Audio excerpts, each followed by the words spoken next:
on my YouTube channel or when I live stream Destiny 1. And there's a bunch of great YouTubers who mostly do this for Warframe. Brosheim is one of my favorites. They do these whole free-to-play thing where you go through and you play all of Warframe and you guide people through it. And one person commented on one of my videos recently, said that Destiny 1 was hard. And yeah, Destiny 1's a little harder than Destiny 2, absolutely.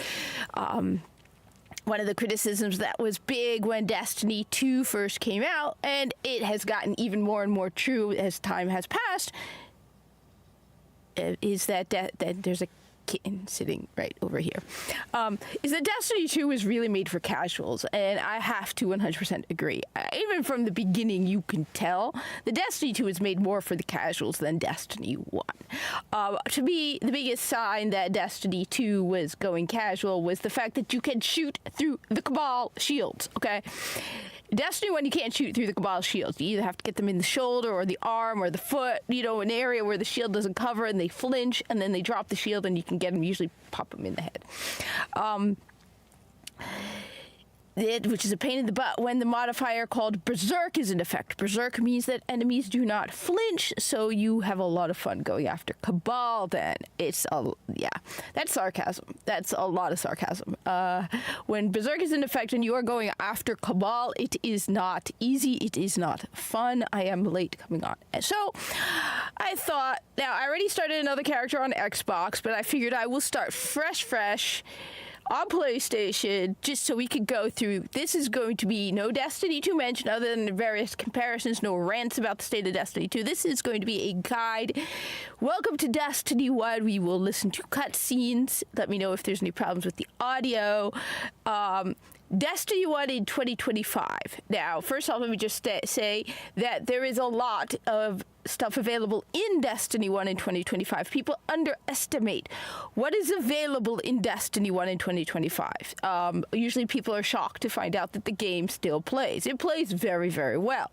In fact, oddly, it plays better now than it had for a while ago. So a while ago, I actually had a lot of problems playing Destiny 1, and then I actually complained about it on X, and I lost my mind on Bungie, because I got tired of the fact that every Friday I would log in to do a Zerv video and I couldn't get on, and it would take at least an hour to get on, and I just told them, I don't care what you identify as, who you identify as, I want my game to work. So I've noticed that it is actually pretty easy, and in some cases almost easier, to get into Destiny 1 than Destiny 2 to get online. So the only primary things missing from Destiny 1 right now in 2025, there are only a few things. First off, Trials of Osiris. There is no Trials in Destiny 1. Okay? 2, Iron Banner. There is no Iron Banner in Destiny 1. And 3, this one is half true. Okay, there is no seasonal content. However, oddly, last Sunday, on a day I wasn't live streaming, The Dawning returned to Destiny 1. Now, I don't know if it's still going today. We will find out when I get to the tower. But as of this week, The Dawning is in Destiny. Now, this has not happened in 7 years. So keep that in mind. That's why when I said seasonal events do not happen in Destiny 1, something odd happened. And for the first time since Destiny 2 launched, the tower has been changed in Destiny 1. However, now that means, what is available in Destiny 1 is all of the weekly updates. Xur comes every week. The raid switches every week. Challenge of the Elders. Everything updates weekly. The Banshees gun tests every Wednesday. So Xur arrives on Friday and departs on Sunday for me in New York time. We do not speak of that other state that's next to New York. That's a secret. No one talks about that. Okay, that is a secret state. We do not want you in that state, okay? Nothing happens in that state, and we keep everyone out of that state, okay? I'm not even going to say the name of the state, But that's why I say New York time. He arrives on Fridays at 5 New York time and departs on Sunday. So you still have Xur. You have the weekly reset, which is Tuesdays at 5 a.m. New York time, and then you have Banshee's update on Wednesdays. They said everything updates. You have private matches, so you even have SRL private matches. So you can have private matches. Crucible is a mixed bag. I've heard some people have said that it has gotten easier at times. There are bouts where it's easier to get into Crucible. There are times when it is much harder to get into Crucible. But at the very least, the weekly Crucible does work. I've heard some people say that they have had difficulty matching in strikes, and I've heard other people say opposite. Now, for me, so, Rez, hey, as you can see, I'm also live streaming this. I am creating a game guide for Destiny 1 in 2025, because first off, I'm going to be the one who be the big first person if Destiny 1 gets remastered. I'm the only one out there who is stuck with Destiny 1. So, everyone, I'm the go-to if Destiny 1 gets remastered, okay? Not Astacross, not Rick Kakis, not all of them who abandoned and dumped Destiny 1 the moment Destiny 2 came out, okay? I have never dumped Destiny 1, unlike them, okay? I'm also I do not like politics in my video games, okay? So, unlike Rick Kakis. But also, I get people saying things like they don't know how to do things in Destiny 1, so I thought, Brozyme does it too. He does like this whole, several hundred hours worth of Warframe, and then he cuts it down. So this is on my PlayStation account. We are playing a Titan, because I already have a 400 Light Hunter, and I'm starting a Warlock on Xbox. So anyway, as I said, all the resets are restart. All the weekly stuff happens in Destiny 1. I've heard mixed things about strikes. The thing is, for me, I'm going to find out now the hard way. Strikes to me are not a problem if I can't get matched, because I can usually solo them anyway. At least once you get to Light 400 and you are not paired with someone, it might take a little longer. But my understanding is usually you may start a strike by yourself, and then people will join you. So I've gotten the impression people are saying it is actually pretty good. As you can see, I tend to create the same character. I would love facial hair in Destiny 1. Here's something going back to good old-fashioned no type A and type B in Destiny 1. We've got male and female. I've never understood that whole type A and type B BS. I mean, that's like calling dogs type A and cats type B, and then saying that because I call Mina type B, she's less cat than just calling her a cat. Also, the microphone is missing the little fuzzy. That's because somebody took it, and for some odd reason hid it in her litter box and peed on it. I wonder who did that. Huh? Who has a litter box? Just saying. Hey, George Valentine, what's up? So, I've been listening to Casual Criminals. Anyway, let's just take another moment to just take a look at this. Human, male, female. Awoken, male, female. Exo, male, female. Okay? Good old Destiny 1, right? Anyway, I will not talk during cutscenes. Hell, I will even mute the microphone during cutscenes, so people, because this is a guide. Welcome to Destiny 1 for all of you out there who have not played it. Remember, Destiny 1, the Legendary Collection, is on sale for $20. You get everything. I'm not going to bother. If you go into the PlayStation Store or the Xbox Store, you could get a digital copy of Destiny, the Collection. Catch one wild socks. Well, I'm wearing crazy socks today, but I'm not putting my feet on the camera. I'm not that gullible and that stupid. All right. Now, it's going to start a cutscene. I just want to try and see if I can get the little guilty party. Hey, come here, you. Come here, you. Come here. Let's get you by the scruff of the neck. Get in. I wonder who used a litter box and took the puffy from my microphone. Say hi, little one. All right. Hey, Behemoth. Wait, move the can. Yes, for those people still ask, this is Buster 2.0. This is Mina. Say hi, Mina. Say hi, Mina. She is the, yeah. I wonder who took the microphone, Poofy. Who took the microphone, Poofy? then put it in her litter box and pee-peed on it. You wouldn't happen to know who took the microphone poofy, played with it, put it in the litter box, then went pee-pee on it. Do you know who? You know who uses the litter box? Yeah, you don't know. We don't? All right, we don't know who. We don't know who. So let's start a new character now. First, let me just also preface this with something. I am a hunter main, okay? I have not played a Titan in years. Minnie, put your butt down. Put your butt down. I have not played a Titan in years. I only recently started playing a Warlock. So if my jumping skills suck, you are free to make fun of me. Just know that I do not suck this much as a hunter. I kick ass as a hunter. And maybe later I will switch to show off my 400 level character. Let me also just give another piece of advice before we start. Your first character is your hardest. All right. Once you get to light 400 on your first character, the rest are a piece of cake. You just need to get one character to light 400. Once you do that, that's all you got to do. Okay.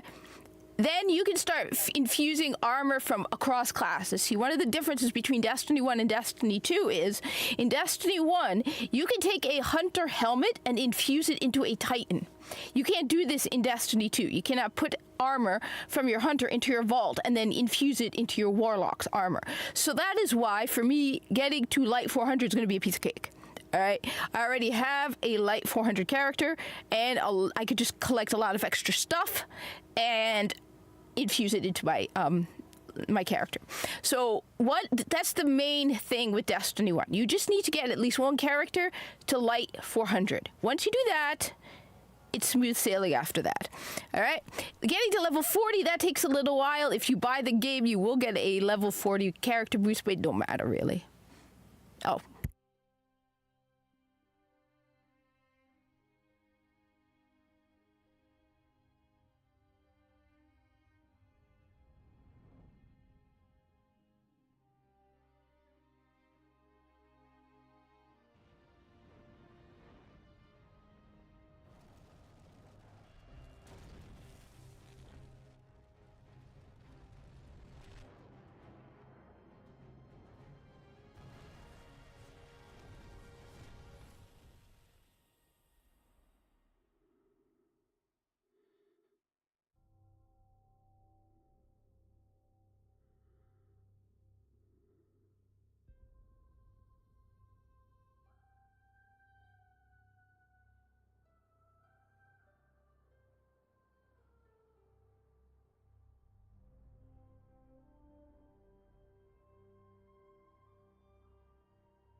We called it the Traveler, and its arrival changed us forever.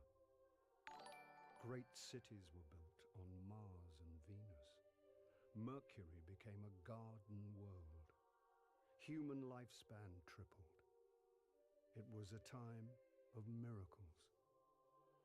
We stared out at the galaxy and knew that it was our destiny to walk in the light of other stars. But the Traveler had an enemy, a darkness which had hunted it for eons across the black gulfs of space. Centuries after our golden age began, this darkness found us. And that was the end of everything. But it was also a beginning.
Eyes up, Guardian. It worked. You're alive. You don't know how long I've been looking for you. I'm a ghost. Actually, now I'm your ghost, and you? Well, you've been dead a long time. So you're going to see a lot of things you won't understand. This is fallen territory. We aren't safe here. I have to get you to the city. Hold still. Don't worry, I'm still with you. You need to move fast. All right. So I'm gonna make sure to be silent during the cutscenes because I hate it when people talk during cutscenes. Yeah. Let's get inside the walls. So welcome to Destiny 1. You always start here. Why am I not muted? Oh, I know why. But I wonder seeing Mars if Elon Musk has ever played Destiny 1. So I'm playing a Titan. Let me just add a few precursors as like preludes. I have made multiple light 400 characters. So I'm not someone who's playing Destiny for the first time, all right? I have multiple 400 light characters. I am not very good at raids, but everything else I'm okay at. All right, I have multiple light 400 characters. I even have had light 400 Titans, but I suck as a Titan. Again, I am a hunter main, all right? So you can count on me to at least I know what I'm doing, okay? Okay, I need to find you a weapon before the Fallen find us. For example, I know to keep the Kvastov. They're right above us.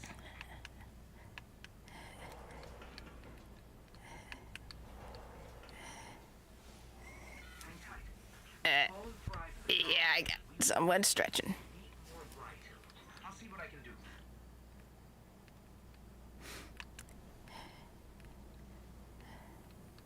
Another one of these hardened military systems. Like, I want to share with you. I know he won't notice it, but I wonder what. Because every time I see the beginning now of Destiny 1 and it's all about Mars, it's like, Elon Musk, have you played Destiny 1? Do you know anything about Destiny 1? Here, I found a rifle. Grab it. So you get a different secondary weapon depending on your class. Which is why I've always trackers up in the upper left corner. So yeah, which is why I suck at PvP in any other game because you get used to. All right. You're gonna get a cache soon. It'll have a secondary. I believe for a Titan, it is a shotgun. I think it is a sniper. Bang. One sec. You start with two possible classes. You can mix them. When I started as a warlock, I changed to solar. But you will unlock solar later for the Titan. Mini, you get kitten toes.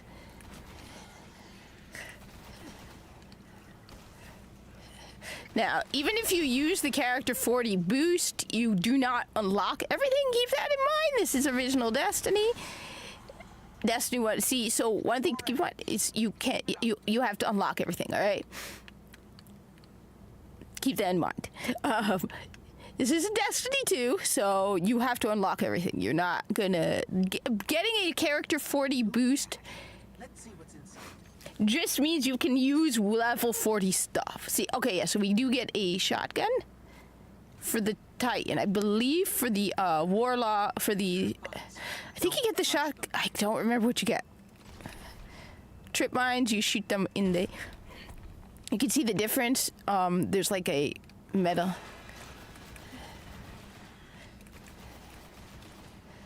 Watch out for grenade. Or you could just go. It's been nice knowing you. So you notice there's like a handle part here. It looks like a lightsaber. That's how you get rid of those. They do damage. There we go.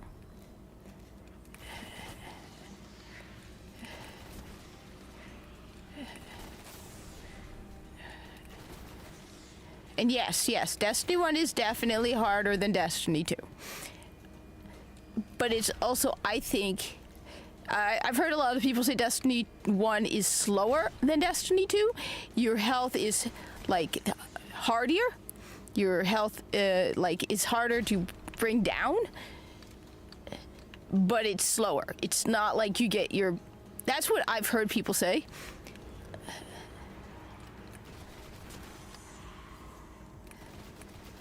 The squishiest class to play, which is what I always played first and which I prefer, is the Hunter. That's what we used to say back when I was playing, when more people were playing D1. They're like, yeah, the Hunter's the squishy class. You're gonna get stomped as a Hunter. Don't ever do that. Hi. Minnie, what did you just push with your foot? So this is Cosmodrome. If you've played Destiny 2, you know. This is in Destiny 2. I'm not going to say more other than they have the Cosmodrome Rome. There's got to be something we can fly up here. The Cosmodrome, so we are in Russia. Coming. Fallen ships. This close to the surface.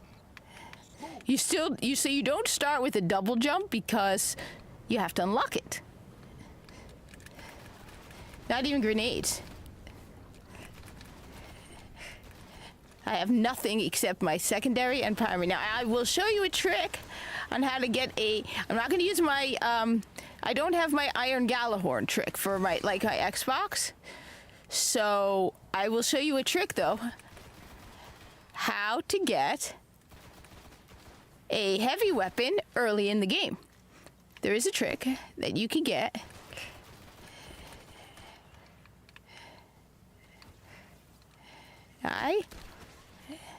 Destiny has some of the best headshots in the in gaming, I think.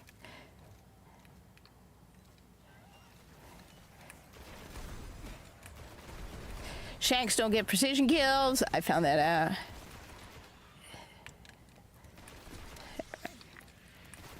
There we go. See? So now I'm level 2, which means, all right, I can unlock something. So now I have grenades, which is cool.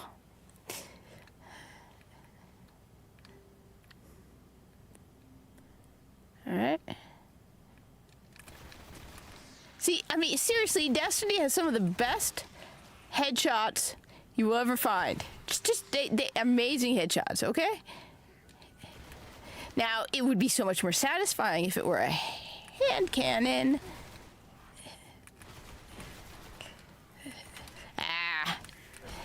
Don't waste my time.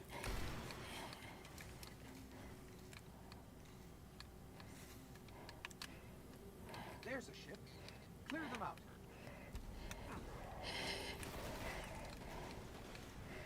Aw, it's a fallen captain. And keep in mind, here in Destiny, we do not call them Elixni.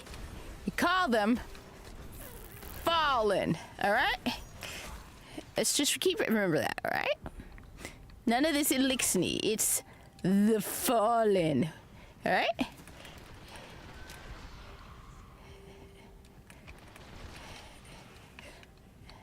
We go. All right. There we go. Let me see if I can get us out of here.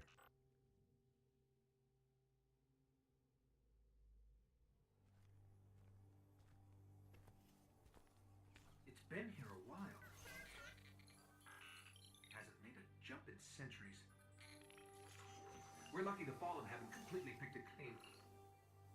Will it fly? I can make it work.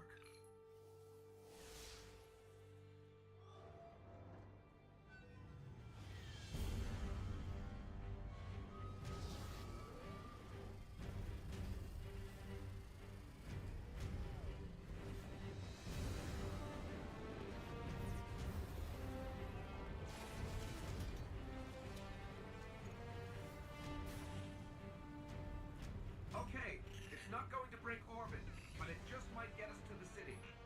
Now, above that transmitter.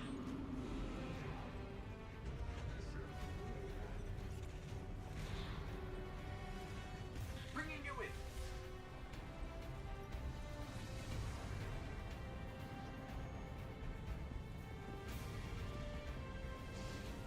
come back for them when you're ready. Let's get you home.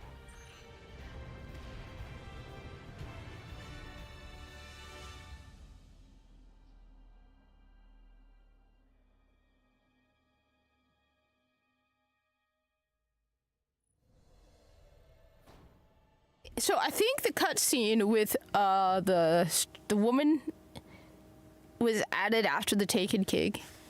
So now I got a spaceship. I have a spaceship. I have a. I also have a sleeping animal right over here. Hi, sleeping animal. So, Destiny 1? Why Destiny 1? So one of the nice... Okay, one sec. Cutscene. Cut.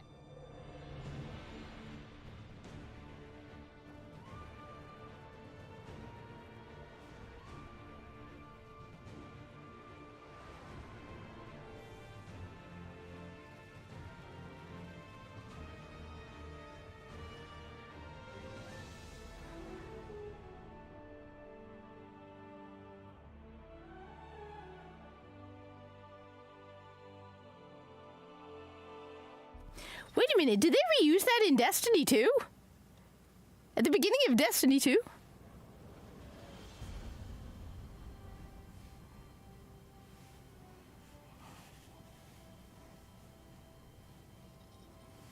Ugh, what a little one. What a little teeny tiny one.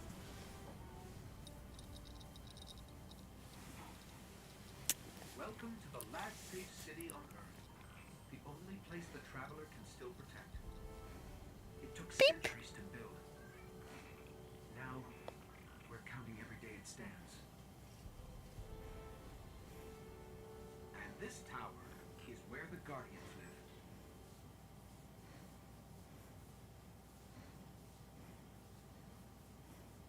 So that's interesting. It looks exactly the same. Because I just replayed it. So it's been a while since I played the Red War or saw the Red War. But recently I watched like early cutscenes from the Red War, and it looks like the beginning of Destiny 1 is the beginning of Destiny 2. The original beginning of Destiny 2. She's like a blob of... Now, let's see. I haven't started Destiny 1 again today, so I don't know if it's still going on. I did see it yesterday. Oh my... Yep, here it is. So, this is unusual, all right? If you can see over here, this is the Dawning, which is the... I always find these Christmas... This is the Christmas event. What's unusual is it started on... January 5th. Normally the Dawning is in December. On top of that, Destiny 1 has not had a single update in 7 years. So this is not how the tower normally looks, right? These lights are all new. These lights as well, plus the lanterns. Some people think this might be a hint that Bungie is working on a remaster of Destiny 1, which I would absolutely love. A remaster, not a remake, a remaster.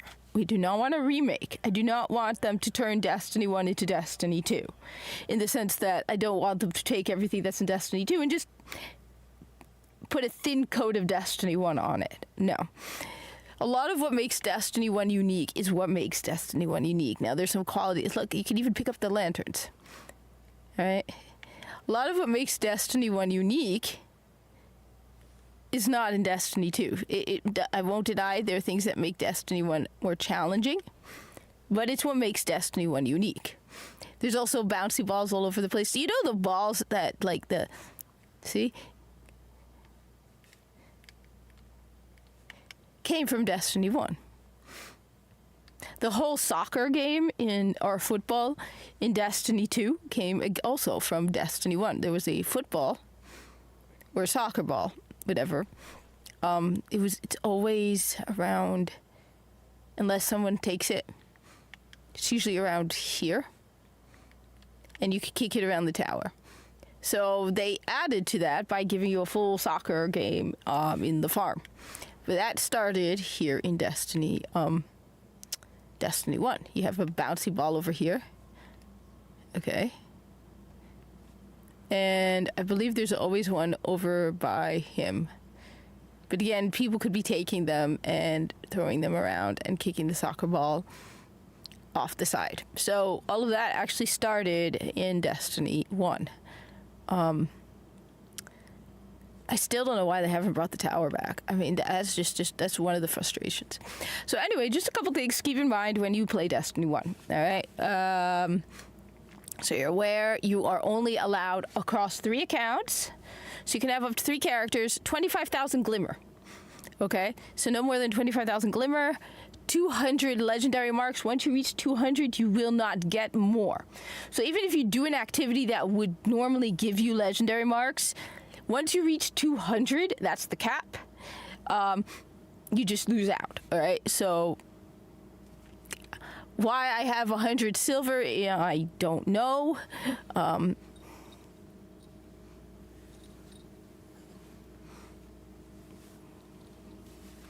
Let me just make the little fuzzball a little more comfortable. There we go. And yes, I have a kitten. I have a kitten. So keep that in mind. I, for example, am at my max limit with legendary marks. I have to spend some. I won't get any more. You have light and you have level. Certain things are limited by level. The maximum level is 40, then the maximum light is 400. All right, let's see what I got. This is Commander Zavala.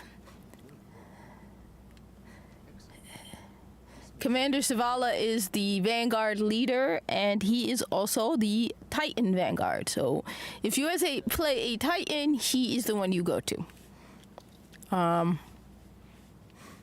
He just gave me an armor piece. So yeah, in the beginning, just dismantle stuff. You're gonna be like switching through a ton of armor. So as you can see, the heavy weapons is closed and locked. There is a trick. I will show you the trick on how to get heavy weapons early. Okay. But keep in mind, just dismantle and enjoy this time period.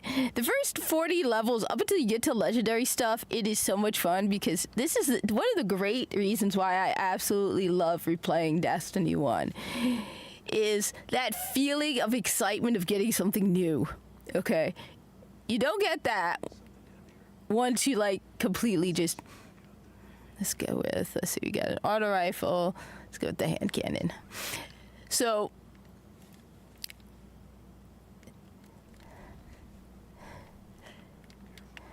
once you reach high enough, you're not going to get that, but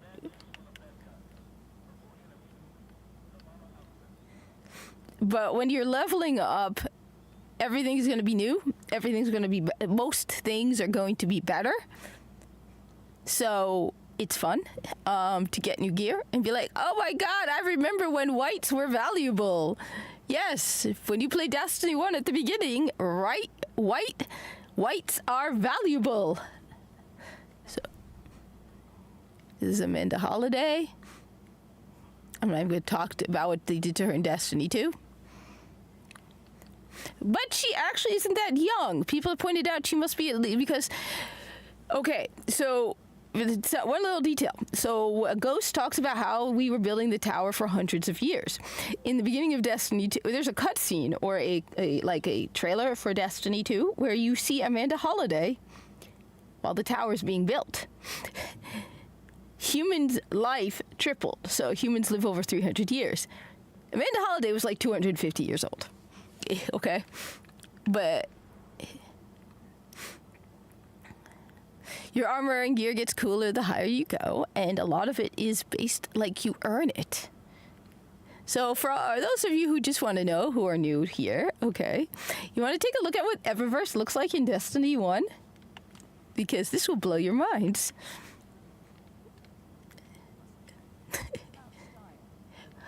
Okay. Welcome to the Eververse in Destiny 1. You can earn these for free. You can earn like 3 of them a week. This is the Eververse in Destiny 1. Okay?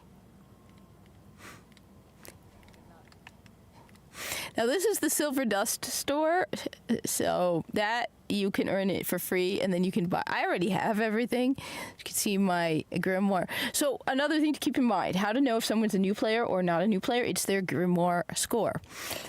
I am a level 2 Titan, okay, but my grimoire score is 5100, 5160. That means I am obviously not a new player. We, in my live stream a couple years back, agreed that a new player is basically anyone with a grimoire score of under 1,500. So I'm definitely, everyone looks at me and goes, not a new player, right? All right, not a new player. This is a new player. This is a new player. Not really. Yes, a new player. Not really. So we have a couple new people, okay? There's always at least one new person I have found in the tower when I play Destiny 1. Now,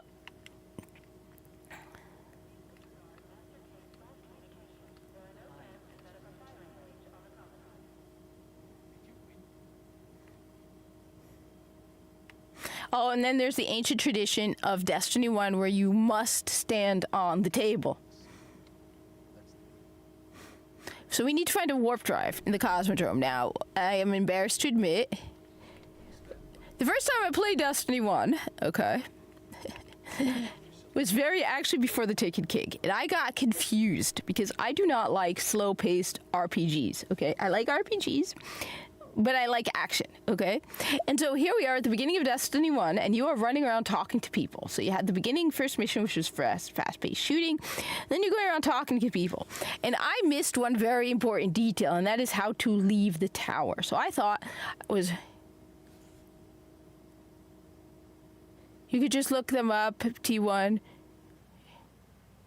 Report PvP or PvE, just saying, what do you mean report PvE?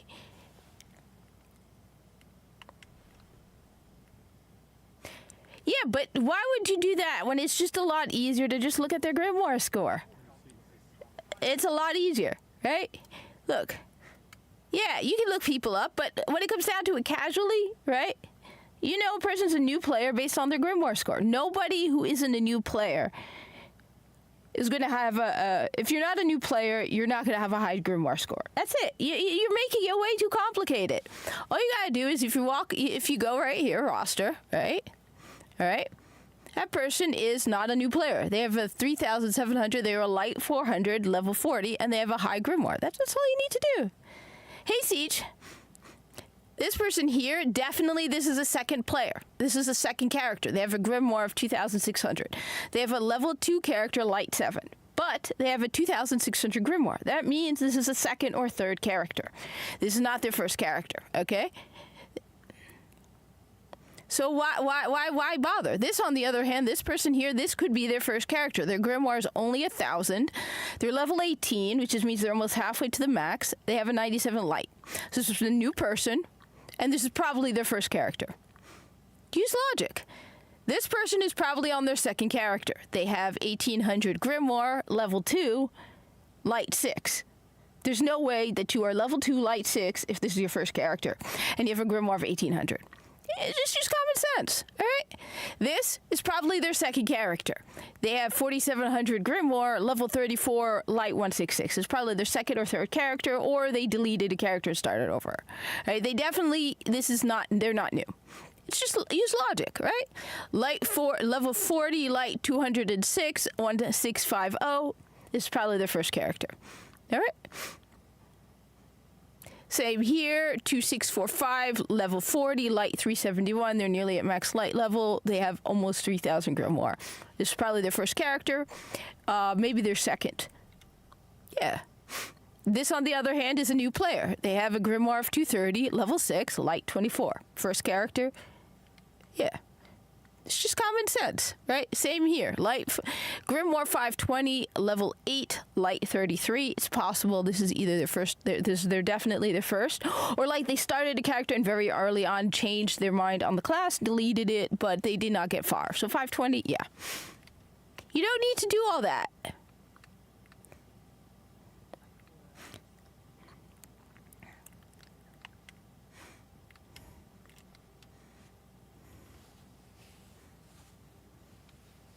It gives you more information than you need. Okay? You really don't need to. On top of that, what are you going to do with it? So, yeah. Now, as you see, this is Destiny 1. You have to unlock everything. So now I have jump and then press X while in the air to activate lift. All right, so this is basically a double jump. I suck as a Titan. I will not deny it. Now, I have a trick. Let's see if I can get it done. All right, so we go to the Cosmodrome. All right.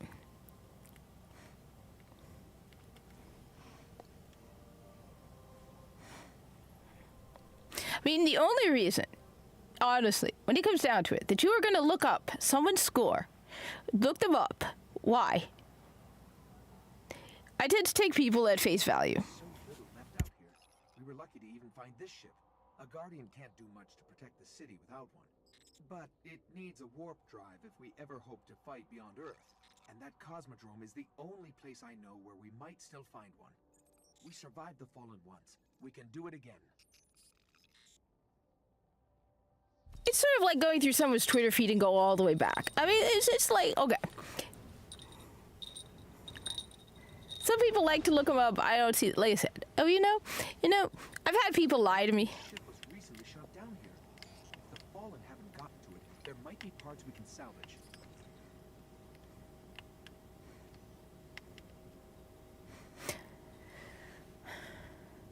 So, like you said, you go over here, it tells you where you're going.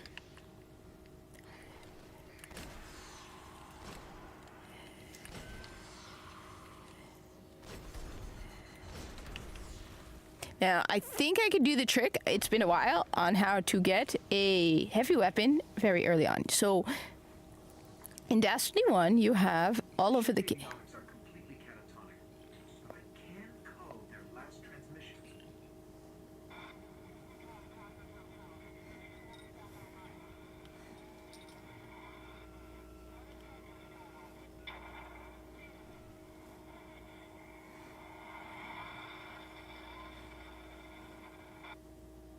They managed to restore an information hub here, down in the tunnels below. Damn it, I should have done that.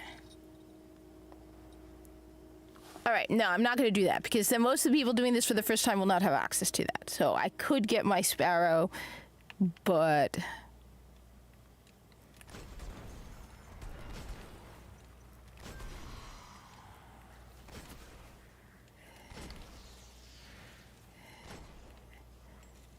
So no. Like, I mean it. Why? What does it matter? I'm the... Minnie, what are you doing, Minnie? What are you doing? Alright, the Titan jump is easier than the Warlock jump. That I can say for sure. A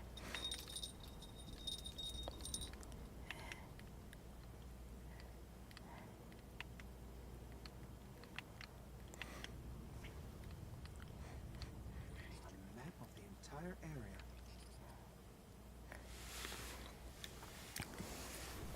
What are you doing, Minnie? Behind the monitor. We need to find some warp drive, so we can jump to any planet or moon.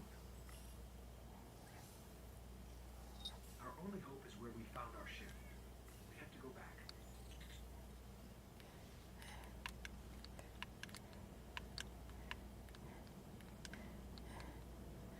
So... You start to memorize these locations like forwards to backwards, you find all the secrets and stuff. Now, this is... I think I can do it. Alright, it's been a while. But, how would you like me to show you how to unlock?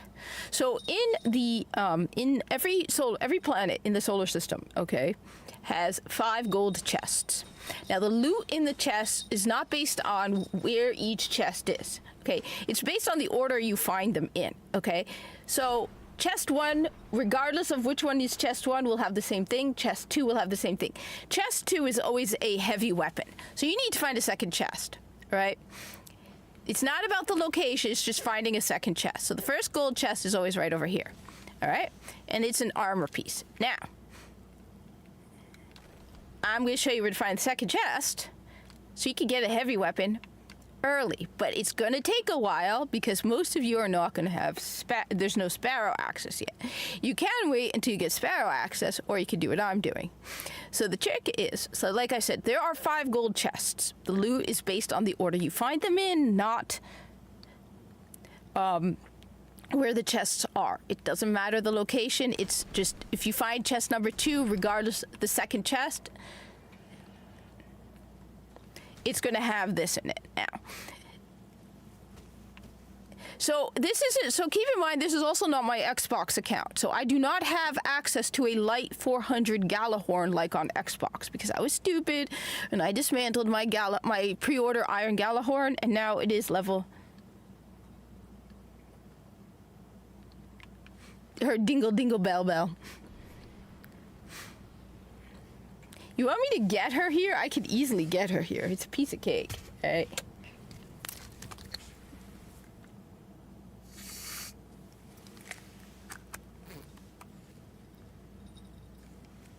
Maybe she's not in the mood. Usually she'll come. So, we're going in the completely different direction. So you go over there, right? You're going towards the moth yards now. Minnie? Where is she? I heard her meow. So you are heading, you're not going towards that. You see the satellites, right? You're not going towards that though. You're going to the side, all right?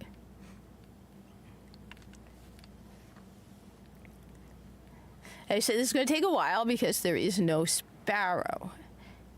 And you are going, am I doing this right? Am I doing this right? Am I doing this right? Oh my God, oh my God, it's been a while. So you're going here. You're going towards it, but not completely. So you're going towards, see, there's the satellite dish. You're not going to the satellite dish though. You're going to the side, all right?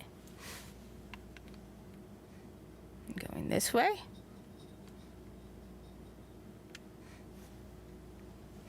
Okay, you pass the waterfall, all right? And remember, this is Destiny 1, so you have a sprint cooldown. You're going towards a smaller waterfall, all right? Right there. See there? That waterfall, all right? In that cave, under that waterfall, is a second gold chest. And what's in that second gold chest is how to bend the rules slightly. Okay? Voila. Collect loot. And now, I have a rocket launcher. Normally, you don't get that until like several levels from now, when you talk to Zavala and he offers you a machine gun or a rocket launcher. But if you want one early, this is what you do, okay? I remember someone showing this off a while back on... So for all of you, like, she doesn't know anything about Destiny 1. Yeah, I've been playing it since 2016.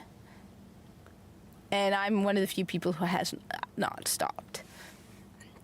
So now you just continue the mission as normal, but it's now great because you have a rocket launcher. So that makes life a little bit easier. What is the light level of this thing? So another thing to keep in mind, when you go to the Cryptarch, it doesn't do it automatically for you. So unlike with Destiny 2, my understanding is it goes based on your average level. It doesn't matter what gear you have equipped. In Destiny 1, it matters. So if you get an engram, first of all, more of your engrams are going to be required for you to go to the Cryptarch. It's not like Destiny 2, where, you know what, maybe it's just me. I'm not a big fan of it. I like going to the Cryptarch, okay?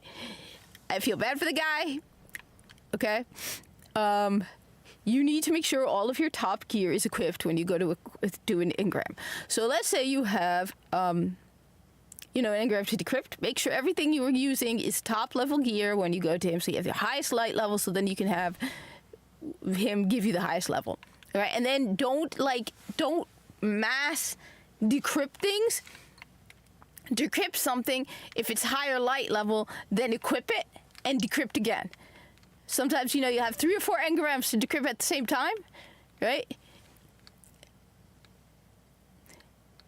you decrypt one, and then see if you can equip it if it'll raise your light level. Equip it. Decrypt another. See if you can raise your light level. So that's what you do. Couple tricks to light level up. Honestly, this might be a little early though. Is like faction packages. Destiny 1 is a lot easier to level up now. That Age of Triumph made things a lot easier. So it's a lot easier. I remember right before Age of Triumph. So I started at the tail end of year 2. So I know the challenges of the tail end of year 2. And there were some things that just were really rough. Like getting legendary engram, legendary shard. Oh God. Oh my God. My brain is freezing. These legendary marks was a lot harder.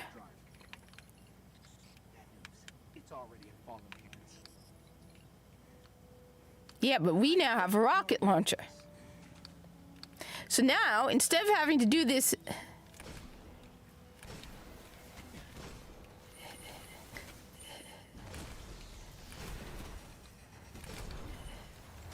But now, because of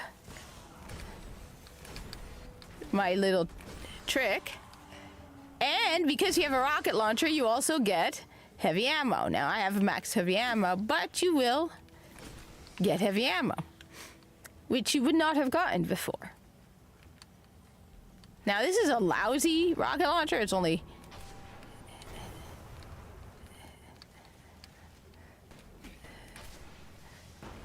But can you imagine going at this guy with your primary and secondary?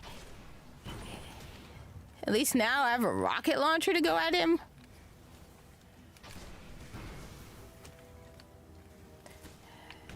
I also have more ammo.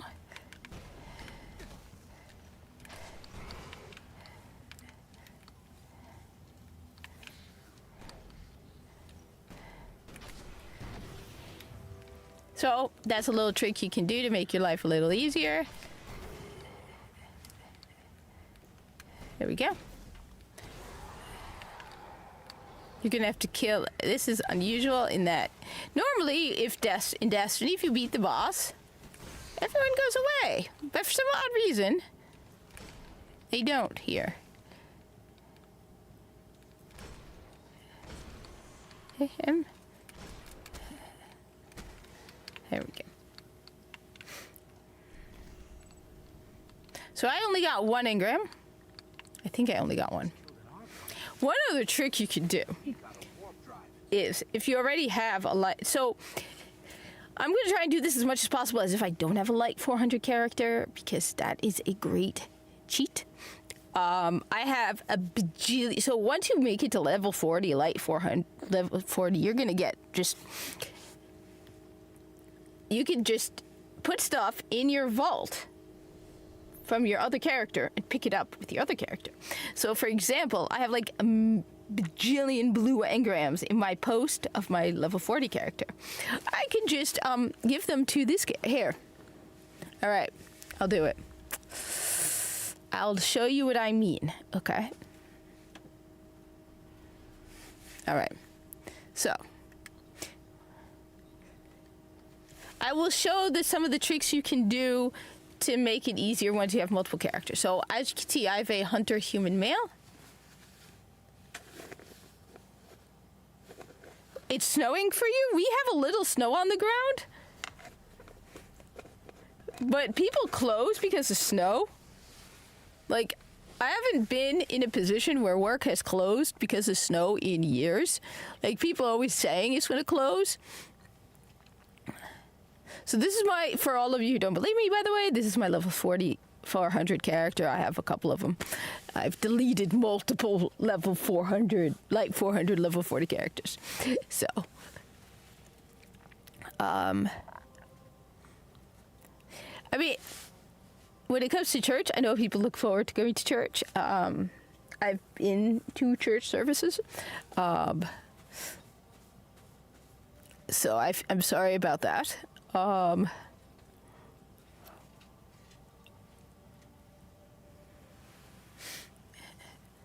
But I hate getting off on work. I hate getting off for work. I have so much work I have to do. I'm not one of those people who, if there was a snowstorm and people were like, "Yay, work is closing," I'd be like, "Damn it!" Okay.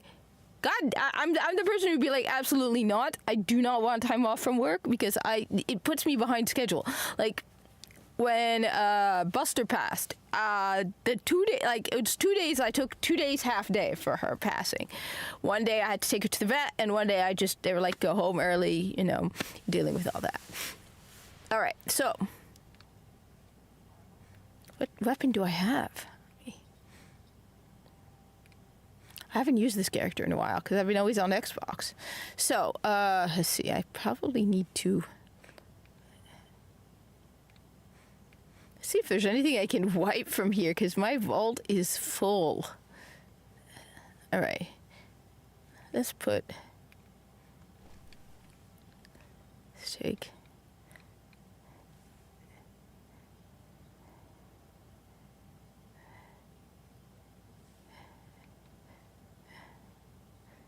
Yeah, these are the stupid. The thing is, I gotta be very, very careful with what I dismantle because there are weapons I have here that I cannot get again.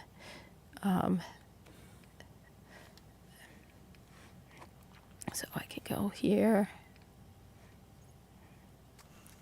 I mean, I noticed we have snow on the ground now. So can go here, right? So what you can do is, right? Okay.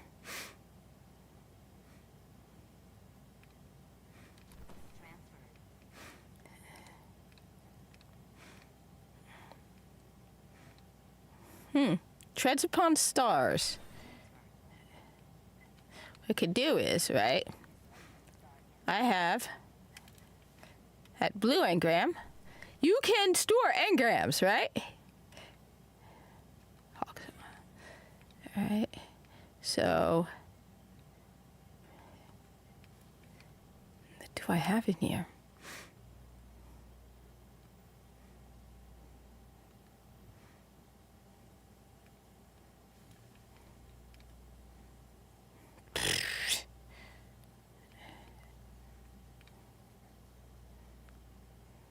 Yeah, I think that's a raid. Yeah, King's Fall. I cannot get rid of that. That is a King's Fall one. Void damage. Solar.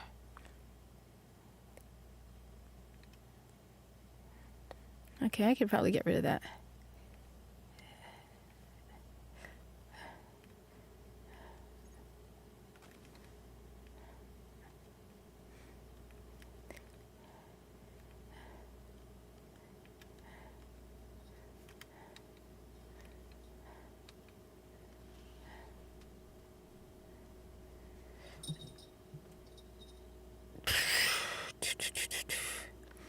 I need to clean out my vault. This is a problem. What is that? That's the lucky raspberry. Do I have it on me? All right, we're gonna go with it. All right, so.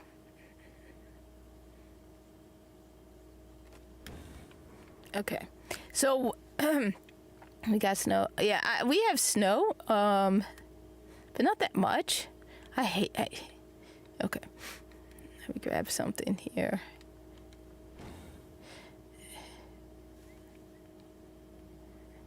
Okay, so what I can do is, right, I can take this stuff from my because I've been playing. Oh, well, that's a legendary.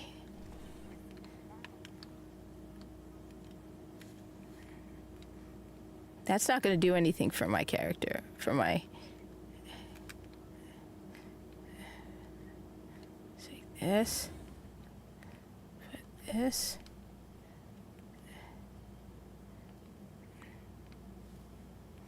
I have so much I gotta clean this vault out. This is a...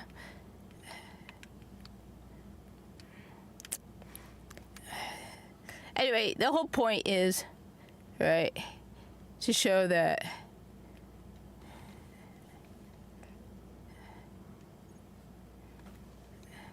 right over here,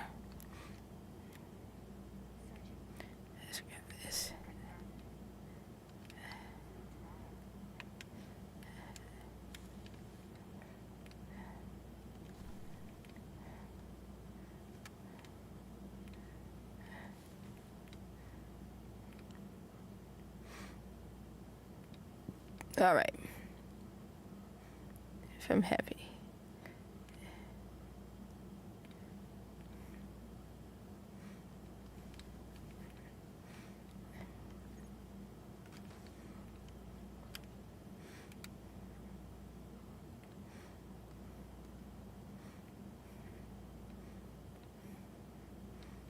All right. All right, that's it. I just wanted to show that you can do this, right? Okay. And you can then put it in here, right, for your other character. I've done this a lot. This is a little trick you can do. All right. Ran the logging truck through ice this week. Yeah, it's like I said. Look, I am in a place where nothing happens, and I'm not. That's why I do not brag about my location, because nothing happens here. Okay, it's nice. The rest of the world goes absolutely to hell and back again. If there were a zombie apocalypse, the zombies would run around my state. They would not enter my state. My state is like the no bad stuff zone. We in my state talk about experiences that most other states would laugh at us with traumatic memory experiences. Like, for example, the earthquake that hit my state, where everybody else in the world is like, that's nothing. And we're like, oh, do you remember the earthquake? We still have not recovered from the earthquake. Or like when we get a hurricane, like our worst hurricane was like a decade ago, and we still talk about it in like traumatic hushed whispers. And the people in Florida look at us and go, we have that on like several times a year.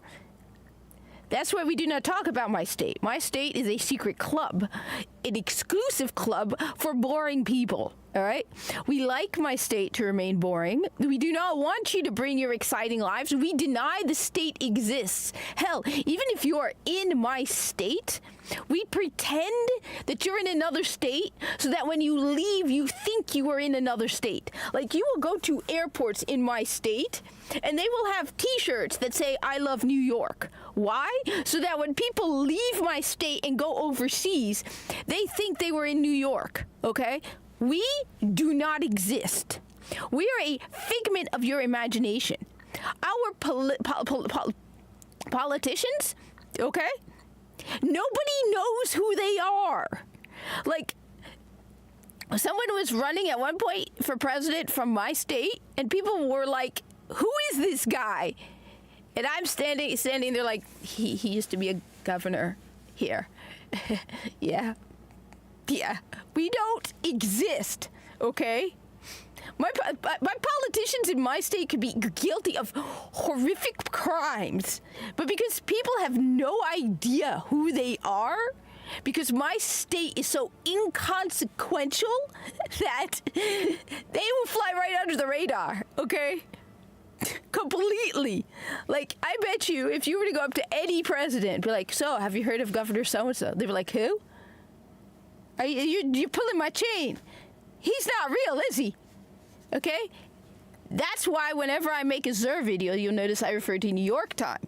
I do not talk about my state. My state is a secret, which is funny because it's literally out in the open. The name of my state is out in the open, okay? And yet we deny its existence, okay? Oh, yeah. We don't want your chaotic lives entering our state, okay? Most people, like, will drive through my state like...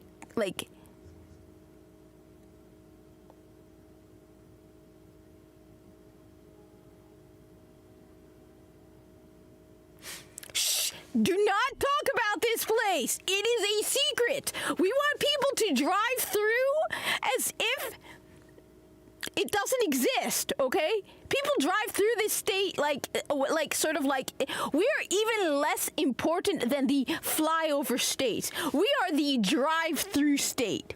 It's like you're going from one side of they drive through us, okay? They don't even acknowledge that. No, we do not. And you know what? The thing is, the difference is we do not want you to acknowledge us. Other people who live in obscure locations want to be acknowledged. We here don't want you talking about us. Please don't come. No. Shh. No, we do not talk about it. Because it's boring here. And we like it that way. Nothing happens here. Like, I will hear about snowstorms and chaos all around me. It'll be like in the north, 10 feet of snow. In the west, 10 feet of snow. In the east, in the south, 10 feet of snow. And us, we're like, was that a sprinkle? I thought they said there was going to be snow. We do not talk about my state. Because nothing happens here. Even Tim Pool referred to my state as boring. And you know what? Like me, I like it. I like the boring, okay? Absolutely. Going to deny we exist. All right? Nothing happens here. Oh, there are people who claim to have been from here. But does it even matter to people? Like you said, that Daniel Morgan guy. How many people even know that? And how many people care? Okay? We are so unimportant. And so I knew this person was never going to get past the primary for one simple reason. It didn't matter what this guy's policies were. Yeah, and how many people remember that about him? Do a lot of people know that? People don't. Woodrow Wilson is like a forgotten president. Nobody ever talks about Woodrow Wilson. Why? Because he came from this state.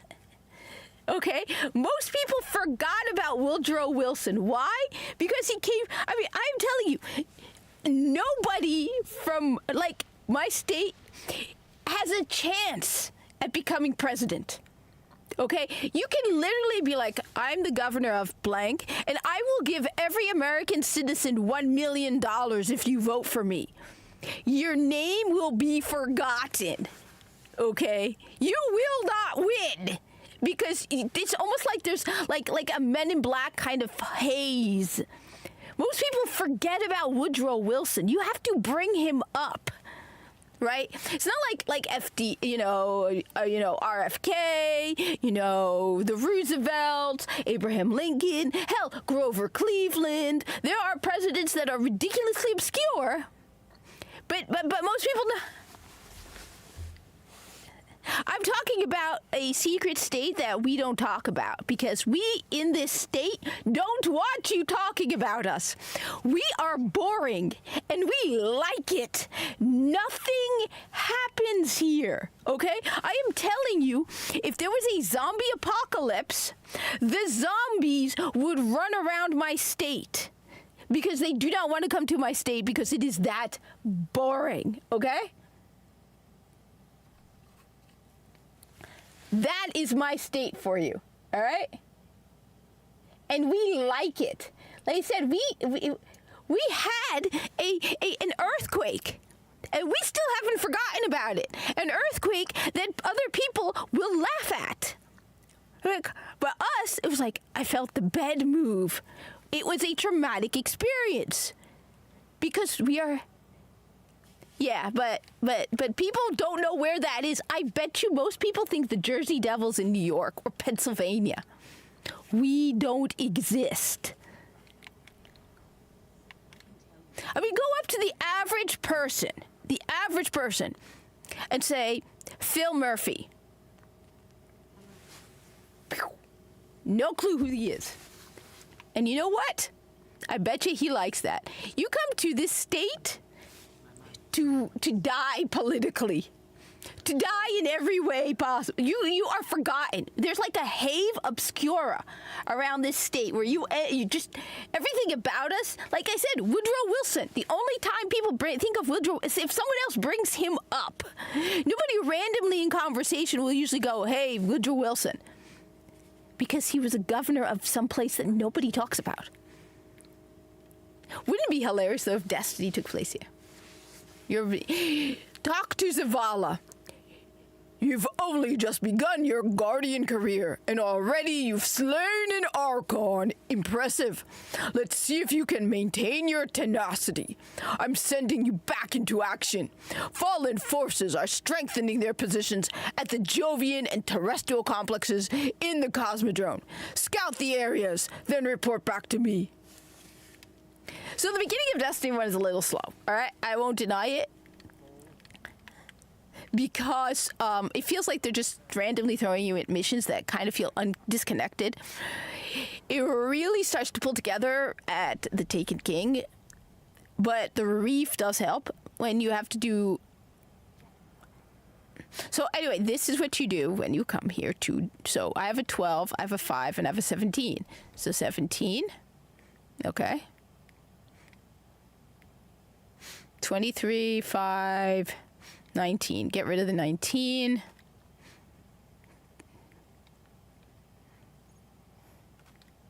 All right. Make sure you have all the best stuff equipped. And then you go here. And welcome to Destiny 1, where you're... So I need to be level 4 to use that. Okay. I wonder if I could do that.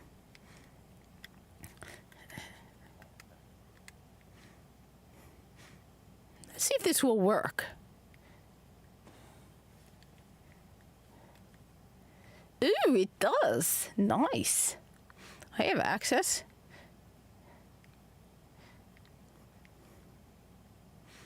Ooh, heavy ammo synths. I can never have enough of those, so I've got 100 heavy ammo synths. All right. Okay.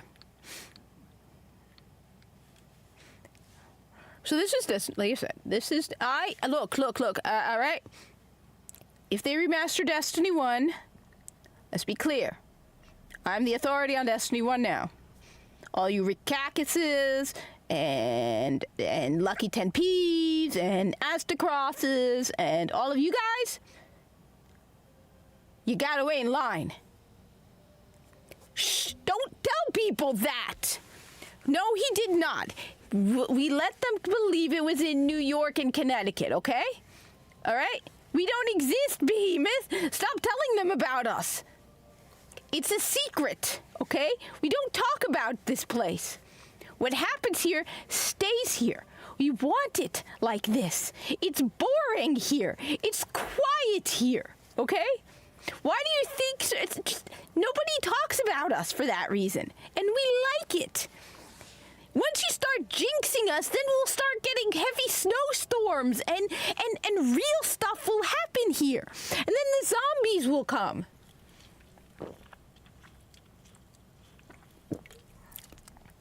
We don't matter, and we like it. It's different where other people are like, that's because that was you in a drug high. It doesn't exist, all right? I have no idea what you're talking about. Now, I want to use my hand cannon.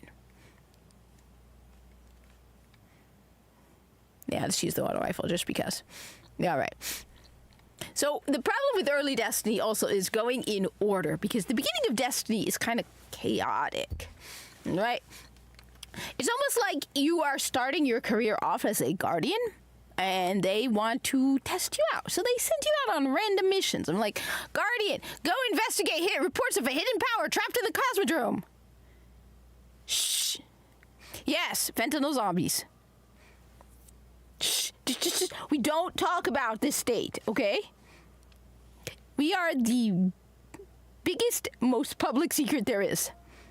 I mean, seriously, look, like I said, you could have the best policies ever, but you will never, ever win a primary. Nobody's gonna, just, like I said, go up to somebody random and say, do you know who Phil Murphy is? And they will be absolutely baffled, okay? I bet you most presidents have no idea. Like, we don't matter. And I'm sure Phil Murphy tried to make it look like he mattered, but no, Habibi, you don't matter. no matter, I hate to break it to him, he will never be vice president. He will never be president. Not because of his policies, not because of his party, not because of anything other than the fact that he's the governor of this state. And so he doesn't matter. It's just fact, okay? We are the most boring place ever. And you know what? We like it. I absolutely love the boredom of where I am at. Okay? We do not get crazy fires. We do not get crazy storms. We do not get crazy weather. We do not get crazy stuff happening. Nothing happens here. Thank God. And I don't want anything to happen. All right? I remember when the Summer of Love happened and I was terrified it would come here. It didn't. Nothing happens here. And we don't want it to. Okay? Tim Pool made it sound like he was being dismissive when he said we are boring. He made it sound like us being boring is a bad thing. No. We want to be boring. Okay? Yeah, but we have learned since then. See? Now nothing happens here anymore. I bet you most people don't know that. I bet you most people think it blew up in New York. Most of the stuff that probably happened here, they think happened in New York because New York matters. It's not a bad thing that we are boring. We want to be boring. I love it. Like I said, I heard all throughout the news that there was snow everywhere, okay? They're like big, massive storms hitting the Northeast. And I looked out the window and there's like nothing. And you know what? That has happened so many times. Every time. There is massive snowstorms hitting the Northeast. And it's like it's in Pennsylvania, Virginia, West Virginia, New York. I've seen, you want to see them? Here, let's go back and check them out before I go on next quest. All right? I'm just saying, all right? We're just talking about how my state does not exist, okay? Let's go check out the dawning decorations of Destiny 1 again. Because they're awesome. So, but they're called New York Giants and New York Jets because we don't exist. See, we matter so little that our own sports teams deny our existence. I'm telling you, I flew out of Newark, and the T-shirts you buy in Newark say "I love New York." Everything that happens here happens in New York, okay? We don't exist, and we don't want you talking about us, okay? Shh. It's a secret, okay? Anyway, let's check out the dawning decorations again. So in case you don't know, but they think it's in New York. Again, I bet you they think it's in New York. Just let them think it's in New York. Let them have credit for it. New York can have credit for everything. I like my peace and quiet, okay? So for all of you who don't know, again, let's just say this. Destiny 1 has not had an update like this in 7 years, okay? 7 years, I think, right? Destiny 2 came out in when?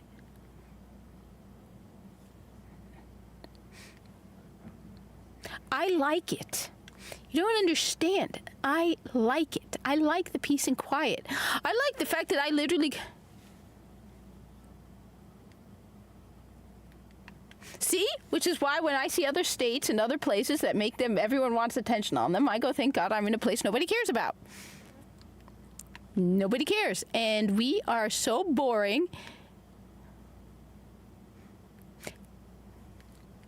Like, we have to call a state of emergency when there's an inch of snow on the ground because we never get them. Yeah, but New York likes to take credit for everything from all over. Look, there's snow on the ground. And look, you can actually, check this out. You could actually take lanterns and walk around with them. Come on, isn't that awesome? So again, this has not happened in years since the launch of Destiny 2. They have not done a single update in Destiny 1 since Destiny 2 dropped. Okay? nobody is really. There are some theories on what happened. Bungie, I don't think they have said anything. Let me check. I will check X right now. Let's just see. Okay, let's just see. All right. BUN Bungie, if they. Now, Digital Extremes, this is how you treat a customer. Bungie has never blocked me. In the heavens. Oh, they're talking about Marathon. Yeah. I'm sorry, but Bungie, oh damn. Bungie hasn't updated their Twitter since October. No, December 3rd, they had the entire Classic Marathon trilogy is on. Let's see if they're on Blue Sky, because everyone who... Honestly, I find Blue Sky boring.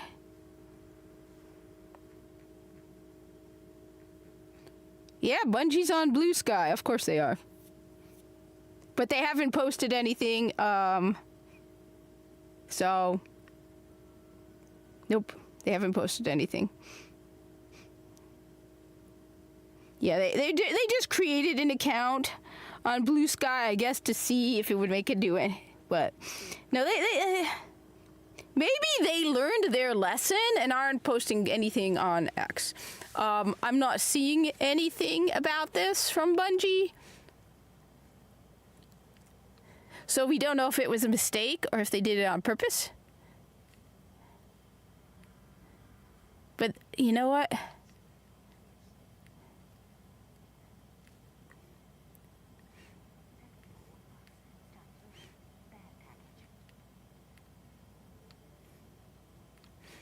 I think it's awesome. All right.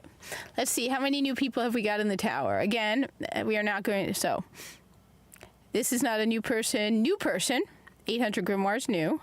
That person already left. Another new person. Another new person. Another new person. So we got a couple new people. And we always have new people. There are new people in the tower. So I'm playing this again as a kind of like guide for people, because people are often asking me questions about Destiny 1, because I have never stopped playing Destiny 1. Unlike, say, Rick Kakis, Astacross, who, by the way, is playing Warframe and absolutely loving it, by the way. It's so much fun. Let me just say, it's so much fun watching Destiny people play Warframe for the first time. Because a lot of them, you see, let me just say this, okay? One of the nice things about watching people who never played Destiny 1, one of the nice things about watching people who've never played Warframe, who are like full hardcore Destiny people, start playing Warframe, is they weren't involved in the Warframe community, so they didn't know about things that were going to happen. Absolutely 100% the better tower. I don't know why they haven't brought it back. I'm sorry, but you want me to believe that it's been this long and they haven't fixed it yet. But one of the nice things about it, like Legendary Drops was playing Warframe for the first time, and Astacross was playing Warframe for the first time, and they were not around, for example, for the trailer for the new war. Both of them, their jaws dropped the moment you got to play as Khal. They're like, wait a minute, I get to play as a Grineer? And then when you got to play as first off, they call him Veso. And then Viso's name is said correctly, but they call him Veso, and it's like, then they hear his name as Viso. Then you get to play as Viso, and they're like, you get to play as a Corpus as well.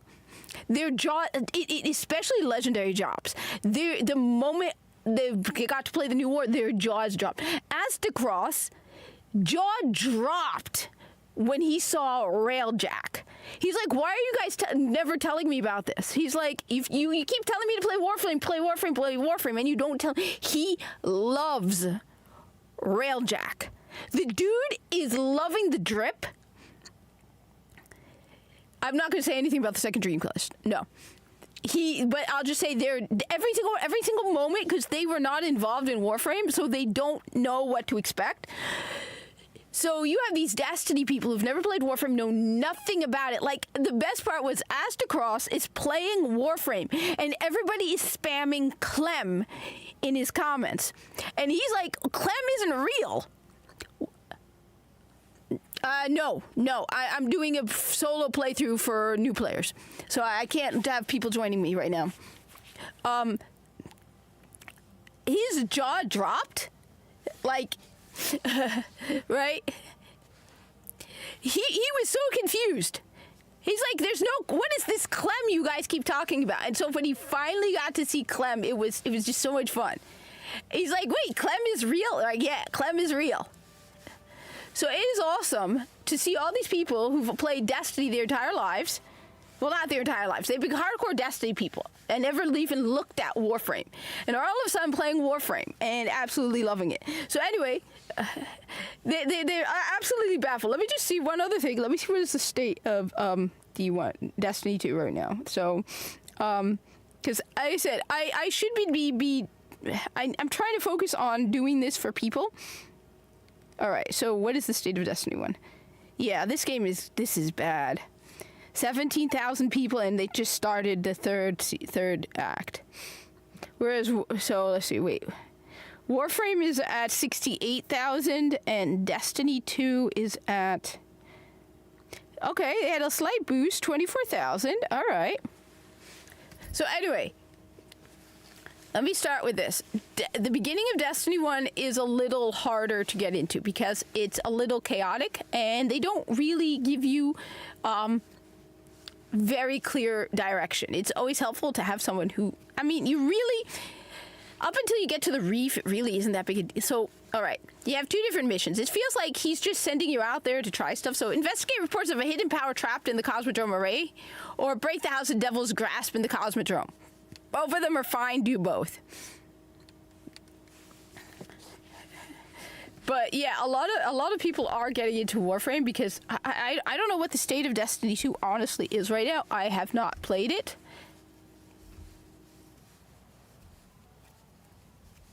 There are reports that the Fallen back at the Cosmodrome are keeping a pretty tight guard on the old Skywatch. Could be one of their leaders, or it could be something valuable. The speaker's asking Guardians to look into it.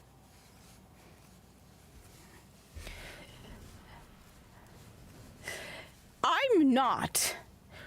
When you really look at Warframe and you compare it to the state of... Just on the other side of the steps. And it's surrounded by fog. Well, I'm ready if you are. So... Okay, I can't summon it yet. When you really... One of the problems with Destiny is that if you only play Destiny, you don't realize what you're missing out on. Amazing before the collapse. Thousands of humans boarding the colony ships. Off to build cities beyond.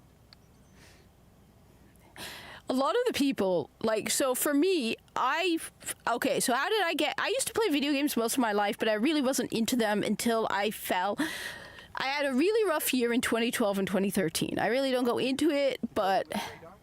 That's the Skywatch. So, to get through it, I started playing Halo, and I played that was the first time I'd ever played a first-person shooter. So I played Halo. I'd never played an MMO online, keep in mind. I never played. So Halo 3, and I got confused by what the hell is going on with Halo 3. So I started playing Halo 1. And then I started playing Destiny. And the thing is,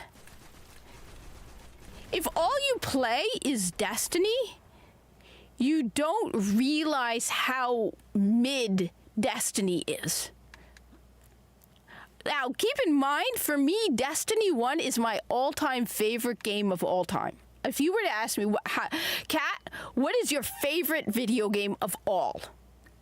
Your by far favorite video game? I'll tell you it's Destiny. Original Destiny is my favorite. But that does not mean I will not say that Destiny is pretty mid.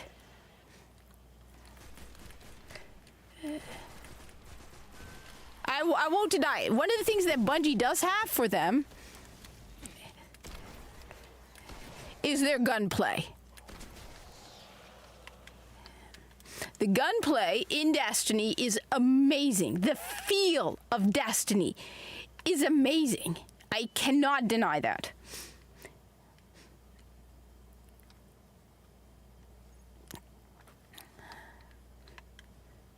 But when it really comes down to it, okay, We're in.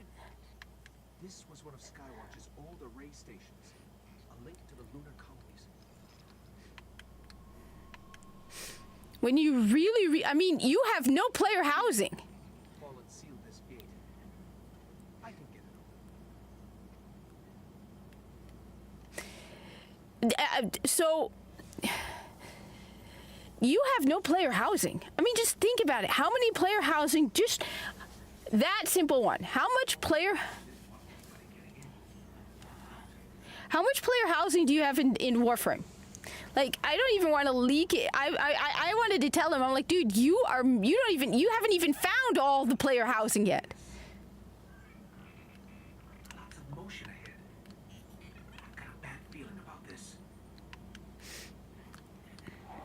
Like, when I played Final Fantasy XIV, I was blown away by the amount of free stuff they give you.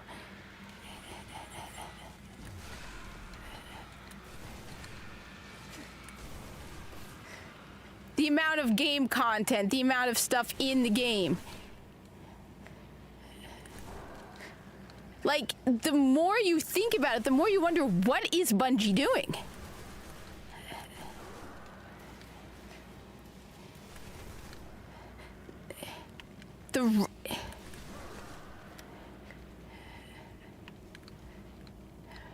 I didn't want Final Shape to be my final.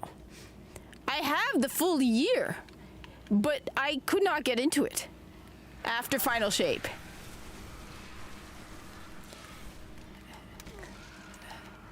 So, as much as, like, and so when I was playing Destiny, and I wasn't playing anything else, I thought Destiny was the greatest thing ever because that's all I was playing. So when I see Astacross or other people who play Destiny go into Warframe, There's a wizard here. You have to kill I'm not surprised that they are shocked and blown away and absolutely love it. These are people who play primarily Destiny and they don't know what is out there.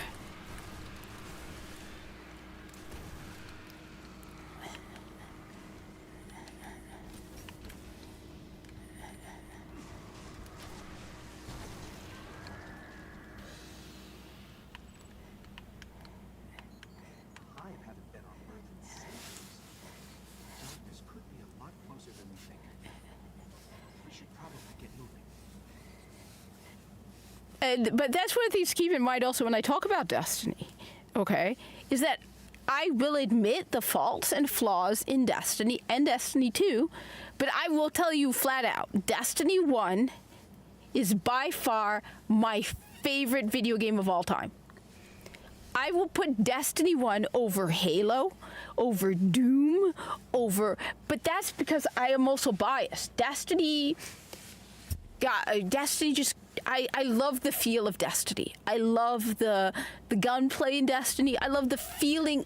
Original Destiny is optimistic. It's very optimistic. When you really think about it, right? Destiny 1 is optimistic. You're the hero, you're the good guy, be legend, kick ass, take names. It's very optimistic in a way. It's crazy. You're killing gods. You know, you've got overwhelming odds, but at the end of the day, Destiny 1 is so amazing that I can't describe the feel you get. You go to work, you come home, you play Destiny 1, you're like, the world's awesome. You are kick ass, you know, let's do it, right? I love that feeling of Destiny 1.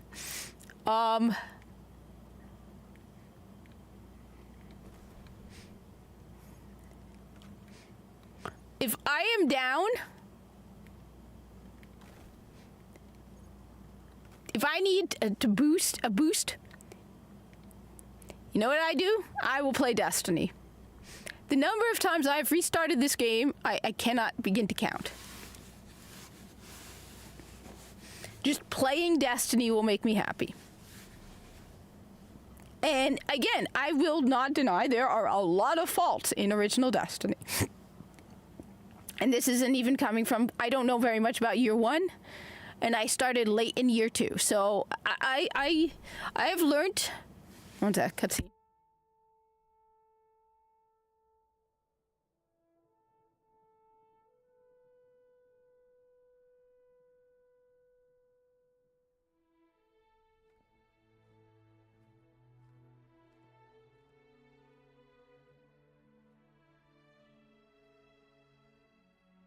There was a time when we were much more powerful.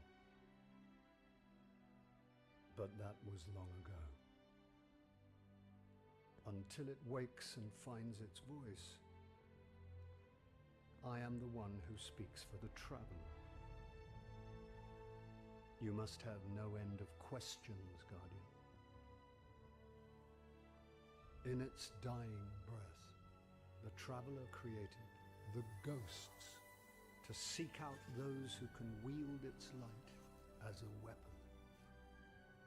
Guardians to protect us and do what the Traveler itself no longer can. What happened to it? I could tell you of the great battle centuries ago. How the Traveler was crippled. I could tell you of the power of the darkness, its ancient enemy. There are many tales told throughout the city to frighten children. Lately, those tales have stopped. Now, the children are frightened anyway. The darkness is coming back. We will not survive it this time. Its armies surround us. The Fallen are just the beginning. What can I do? You must push back the darkness. Guardians are fighting on Earth and beyond. Join them. Your ghost will guide you. I only hope he chose wisely.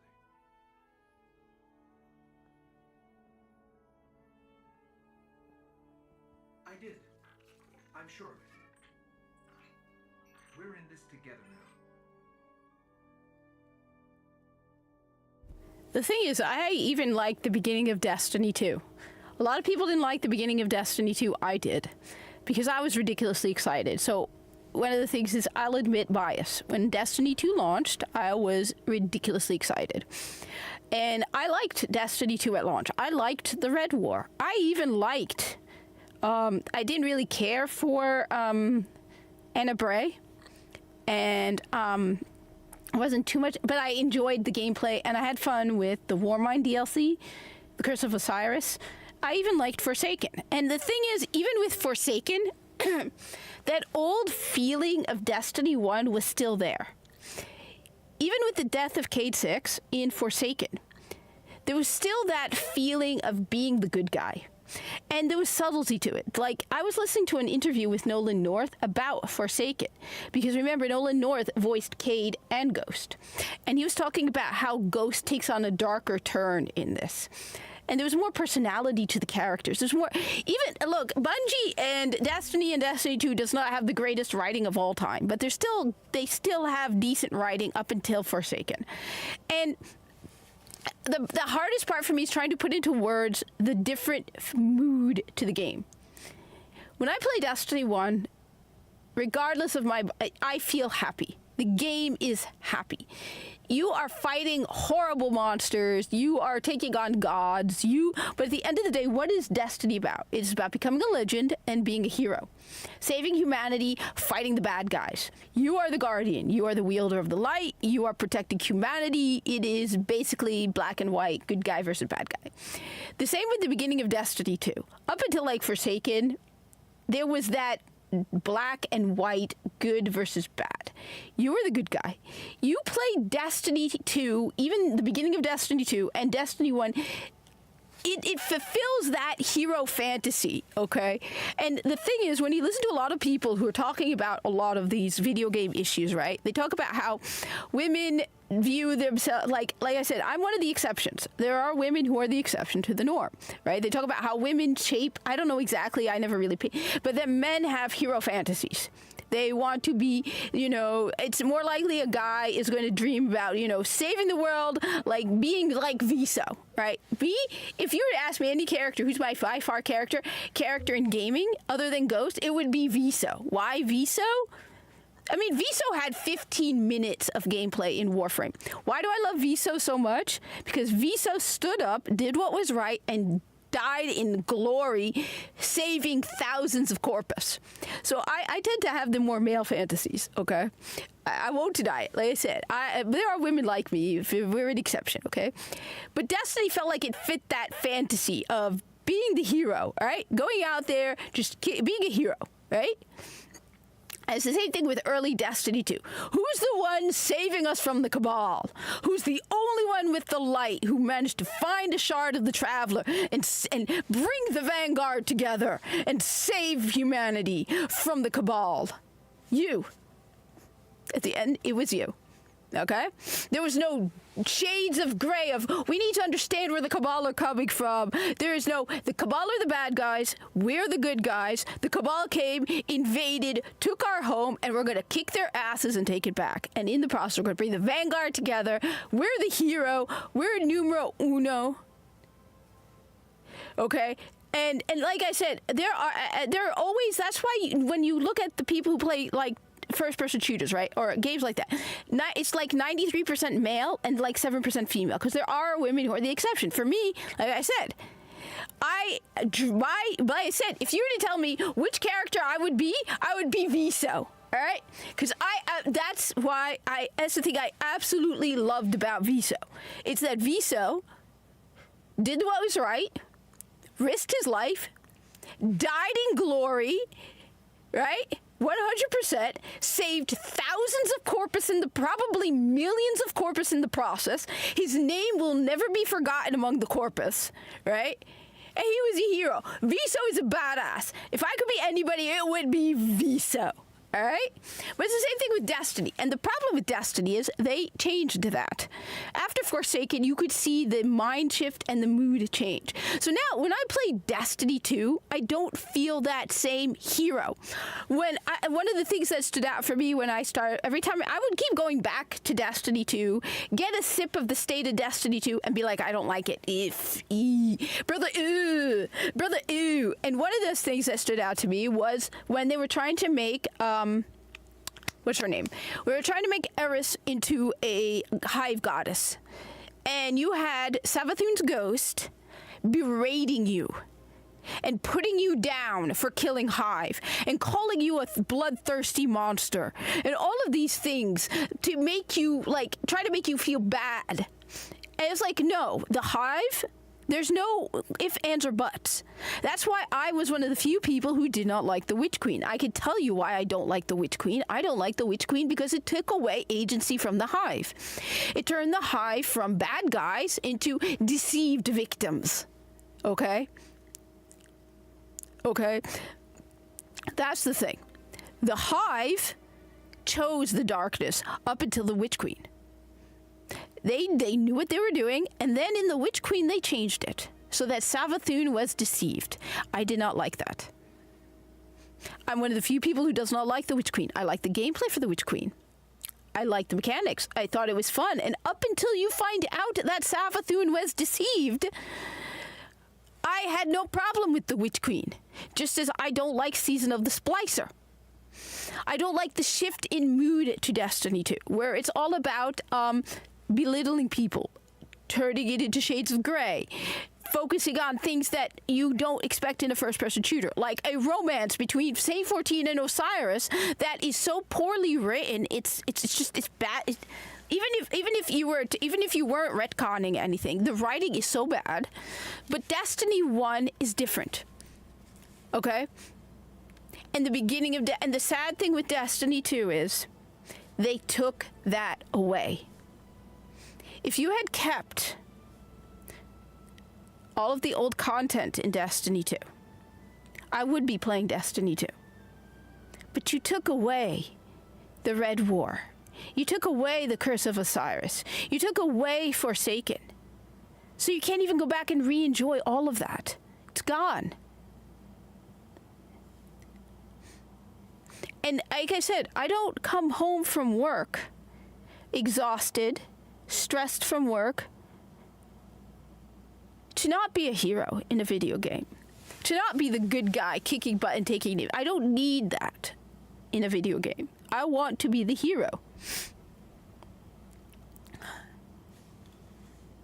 I want to have fun in a video game. I don't want to know about your well, in the case of Osiris and Save 14, your queer life experiences. I'm sorry, I don't.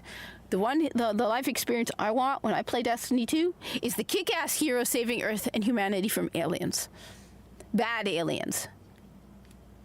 And that's why I love Destiny 1.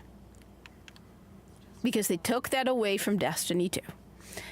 I mean, I keep asking people, am I the only one who feels different in mood? When you play Destiny 1, right, there's a different mood to the game. There's a feeling of lightness.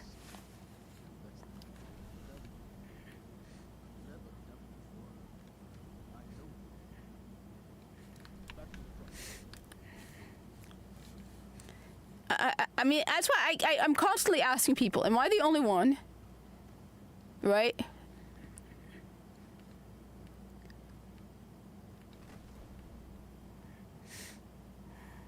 Who, when I play Destiny 1, everything feels different. Okay? Am I the only one who feels like the mood is different? And what am I missing? So that's why I'm curious. That's why I'm always asking it. I want to know, am I the only one who thinks that? Am I the only one who feels that?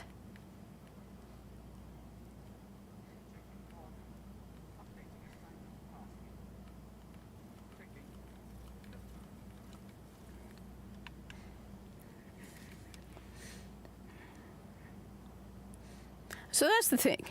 And it saddens me because every time I want to get back into Destiny 2, I really do. And then I see it's just more defense missions. So, like I said, in Destiny 1, it's a little bit like... It's a little bit harder to initially get into the game once you start the Dark Below and... But yeah, as I said, if there's anyone here who has an idea, let me know. Vanguard's reporting that Fallen are tearing into machines all over the Cosmodrome. I'm starting to think they aren't just looting the place. Whatever they're looking for, we should probably find it first. Which is why I usually also open Twitch now, because I want to see if anybody has anything to say about it. Like, am I alone? Now, I was actually planning on live streaming during the week, but I was sick.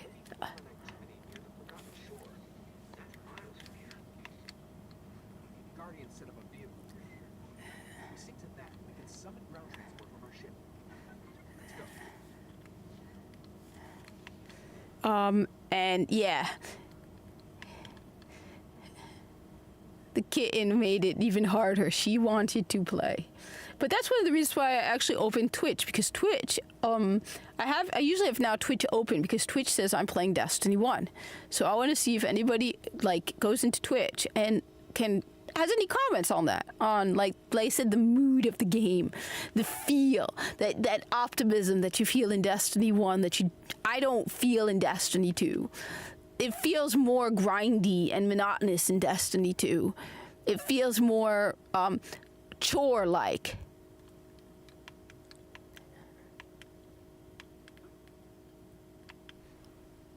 Here's the Sparrow link.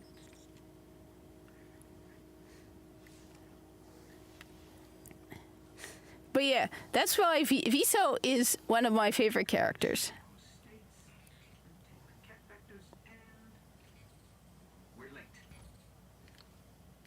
All right. If you want to get your Sparrow, we can be in the Forgotten Shore in seconds.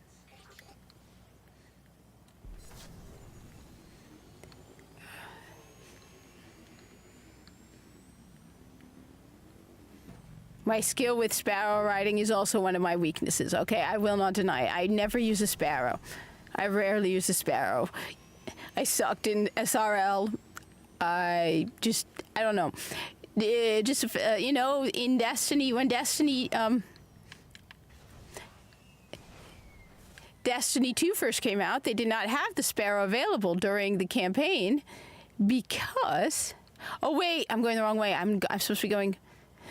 It's because they wanted you to experience the game. So they didn't want you driving through quickly through the worlds they had created.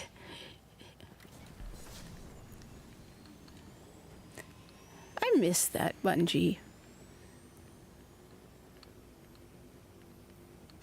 But again, yeah, you find that when you really, really think about it, like, for the number of people, like, look. Some sort of signal amplifiers. Let's see what they're transmitting.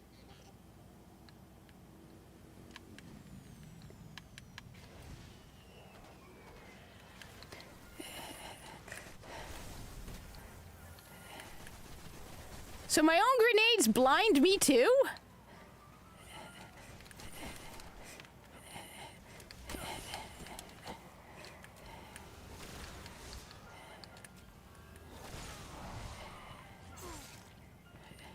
Aw, how cute.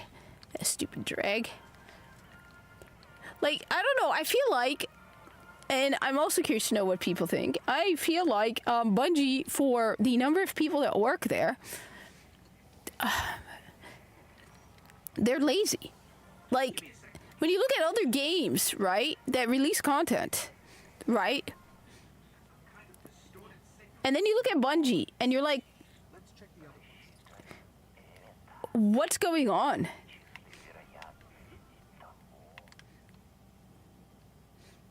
Seriously, like, I don't know.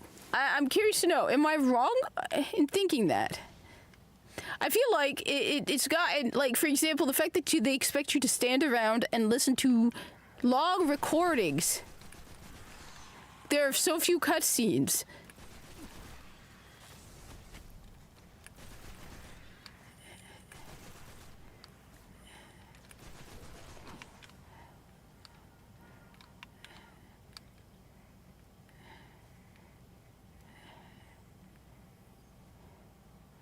Sure, like doing the same things over and over each season.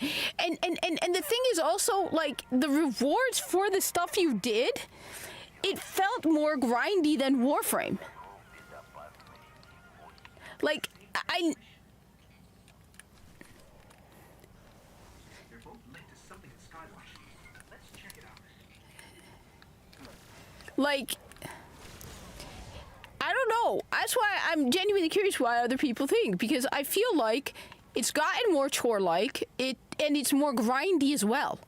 Like, I keep bringing up the equivalent of I helped someone, right, who was playing Warframe for the first time, and he wanted a certain Warframe, and it took us 12 boss runs. Each boss run took less than 5 minutes, because I was a mega high-level Warframe, and so I could burn through the boss pretty fast. But it took like 12 runs, and he was able to get all the pieces for a Warframe, right? Whereas this, I feel like you're doing the same. I mean, last time I saw it, it's like you do the same thing over and over and over, and then even the things that are slightly different are still the exact same thing. For what? It's like the wars don't feel like they're worth it anymore. I play Destiny 1 because I enjoy playing it. I already have almost everything in Destiny 1.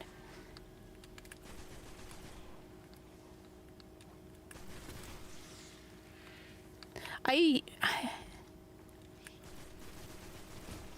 want to come, and even Destiny 1, I don't play as much as I used to.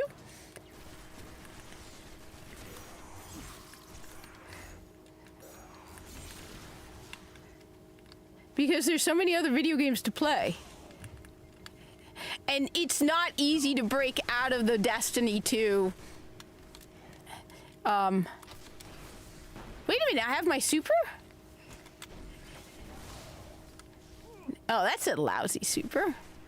That's why I never played a... like... It's very, very, very hard to break out of Destiny 2. Like, even now, I've said, I have it on Xbox fully, like, updated. I could easily go into Destiny 2 right now.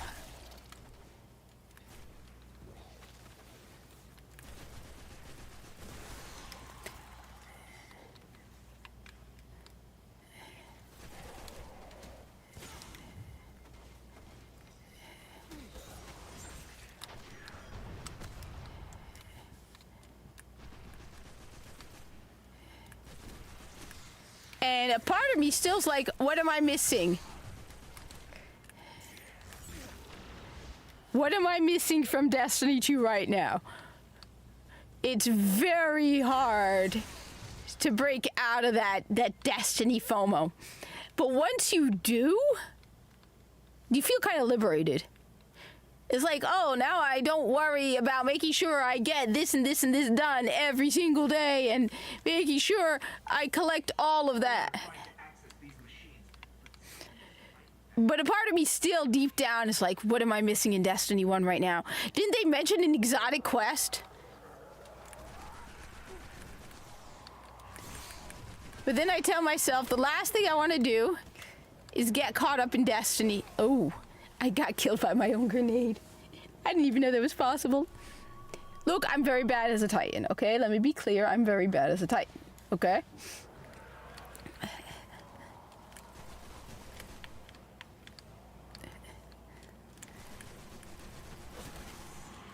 Though right now I'm being really addicted to Diablo 4 simply because I'm a completionist, and that map is not going to unlock itself.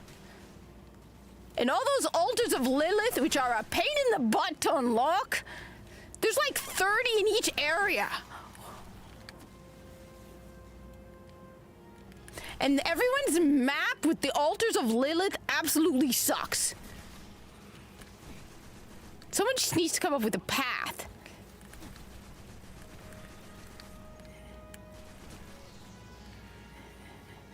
But my completionist brain is now saying that I cannot rest until I fully unlock every goddamn altar of Lilith. I don't care.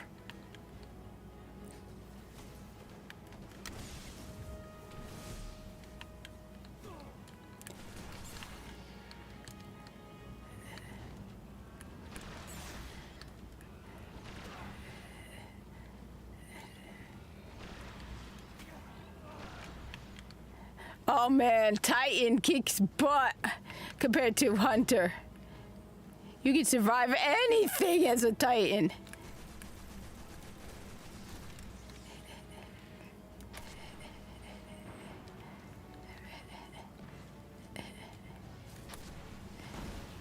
That's why though, I hate all these people who keep like, look, I said, when I play a video game, I want to be a hero. That's it. I don't want to hear about your real world problems, okay? I don't. Okay, I've pulled out everything they managed to steal. We should destroy this thing. I want a big rocket launcher.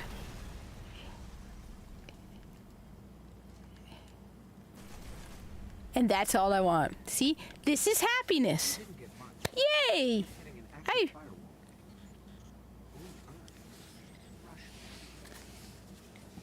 See? This is happiness. A war mine did survive the collapse. See? A war mine did survive the collapse, and now... I built to defend Earth. Face the darkness and survive. He's protecting something here in the Cosmodrome. We have to find a way to reach him. See? Because I'm a guardian, and I kick ass and take names. Right? Yes. That's all that matters. Okay? Me, guardian. Them, bad guys.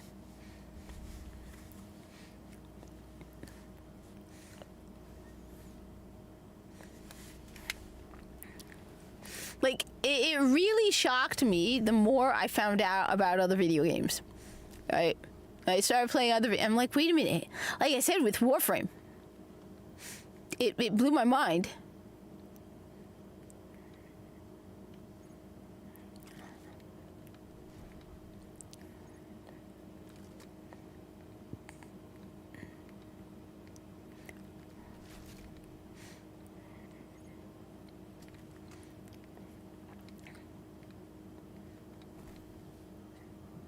Hey! Where is that little Mini Moo? Mina, you want some? Hey, Mini. Let's see if we can. I can goad her. Okay. I doubt it. She's probably hiding somewhere. Minnie.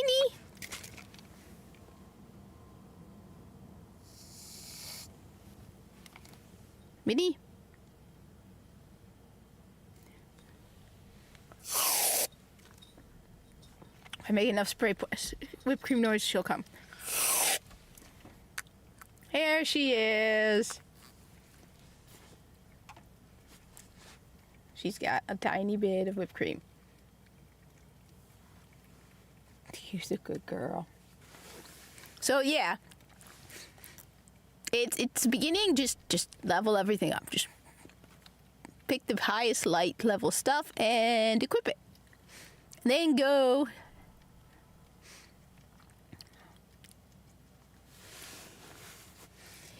Oof. There we go. She's still teeny tiny. Hi, Minnie. There's a teeny tiny girl. Yeah. Who took the puffball on the end of my microphone? Eh? I wonder who did. You know, who took the little puffy on the end of the microphone, right? Played with it, put it in her litter box, and then went pee-pee on it. Who goes pee-pee in the litter box? Do you know who goes pee-pee in the litter box?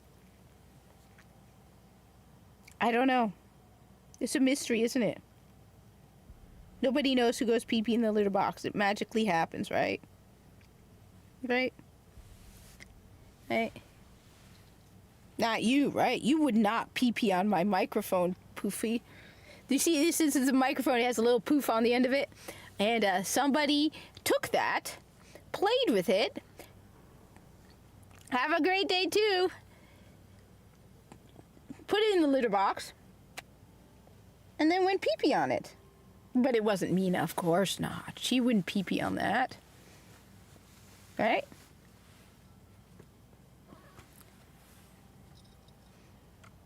Watch out. Don't put your feet on the cube.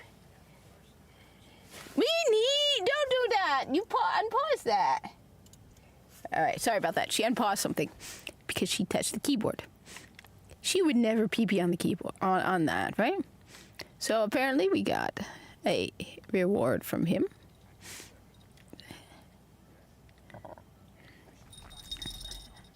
Though, by the way, here's a little something, too, for those of you who don't know. Okay, so the Crucible bounties will give you trials weapons. So one of the last things Bungie did before they basically put Destiny 1 into like standby mode was to these Crucible. I think it's not. Wait, whose are they? I think no, they're here. These bounties here. Wait, where are they? Oh, I may not have access to them. I think they're with Lord Shaxx.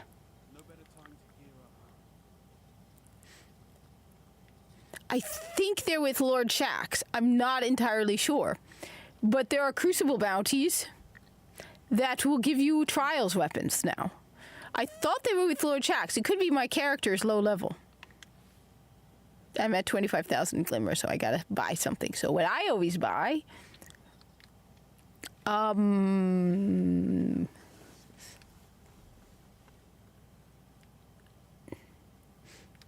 Okay, what I always buy...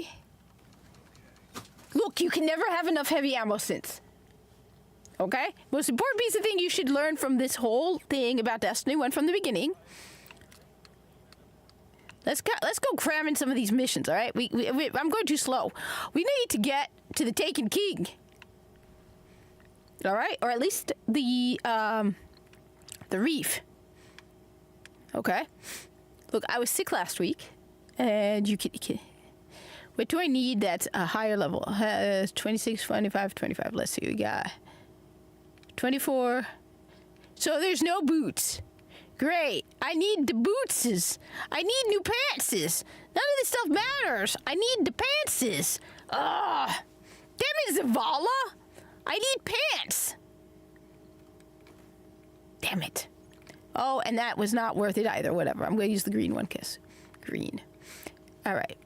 Zavala, I want pants. Gonna have to buy pants. Level 8, but I am level 6. So we're gonna take one of these pantses, okay? Okay, this one here. You got new pants, okay? I got new pantses. Normally don't waste it, but for some reason I've been ridiculously unlucky. Also, I have a ton of glimmer. I've been ridiculously unlucky when it comes to pants. Okay? Oddly, that was level 6. That is unusually unlucky, all right? Yeah, oh, Ikura wants to talk to me. Hi, sweetie. Look, we can... You are always making stuff. I'm impressed. I wish I had that skill. Look, it won't work out between us, okay? If you insist.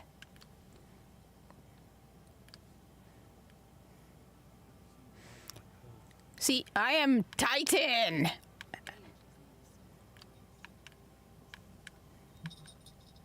Hi, Minnie.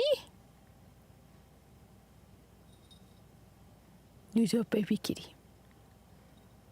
All right. See, look at this armor. Come on. Nothing in Destiny 2 can compare to Destiny 1. Just gonna flat out say it. And we don't have dookie happy shit. I'm sorry, Mina. I don't think she'll ever forgive me for that. Just keep... All right, let's do this. All right, 30. Thing is, I'm not a big fan of sniper rifles. All right, I've always used scout rifles like sniper rifles. Okay. So, oh, by the way, Assassin's Creed Shadows has been delayed again. Wow. It's not like it was like. Oh. Let's go have fun at the Skywatch. Come on, Minnie. You want to come? Yeah. The only thing that Destiny 2 has over Destiny 1 is that there's a cat in the tower. There's reports a team of Guardians went dark near the old Skywatch. They were running a mission for Dead Orbit, had codes to a hidden array that could reconnect us to the other colonies in the system. If we can find their ghosts, maybe we can open that array. See, look! They literally gave us here a reason to explain Neomuna. Call other colonies in the system. It could have been one of the other colonies. The ghosts were last heard from near the Skywatch. Let's head there and see if we can find them. Let's do this! For I am a guardian of the last safe city.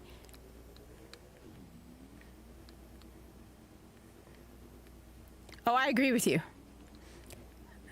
Look, I'm not interested in that game at all.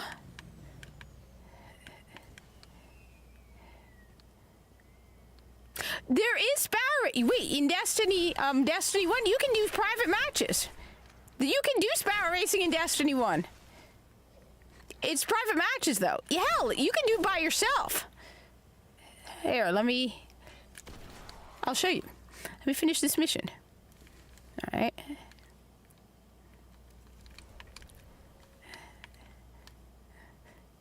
There is Sparrow Racing. So one of the things that people forget is Destiny 1 still has private matches, and you can do Sparrow Racing. To that high breeding ground. Vanguard say they're spilling onto the surface now, keeping the fallen busy. I wonder why! Who opened the door, Ghost? Did you pause and think maybe we shouldn't open the creepy locked door? No, you didn't! You opened the creepy locked door! And now we have Hive all over the Cosmodrome. I wonder why! Next time, Ghost, when you see a creepy locked door, don't open it! Oh my god! It's like the flood in Halo. It's called the flood! Don't open it! What is it with people and opening crazy doors?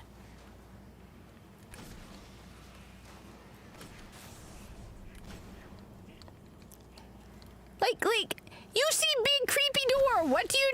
You leave it shut. You don't open it. Yes, and he shouldn't have. Look what happened to Buster.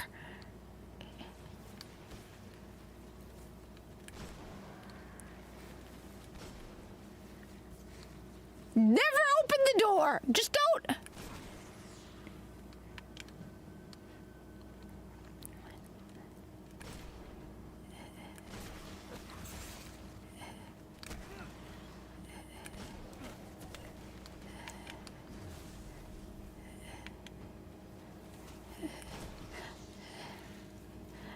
I mean, don't get me wrong, I love my little baby who's sleeping right over there now. But don't open doors, just don't. They're in a clearing between buildings not far from here. Just don't open doors. Okay? Why is the hive all over the place? Because of us. Still here. All unhappy.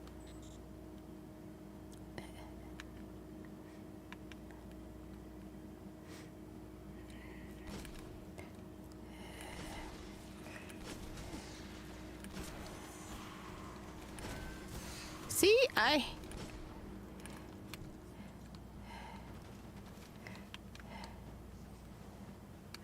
It's dead. Keep hunting.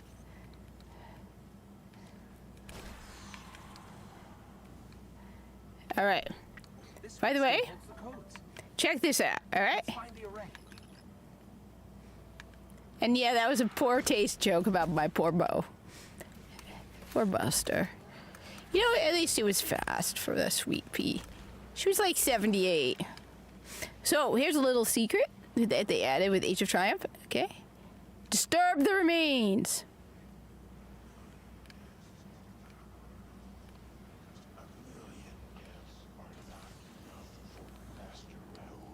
A million deaths are not enough for Master Rahul.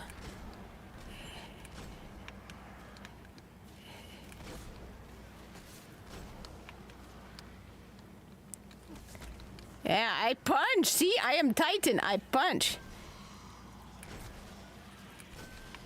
See, I got skills. I got mad skills. Headshot. Don't mess with me. I got mad skills.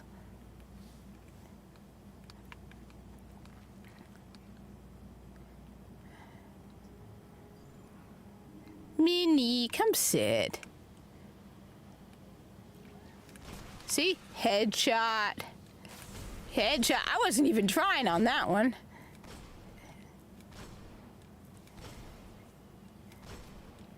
Okay, that was bad. All right, you guys didn't see that. Bang. Don't mess with me. I'm a guardian.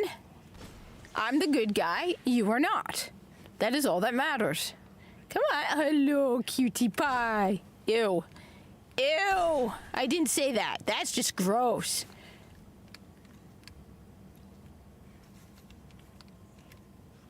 See? So according to those Square Enix things, they said they're partners, right? Implying that if you sell their games, interesting. Wait, so I can get rid of that. 32. I am rising in the world, hey? This Guardian is now going up. Approaching the control station. Demon guy, Viso's a coward. Viso just got lucky. Viso's like, it's a Corpus engineer. At the end of the day, Viso would be like, why are we doing this? Like, Viso did what he did because he knew, like, he saw Alan V was betraying the Corpus. But Viso wasn't, like, strong or... He's just, like... I mean, he's Corpus military. I mean, look, all right. Compared to an average dude today, Viso could probably kick everybody's ass. All right? Viso is Corpus military. When it comes down to it, all right, your average guy, Viso can easily kick their butt, all right, without even trying, because Viso is a genetically engineered, purpose-bred Corpus engineer. He probably has a genius-level IQ, which is probably the norm for the Corpus, okay? And he probably is, like, I think he's, like, we figured out Viso's, like, 6'4", because Corpus Tech are tall. So, like, Viso would probably kick most men's butts today, and he's over 200 years old. All right? So, yeah. But compared to Doom Guy, first of all that corpus genetic engineering and strength ain't nothing when it comes to guts. Viso got lucky. All right? He did what was right. It's sort of like a bank, you know. I'll see if these codes still work. Like, just look at Viso in his gear. That gear weighs a ton, and he is running around, jumping and rolling over. So no, Viso couldn't beat Master Chief. Viso wouldn't even want to beat Master Chief. Viso would look at Master Chief and be like, so are you our new mercenary? Viso would want to know why you want him to beat Master Chief, because he's technically just a corpus tech. All right? He would not see it as very profitable for him to fight Master Chief. Like I said, don't get me wrong. Viso is a purpose-bred, genetically engineered corpus, all right? He's genius by our standards, probably. And he's and again, Viso is probably very physically fit. He has to be. That gear he carries and wears is ridiculously heavy. So no, don't get me wrong. Viso's no coward, no spring chicken, no like wimpy guy, all right? But he's not Doom Guy or Master Chief. Has he seen combat? Yes. And that's one of the things that pissed me off about how they betrayed Viso. Because Viso has seen combat. He's an Eximus. Yes, Viso has seen combat. Like that whole thing where they're like, no, Viso has seen combat. Come on, people. Viso is over 200 years old minimum. There's no way a tech first class, no. So no, people act like Viso's a cuddly puppy dog or some shit. No. Viso probably has seen combat, probably has killed before. And he's not your friend. But at the same time, he's not Doom Guy. He's probably, like I said, he could probably, he's purpose-bred, genetically modified, genetically engineered, genius. Undoubtedly, all the corpus are. Very smart. Because they're purpose-bred for their jobs. But, yeah, no. And if you told him for the sport of it, he would tell you that it's not profitable because he would not win. And that it would be a waste of his skills as a corpus tech to go shooting and fighting Doom Guy.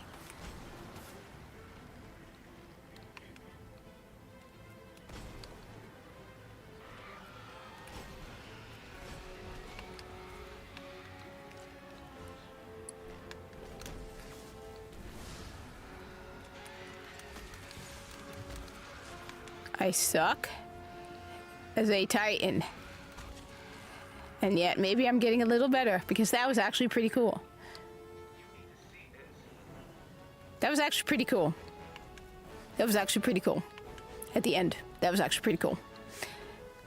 But, like I said, the reason I like Viso, and I made a whole post about it, and his voice actor blocked me because I'm anti-woke and a Trump supporter, so...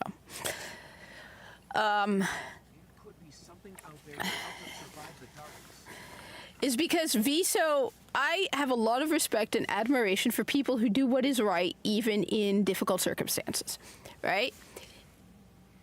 And I like to think that if I were in Viso's position, I would be the same. I would do what is right, regardless of circumstances. And one of the things that people forget about Viso is that Alad V, who Viso defied at the end, is basically a religious leader for him. People often forget that the corpus is a religion. That's one of the things that people always forget about the corpus. They are a religion. Has been by AI, but yeah. There is no way. Viso would just look at you like, what are you doing? Why would you even consider putting me up against them? Viso would just be like, yeah, no. And it would be understandable. Like I said, Viso has fought Corpus. Viso has probably fought Grineer. Viso has seen and maybe fought Warframes and avoided Warframes. Like, I wrote a story where he fought a Warframe and survived, but barely, because he nearly was killed by the Warframe. So basically, Viso has fought fellow Corpus and Viso has fought Grineer. That's it. There is nobody among the Corpus who can compare to Doomguy or Master Chief. They, like I said, Viso is genetically engineered. We know he is purpose-bred Corpus, right? But he has no chance against those. And he would look at you like, why are you out of your mind forcing me to face this insanity? Like, to put Viso against Doomguy is just suicide. Okay, don't do it. Don't do it. Don't do that to Viso. I like Viso. All right, and I already said the reason is because Viso did what was right. Right? At the end, Viso did what was right. Okay? And that takes courage. What Viso did takes courage.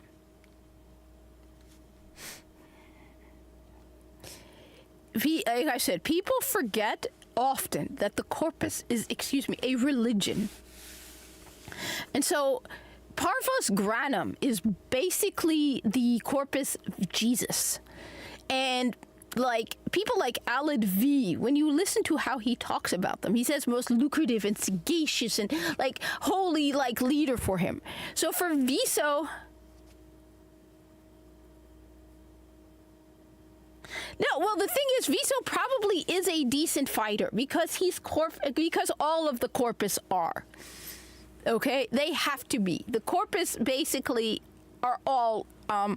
He's a shooter. He's not he has some basic training, undoubtedly.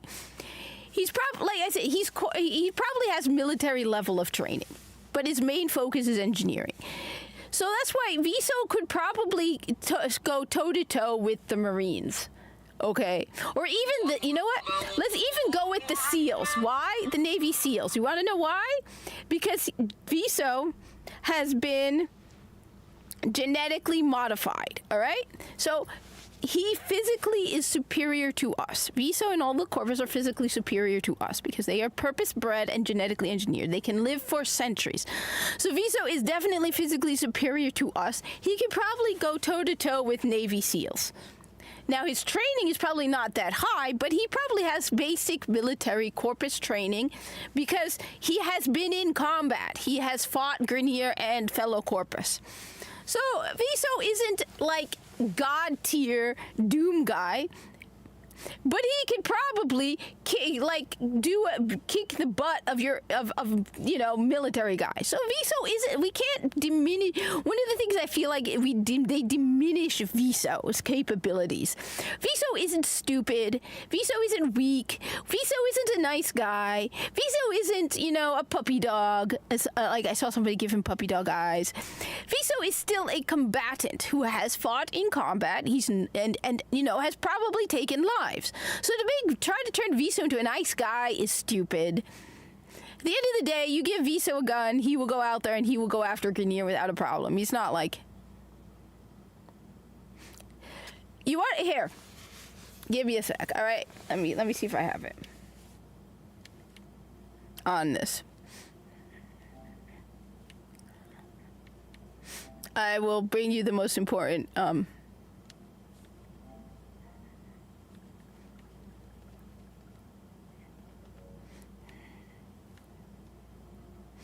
right.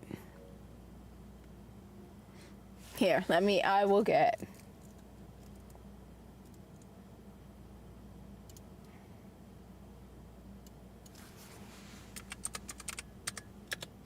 Viso is Corpus, which is from the video game Warframe. So the Corpus is basically a cult that worships Prophet. Yeah. Is a cult that worships Prophet. It is a religion, basically, of the game Warframe. And Viso has so spoilers for the new war. Here we go. So, there we go. This is Viso's biggest moment in the game, right? So we're just talking about the Corpus in general and how the Corpus have breeding programs. They are very corporate, right? They're very, very corporate, okay? But here's Viso.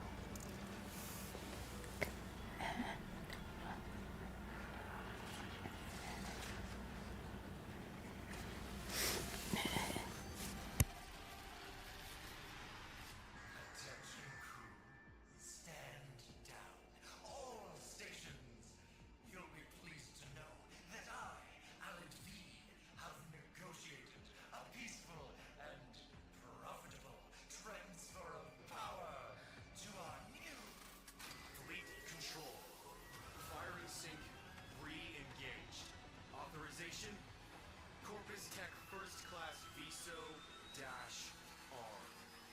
Take your shot for profit.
Okay, so I agree with you to a degree. The only reason I said Navy SEAL for Viso is because of his physical strength.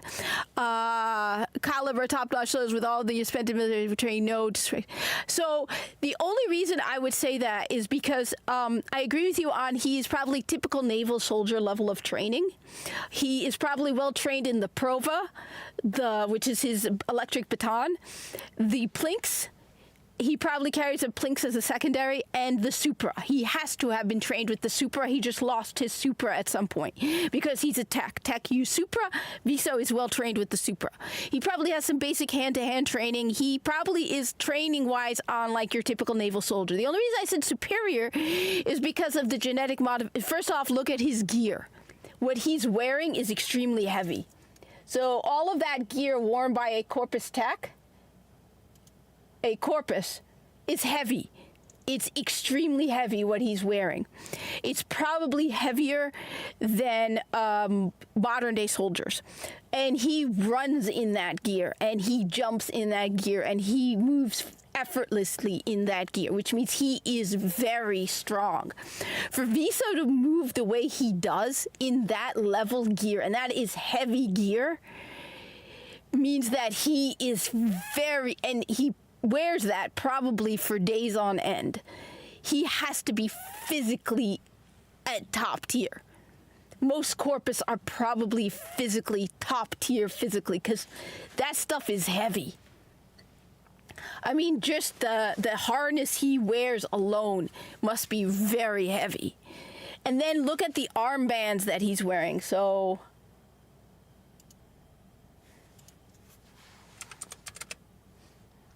see if I can find the picture of him with the moas. Because there's an image of him standing upright, right? And you can see him full geared out. And that gear is heavy.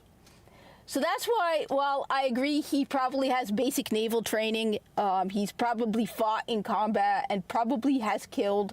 He has probably fought against Grineer and Corpus. His physical strength has to be top tier to be able to wear all of that gear and to run in it. Corpus are very light on their feet, and Viso is light on his feet. So that's why. He doesn't have SEAL level training. He just has a ridiculous level of strength that was genetically created in him. Here we go.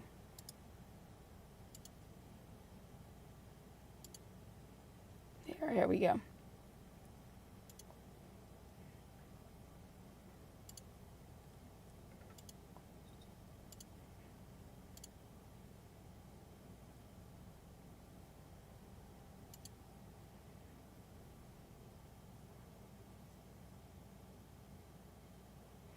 Possibly. Look at the amount of gear Viso is wearing. Those are made of metal on his arms. The helmet, and he's not wearing his helmet. So if he's wearing his helmet, that thing is also heavy. You know, he's got the pack on his back. Those things on his wrists alone, and he is light on his feet. Viso is light on his feet. He runs. He doesn't struggle at all. He runs all of the time. So for Viso to be capable of moving the way he does with that level of gear, Viso would be, he may not have the same level of training, but the physical strength that Viso has is impressive. He has to have it, and he's just a tech. Like I said, that's one of the things I was going to be very, very, very picky about with Viso. And that was when you watch the Corpus, when you play Warframe and you watch the Corpus in your allied missions with the Corpus are very light on their feet. They act like they're not wearing heavy armor because they must have been. He's probably been wearing similar armor since he was a kid. I was talking with us, UA, and we figured that as children, their armor is like interchangeable, so it's able to be like fitted and changed to grow with them. But once they reach full adulthood, then they probably have two sets. I mean, then you have to add the tubing underneath. This thing is heavy. So that's why when you really look at Viso, people really underestimate. See, here's where you get the heavy.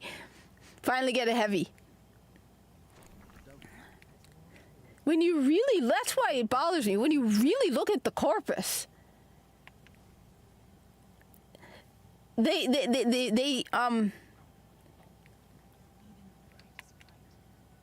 really underestimate the Corpus.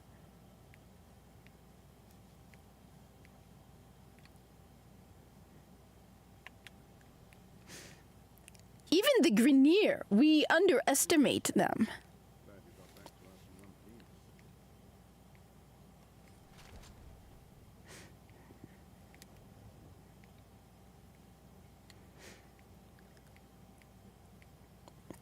Let's see if I have everything max. 39. So I have multiple. UA comes and goes. You know what? I wouldn't be surprised if he's playing Marvel Rivals or Helldivers 2.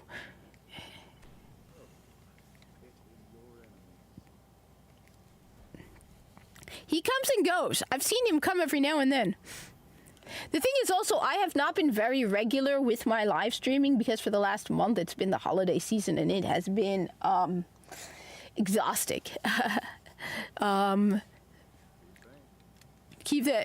It has been very exhausting. I'm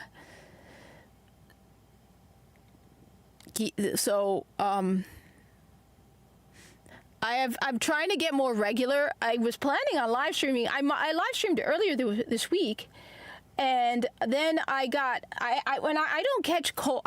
When I catch a cold, the first day it's a cold, and then it immediately goes into my sinuses, and so it like the wind goes right up your nose. It is unbearable. So I was just miserable for several days. Yeah, I've heard him speak. He's got.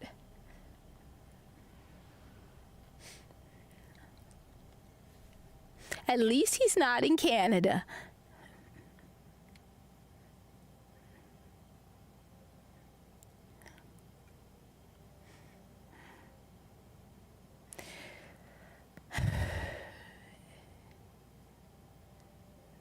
All right, so we're going to the moon.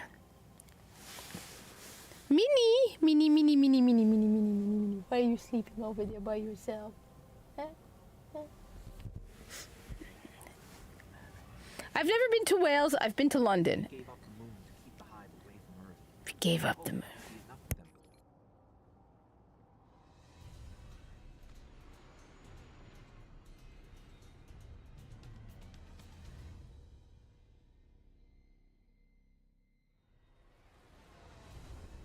I used to look up here at night and wonder what the hive were doing, but the only activity I could ever pick up was hazy, like it was blocked or buried.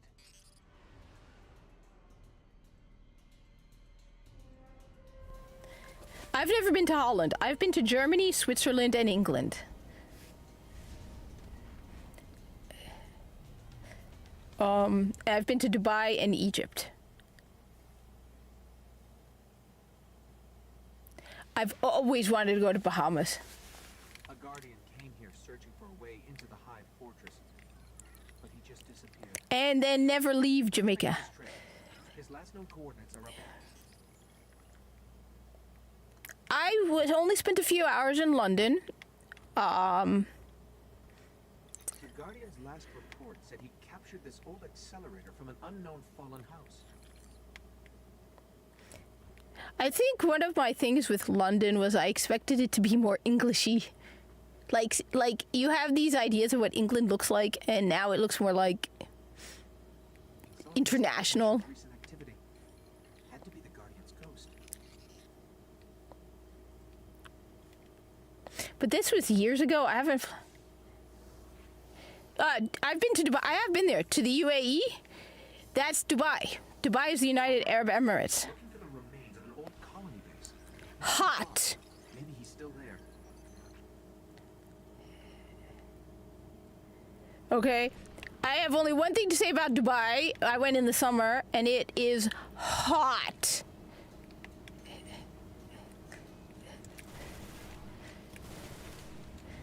Oh man, this thing has a lousy recoil. Look at this thing.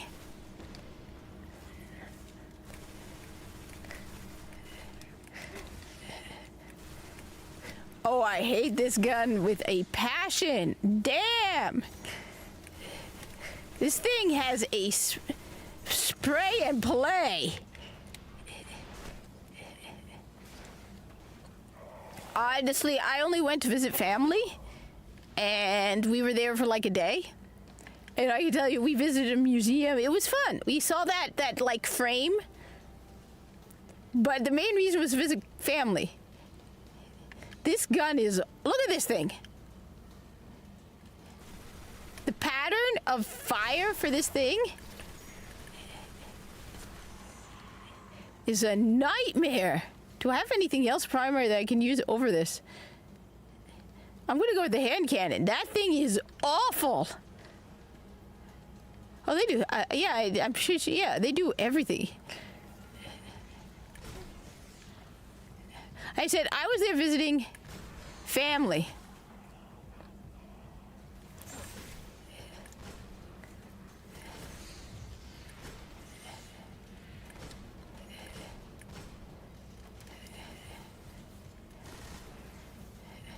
Oh god, these guns have... Damn!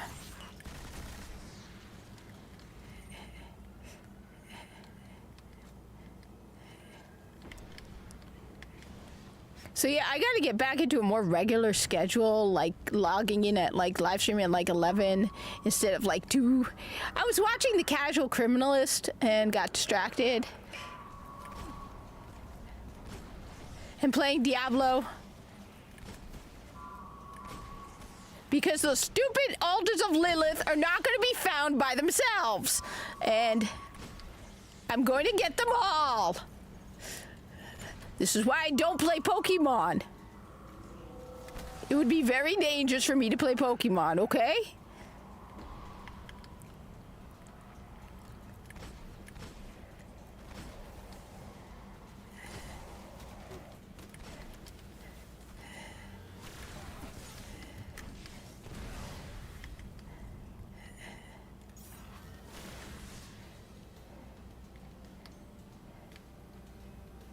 Well, I mean, I know it's popular in the Middle East.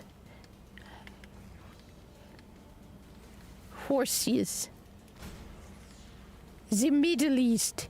It is in the middle.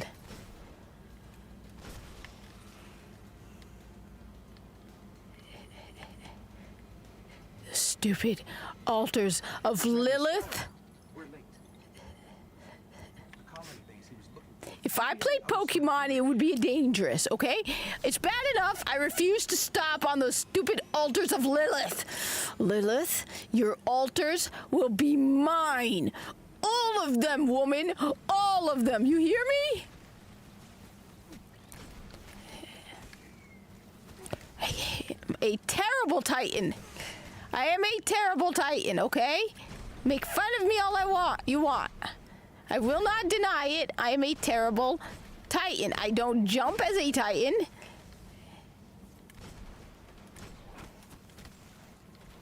So this is why, if I'm going to become the master of Remastered Destiny 1, I'm going to die.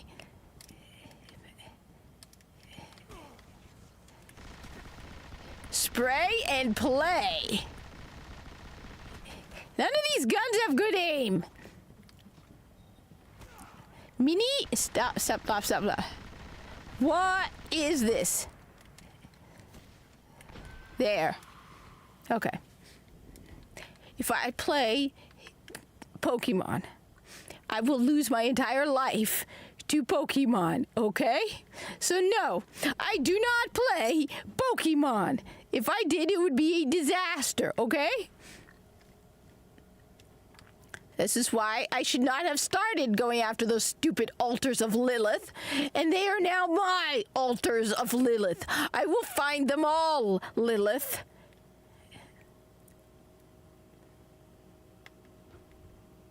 Every single altar of Lilith. All of them will be mine. I'd be a decent Mandalorian flight commander. Okay, that's cool. But I want the altars of Lilith. Minnie. Oh, hi. Dude, you were just standing there. I'm almost embarrassed for you. Hi, Minnie. She's so small. It's adorable how teeny tiny, itty bitty little kitty she is.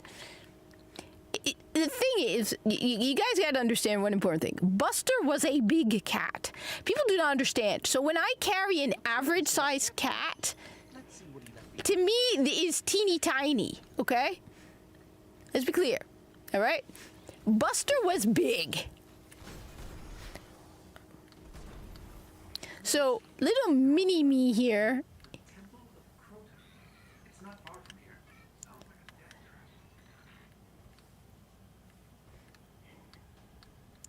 trap. Now I've already sworn my soul and my loyalty to the Corpus.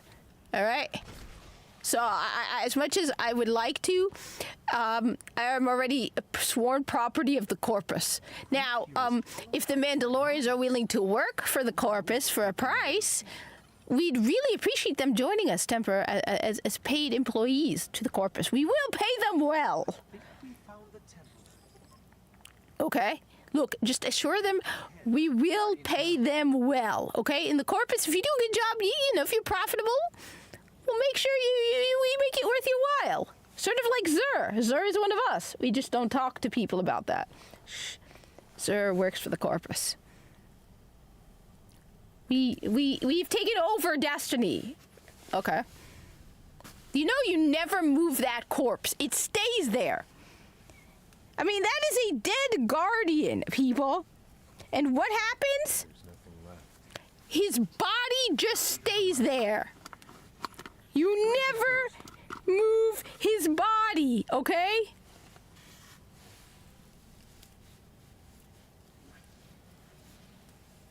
So don't worry, the Corpus will provide them with the right price.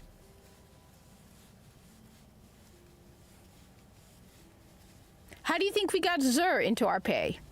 In a competing video game. Bungie doesn't know this, but Zur works for us in the Corpus. We may want to move back. Like, that corpse is never moved. You will come back repeatedly. Awesome. Then the Corpus respect anyone who's into the mercenary market. 100%. Their priorities are clearly our priorities. Profit.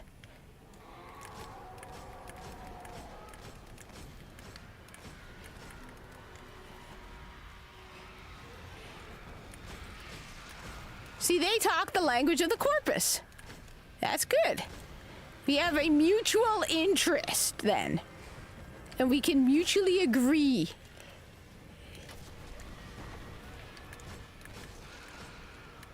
So much easier then. It's so much harder to try and negotiate prices with people who do not prioritize profit. Okay?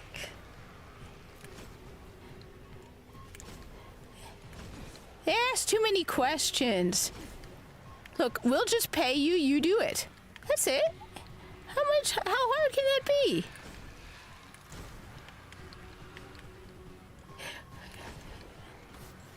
One person got all mad at me because I was talking about the CEO from the United Healthcare thing, right? And my profile on X is all about the Corpus. And he's, look at your profile! And he's like, it speaks for itself. I'm like, it's a video game. I am now level 8. I have ascended to level 8. I really don't like playing this guy. The dying light of a ghost. Yes! Let us avenge you, ghost of unknown guardian, whose body we will never remove from this location. All right, woman. Bam! Oh, that's powerful. I did not expect. Ooh, blue. I have a blue. So one guy got really pissed at me. So I was talking with him about I posted about the CEO from United Healthcare, Brian Thompson. Long story. I posted about him, and you know, people, because I actually interacted with the guy. So it's a long story, right? So I actually interacted with that CEO who was murdered. All right, Brian Thompson. I actually had interactions with him, and so I posted about it. And that he isn't as evil as people make him out to be. It's a long story. I've had people who knew him interact with me as well because they were grateful that I posted about him. Let's just say we were talking about health insurance and how not everybody, like everybody always thinks the provider is an angel as well. And there's like, no, not even. Anyway, it's a whole drawn out thing. But we were talking about the Brian Thompson CEO guy, right? And one person makes a comment about my Twitter handle and how, the reason I was being, I wasn't saying nasty things. I wasn't celebrating the murder of a man a father, because of, and then I wasn't, so how dare I not celebrate that murder? But on top of that, my profile spoke for itself. That's why, and it's like, dude, it's a video game, right? It was so funny. other favorite. No, wait, Alex. This one was my other favorite. So I don't know if you remember a while back there was a video of some trans man. Okay, it was a woman who identifies as a man. All right, crying because they were working at Starbucks and they had to work 8 hours, and that they were 4 hours in and they were losing their mind. And everyone was like, "Dude, man up. If you want to be a man, act like a man. You're acting like a whiny ass bitch. Grow up." And so I posted something from the perspective of Viso, right? So it's like in the corpus, we work 3 days straight, right? Or something like that. We were I don't remember exactly the whole thing.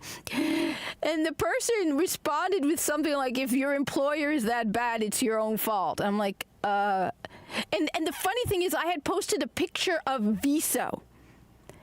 Okay, and I posted a picture of Viso, not a humanized. I literally took a picture of Viso from Warframe, and I said something like, "In the corpus, we are expected to work 3 days or something," and like 8 hours. No, I said something like 8 hours is nothing for us in the corpus. We work much longer than that. And this person responds with, "If your employer is that bad, it's your own fault." I'm like,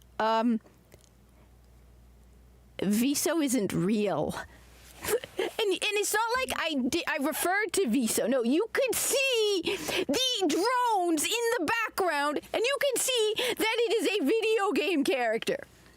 So sometimes it's just so much fun. But yeah, that person was pathetic and sad, where it's like, I have to work 8 hours, or even, I think it wasn't even 8 hours. I think it was 7 hours.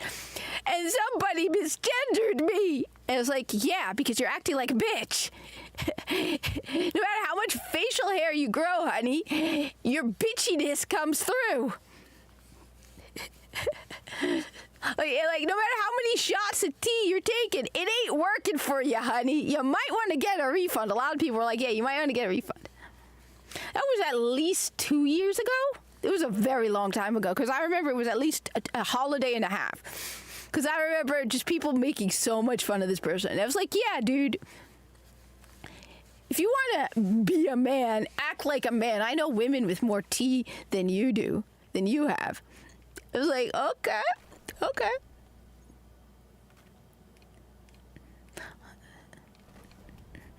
It's like you might want a refund on those shots, because it's clearly not working for you, honey. Yep.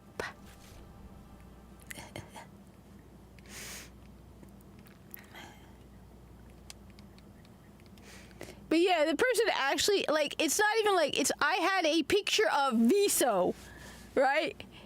And the person didn't catch on that it was an obvious video game character.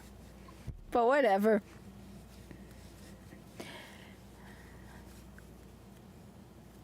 Yeah.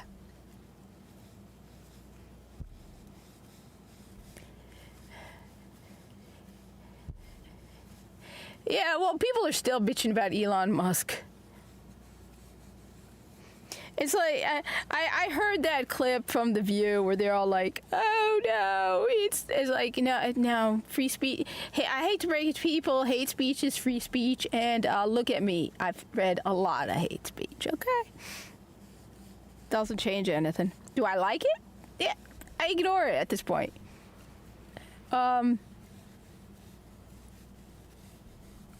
It's not fun sometimes, especially when it's someone you follow and they're saying something and you're like, wait a minute.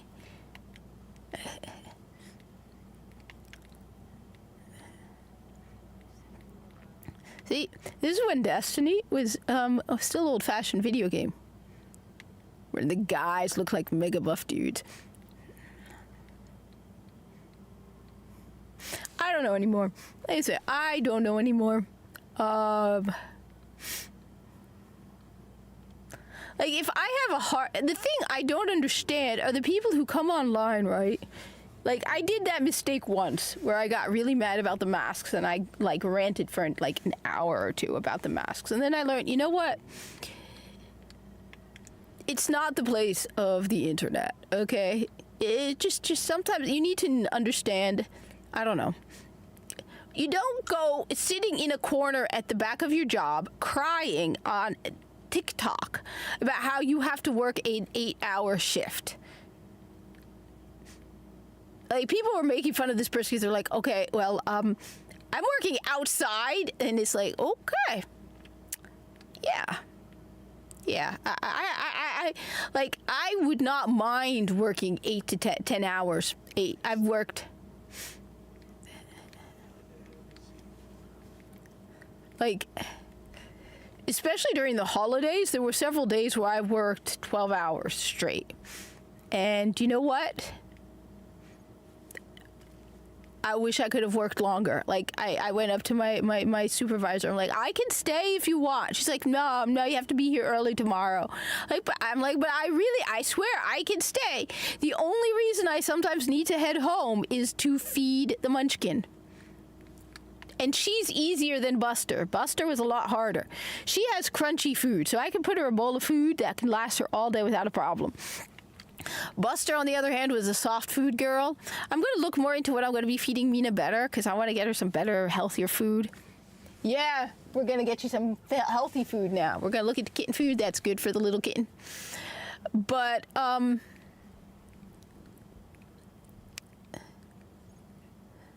in general, yeah, I would love to be able to work longer. I hate this whole, they limit you to 40 hours a week.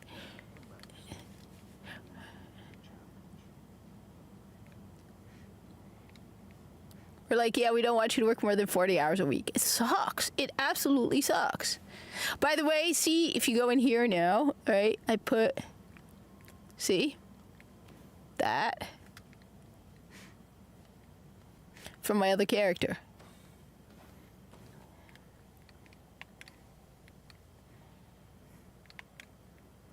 Let's just,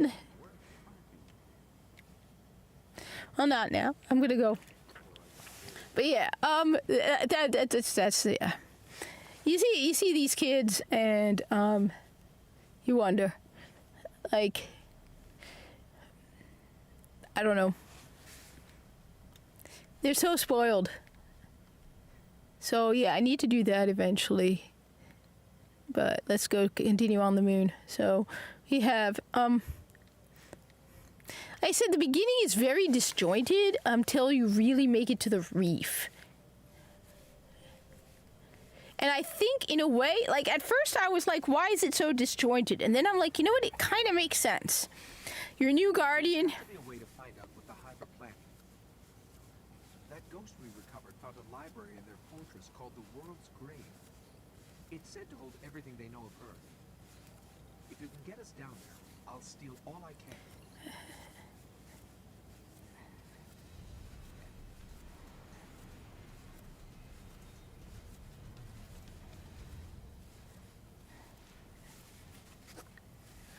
The World's Grave is deep in their fortress, but according to the ghost we found, there's an ancient knight who protects it. I can lead us to him, but you'll have to face him to find the grave. Yes, ghost, because I'm kick butt awesome. See, and this is why Destiny 1 is awesome. Like,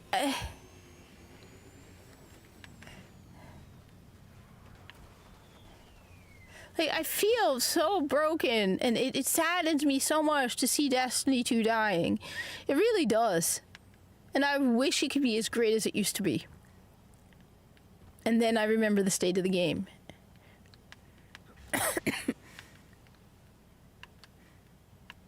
I saw something from Clownfish TV saying that, Really tore into the moon. Filled it with all sorts of chambers and catacombs. localizers are going to be a thing of the past. Oh, localizers are going to be a thing of the past now.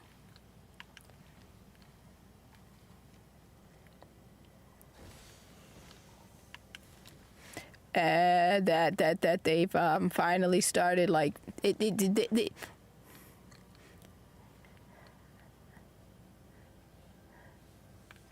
whole necropolis down here. All right, so my theory once more, and this is for Elon Musk, because, hey, he likes Diablo. I want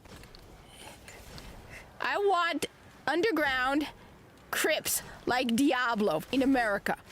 It disappoints me greatly knowing that 1,000 years from now, there are no awesome, kick-ass, crazy crypts like Diablo for people to discover.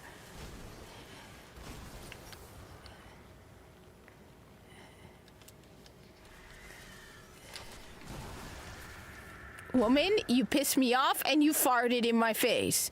That's what they're doing. Come on, you guys. That smell, that poison gas, that's fart. That is Hive Wizard fart, okay?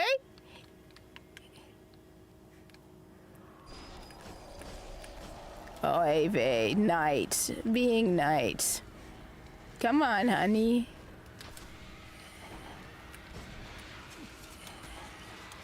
Aw, the little frog got punched in the face and turned to dust. See, watch this. This is a Titan, right? Bam! I just shoot it. I just punch him. Oh, great. All right, watch. You're annoying me, you little... Don't annoy the Titan, okay? You woman are pissing me off. Fine. I want to get that.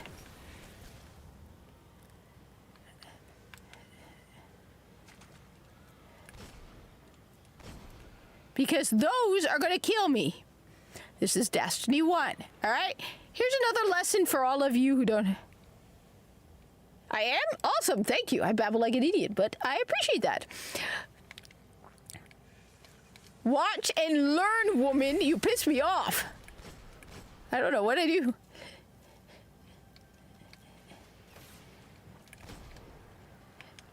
I appreciate the compliment.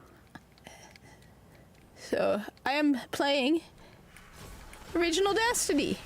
Woman, don't fart. Look, seriously, right? Those wizards are farting, okay? Just pause a moment, all right? They suddenly let out gas all around them that is black and smells. What else do you think they're doing? The night is near. It's powerful. Eh? This night holds the key to finding the grave. We'll have to kill him. I know. You're right, Ghost.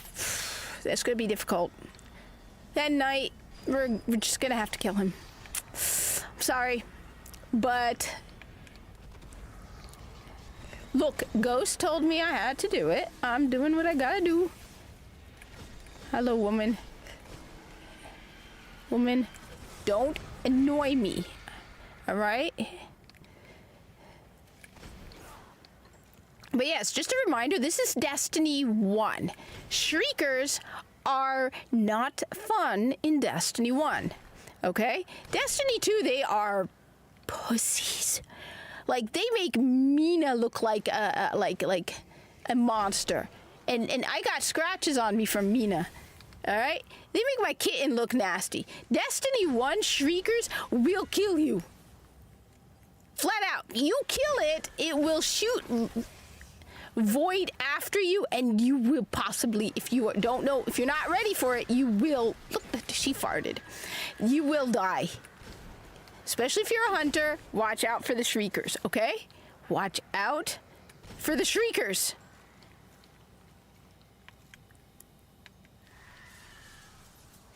Yeah. Hello, honey. I swear if you fart on me. Alright, watch. This thing is more powerful than I realized. That thing, damn! This is the key to the grave. Did you see that? I did not realize that the Titan attack was that powerful. It took down that knight in one go. I've forgotten how powerful Titans are. Did you see that? Like, I did not realize that Titan's electric arc attack is that powerful. Oh, how cute. You gonna play? You gonna play? Ooh. Bang. I did not realize Titans were that powerful. I mean, I knew they were kick-ass, but I did not realize they were that kick-ass. Like, the impressive, like, did you see that? All he did was jump.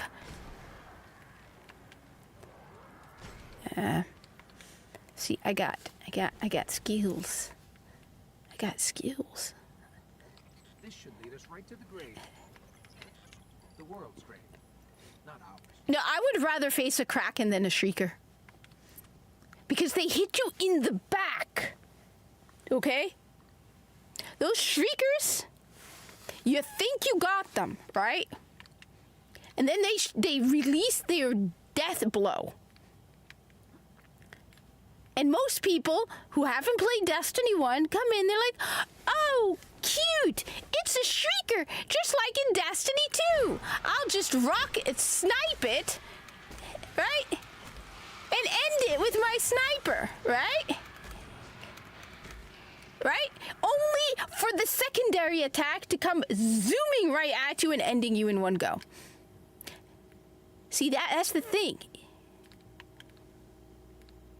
Krakens, at least, aren't deceptive like Shriekers. Again, this is Destiny 1. Unlike Destiny 2, Destiny 1, everything wants to kill you. On a slightly less massive scale than, like, retro video games. So, like, it's not retro level of I want to kill you, but it is still more I want to kill you than Destiny 2. What killed Destiny 2 for me was the moment I found out you can shoot through the Cabal shields. That's it. There it is.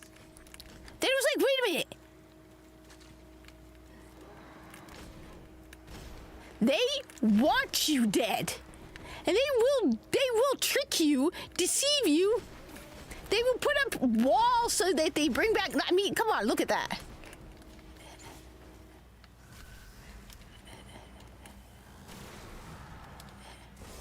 Like, look at that. That is a real night boomer. Okay? Look at that. Look at that guy.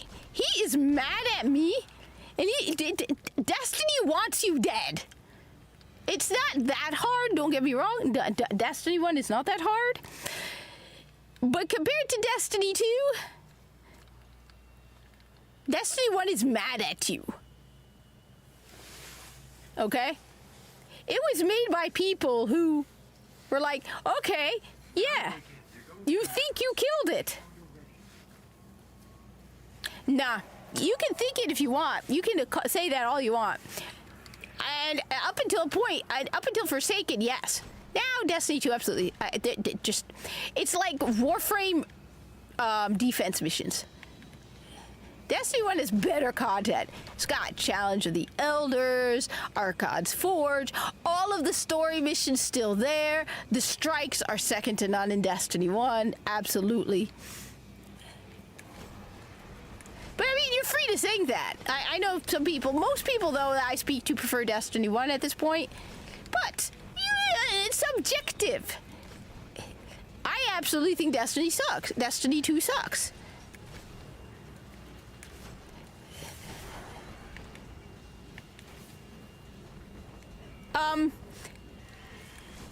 And honestly,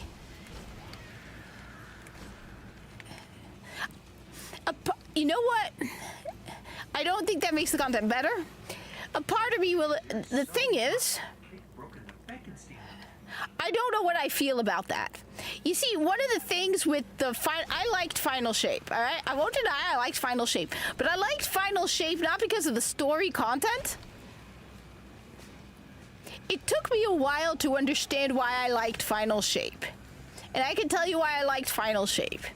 I can't tell you half of what happened in Final Shape because I have no idea, because like everybody else, I barely paid attention to the story at the end. Final Shape was almost like Red War all over again.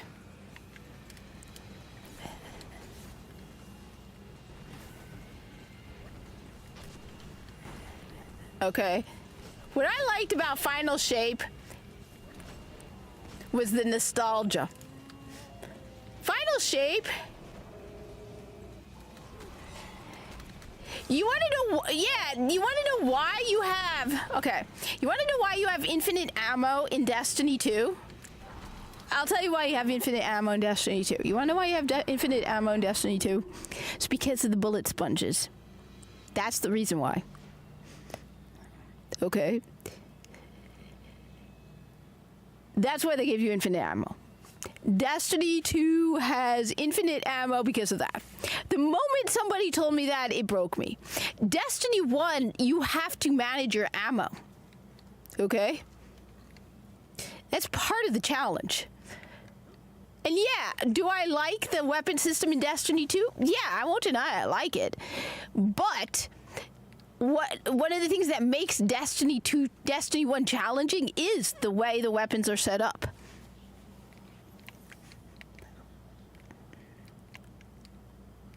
When I break in, they're going to come after us.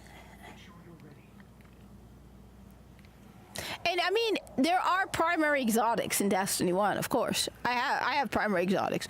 But they gave you infinite ammo because of that. It's because of the bullet sponges. Because they lost the creativity that they had in Destiny 1. I mean, we have modifiers in Destiny 1 that affect your ammo drop rate, but you need to learn how to use it smart. So there's a modifier in Destiny 1, I don't know if you remember it, where it would drop, you would not drop ammo from the weapon you have equipped. But what's nice about it is when you really think about it, okay?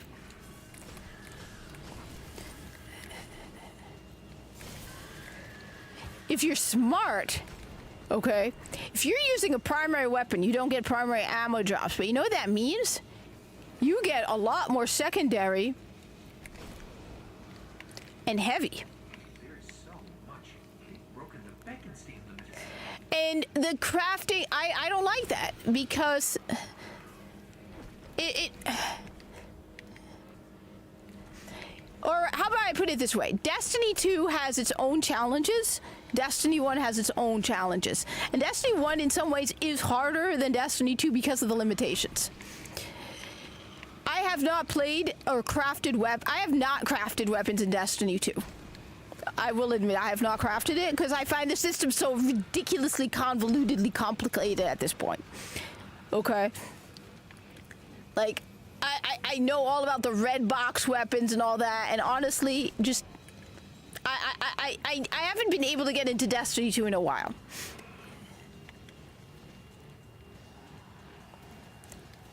No, it was recent. It was yeah, and they gave it to us because of it wasn't Beyond Light. It was Lightfall. It wasn't Beyond Light. It was probably Lightfall. Beyond Light did not have infinite ammo because I was still playing regularly in Beyond Light. Lightfall. I'm pretty sure it was Lightfall. It was definitely not Season of the Splicer. But they gave us infinite ammo because it was for the bullet sponges. And I'm not the one who said that. Other people have told me that.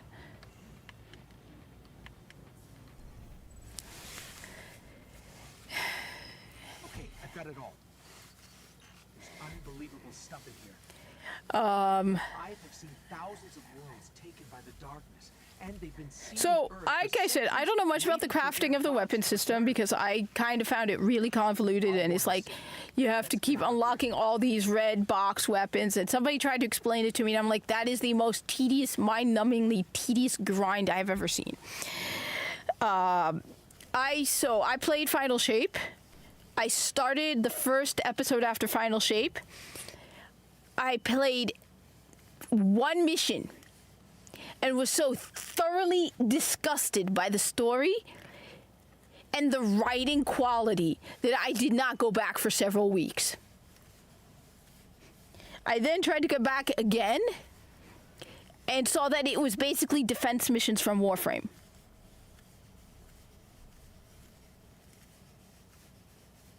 Yeah, but then, I mean, look, I get it. And a lot of people like that.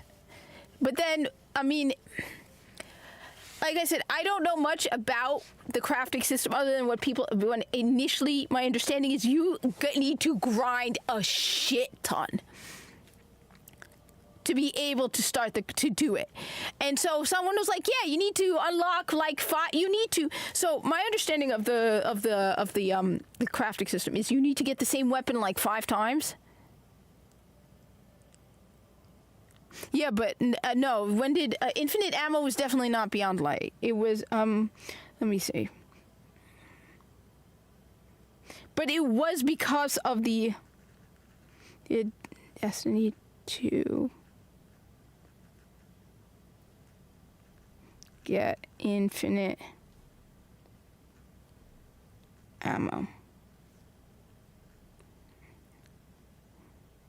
August 2021. You might be right. Season of the Lost. So it came in August of 2021. So what was in August of 2021?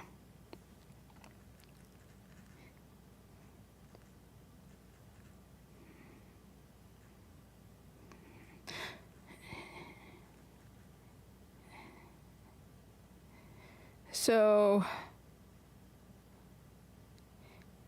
it was after Beyond Light. So it wasn't during Beyond Light. It was after Beyond Light, because I know it was not in Beyond Light. So it was after Beyond Light. We already had stasis. But it was given because of it was so for bullet sponges. That's why they gave it. Now, my understanding of the crafting system was you need to get the same weapon like multiple times with the red barrier. Someone was explaining it to me, and I was like, that is the most unnecessarily grindy thing I have ever heard of. And I was like, I'm not even going to do that. I'm like, I don't even care. I'm not going to do that. As I said, the last year I have maybe played 20 hours of Destiny 2, maybe 30. I finished Final Shape on, I didn't beat the boss, but I soloed everything other than the final boss on Legendary Solo. As I said, I have multiple times tried to get back into Destiny 2, and I hate the state of the game. I'm sorry, I hate the game. I hate the state of the game. I hate the writing. I hate the grind of the game. I absolutely, there is nothing right now that I find. Then I come back into Destiny 2 recently, and I see them doing potions and tonics, where you have to like talk to Aramis, then talk to this other person, then talk to this, then do that, all in like, it's like just running back and forth creating potions, which to me sounds like 3 of coins.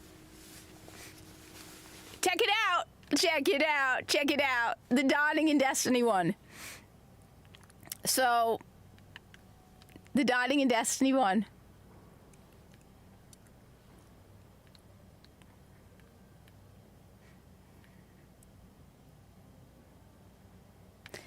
I've been trying to get people to, like I said, there is a different mood to Destiny 2 than to Destiny 1. There's a different feel. When I play Destiny 1, I'm happy. The game is just, you are a hero. I keep saying this. The mood of Destiny 1 is so different.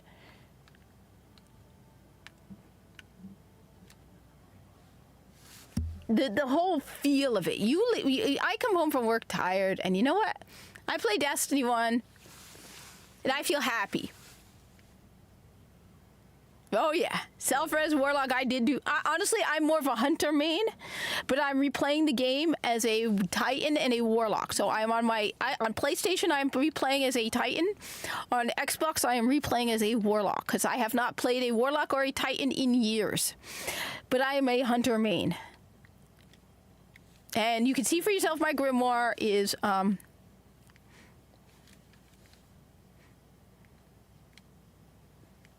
thing is, let's go with only.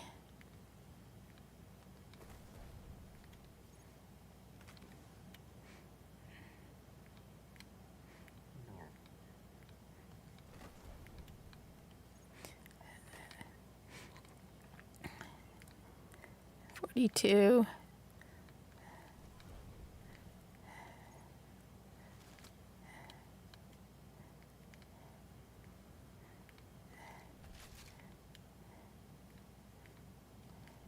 Max it up. Let's get let's see. Let's go with the armor pieces. Can I use that? No. So you know what?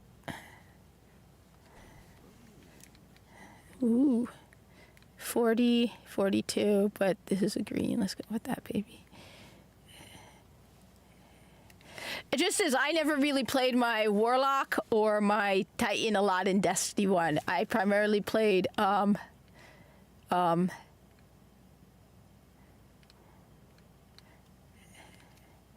primarily played my Hunter.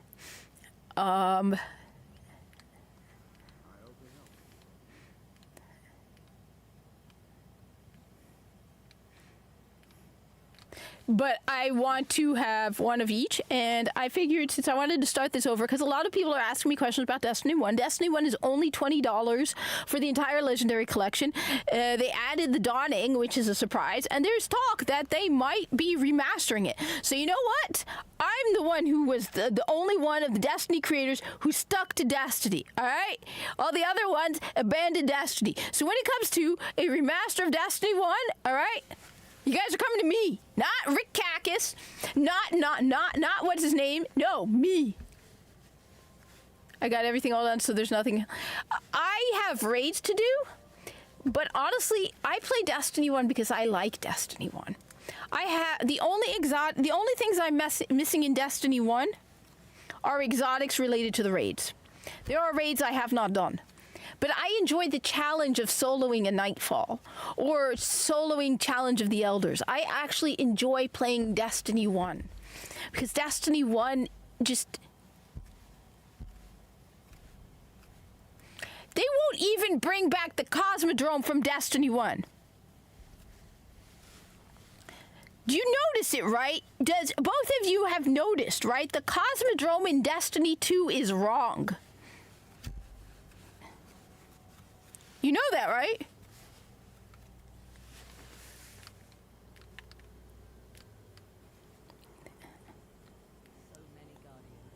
They also want to bring back heavy ammo synths or the bones of Ao. So, like, for me, look, I play a video game, as I was saying this earlier, I play a video game to be a hero. I want to feel, I want to forget the world and be a hero, and Destiny 1 is that. Destiny was about being legend, being the good guy. Destiny 2 just doesn't have that. It has a different mood to it.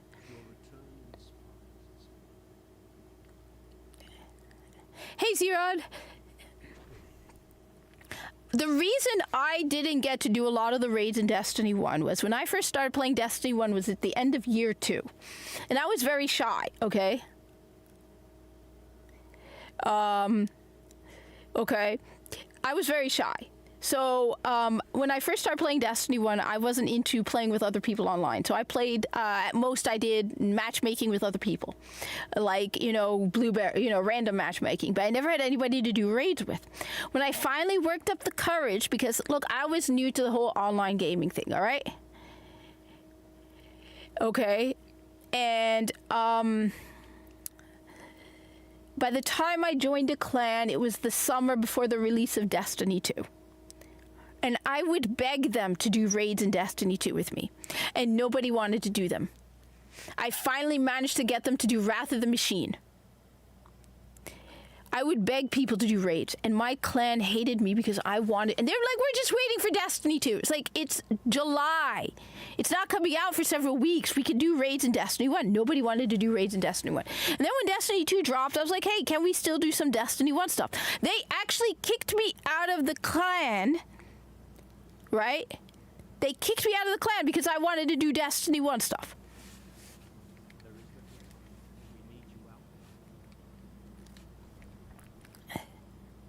Which I was like, I don't care. There are so many clans at the time. It was like, who cares? You need me more than I need you. I could find a bajillion other clans.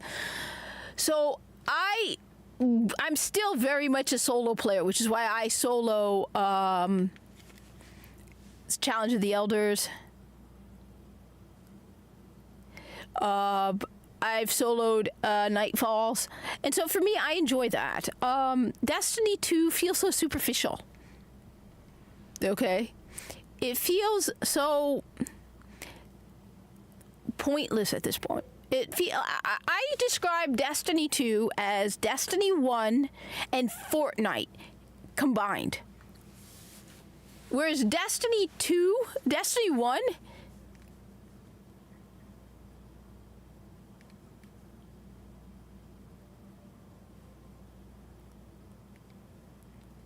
Yeah, but nobody. I have a clan now, but honestly, nobody on my clan is playing Destiny 2. Nobody I know is playing Destiny 2. Nobody's playing Destiny 2. Like, on a level which... Urgent transmission incoming on all channels. From the speaker. Nothing. We believe the Highbury used in a ritual towards draining the traveler of its life. Whatever power they wield is to be understood. No, it's not. Destiny 2 is not Destiny 1 remastered. Absolutely not. Destiny 2 is literally, if you took Fortnite and Destiny 1 and you combine them together, I can map the entire Hive Fortress. is not Destiny 1 remastered. Like, people describe the combat in Destiny 1 as very different as well. Destiny 1 is much slower, combat-wise. And it does have its own challenges because of its limitations. Okay, good scan, but not enough to locate the ritual yet. Let's keep looking.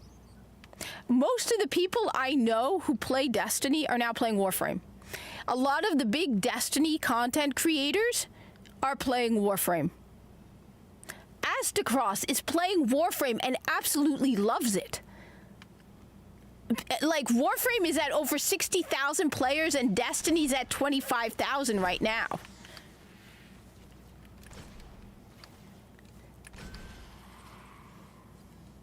Like, didn't episode 3 just start in Destiny 2 and nobody is playing it?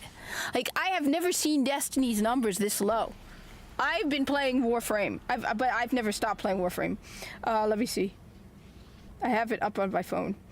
So Destiny 2 right now, okay, is at 24,475 on Steam, all right?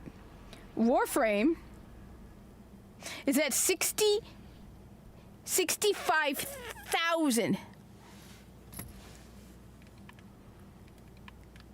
Yes.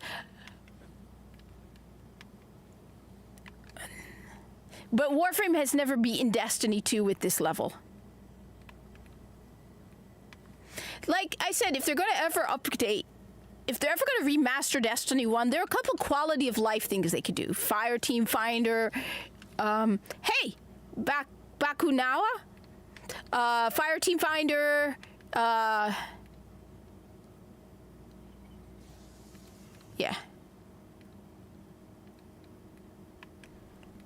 I still have, you know, the sad thing is I haven't played it in weeks and I still haven't uninstalled it because a part of me still really wants Destiny 2 to be good.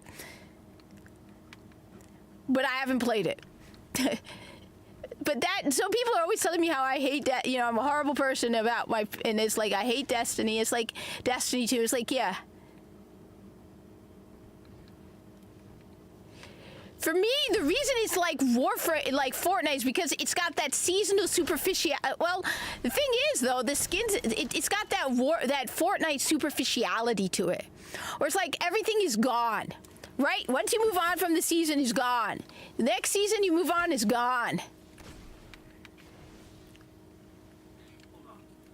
I got it.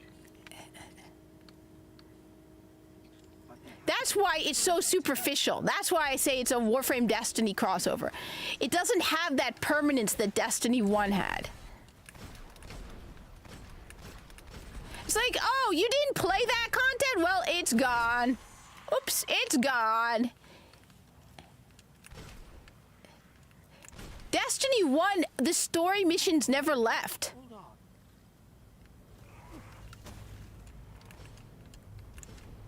You can go back and play everything from the beginning, and I know.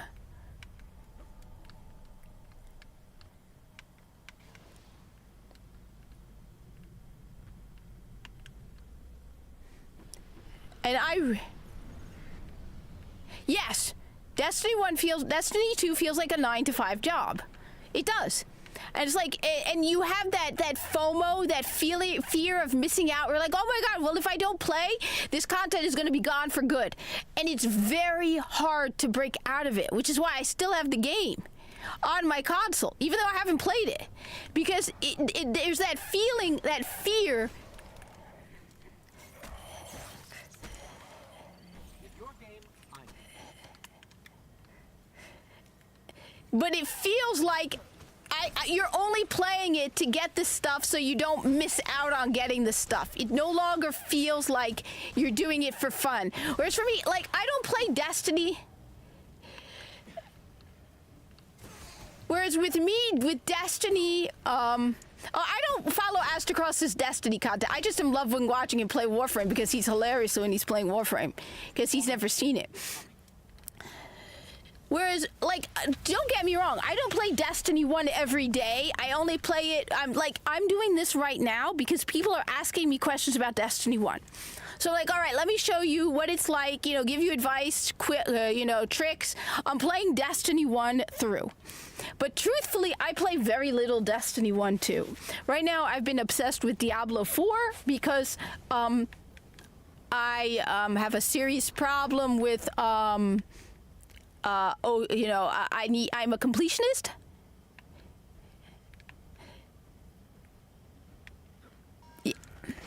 Yeah, it's all reskins too. So it's like, what's the point? The grind in Destiny 2 is worse than the grind in Warframe. And at least in Warframe, you can get a whole new Warframe. time's running out.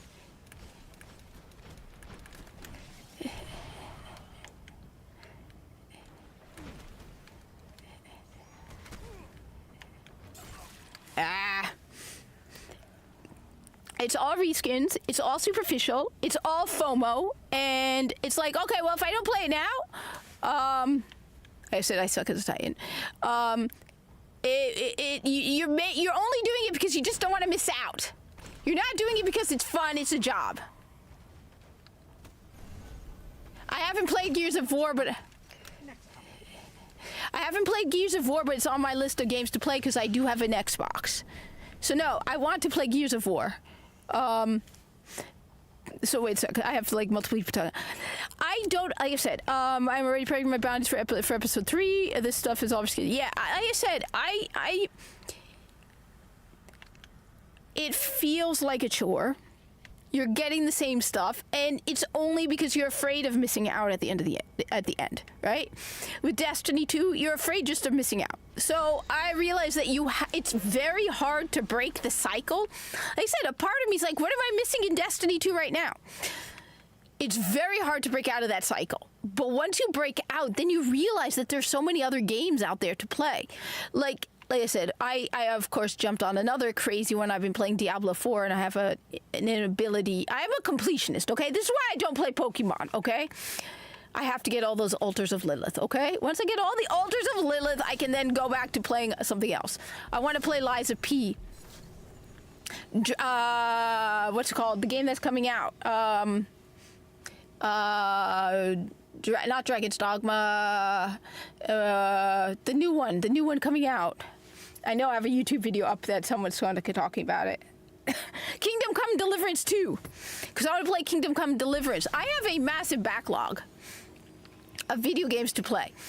And I realized that I wasted so much time playing Destiny 2. And so I want Destiny 2 to be great, but at the same time, even at its best, Destiny 2 and even Destiny, which I've said this earlier, I keep saying this, all right? If you were to ask me my favorite video game of all time, I will flat out tell you it's Destiny 1. But I will also admit that Destiny 1 is just a mid-game. Someone's trying to establish contact. Could be the speaker. I mean, we were talking earlier about Astacross losing his mind. Like, just people... I'll have a better chance. People have never played Warframe losing their mind over Warframe. And we were like, how... And it's like... You don't even have player housing in Destiny 2.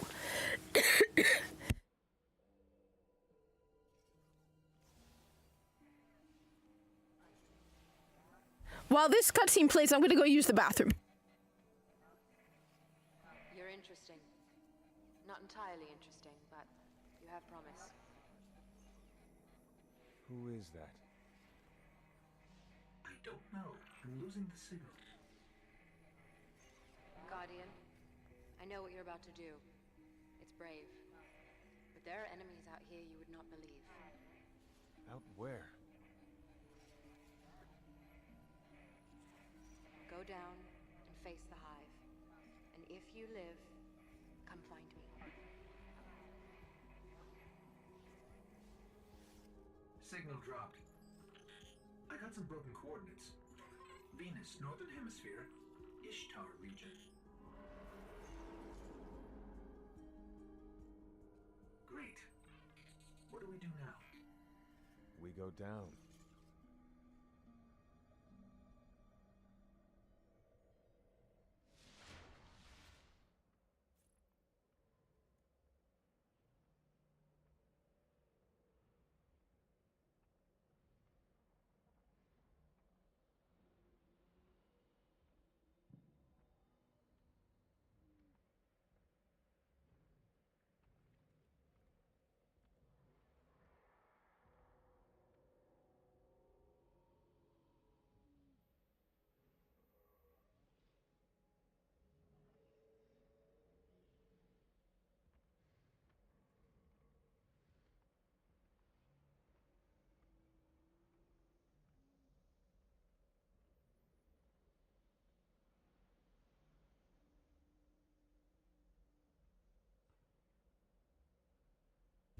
We got a kitten.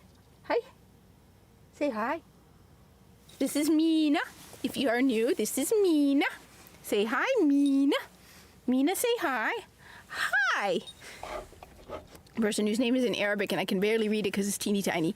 This is Minna or Mina. Say hi. She's the kitten.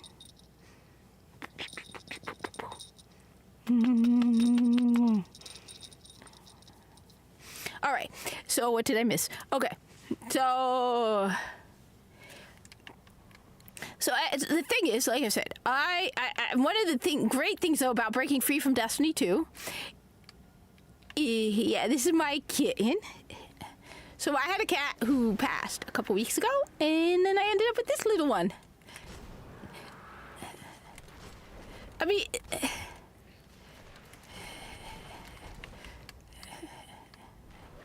Pokemon is awesome, but I have a problem with being a completionist, which is why I'm having a problem right now with Diablo 4. Okay?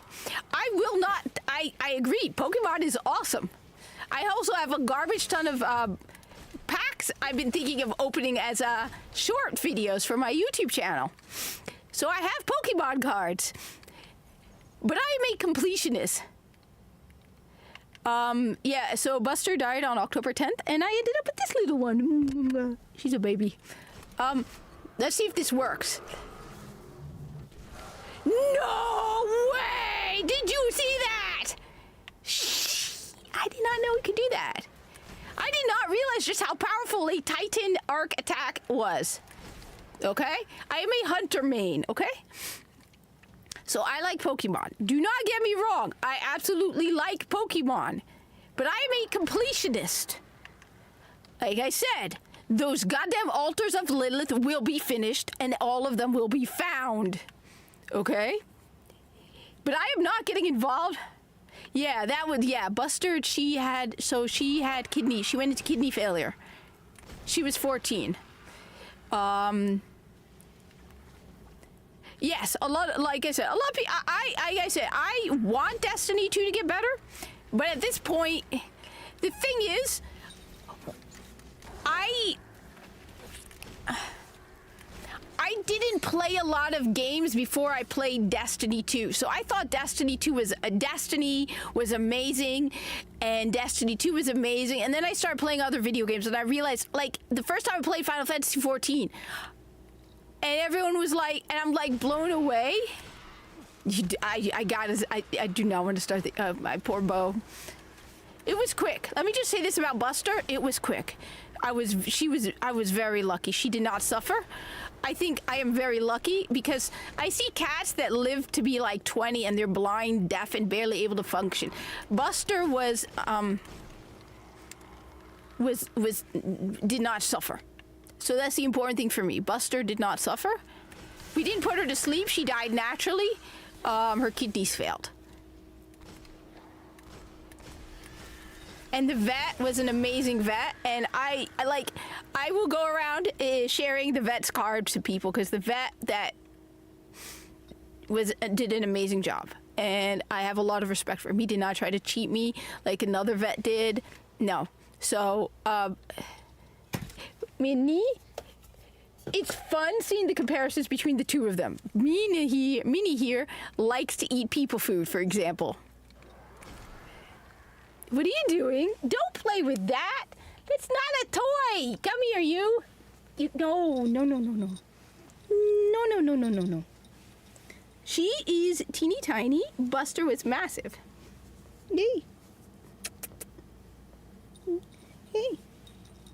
Who's got a pretty paw? Mwah. Mwah. Mwah. So yeah, so this is and the thing is, what's crazy is, so Buster died on a Thursday, and the vet contacted us and was like, somebody dropped off a bunch of kittens. Would you like a cat? Mina, Meena, and I call her Minnie for short, but her name is Mina or Minna. And yeah, she's a little girl, just like Buster was actually a little girl. Big girl. Buster was a big cat. So, like, yeah. So, but one of the problems with me was when I started playing Destiny 1, I had very little experience playing other video games. So I was blown away when I started playing other video games. I'm like, damn.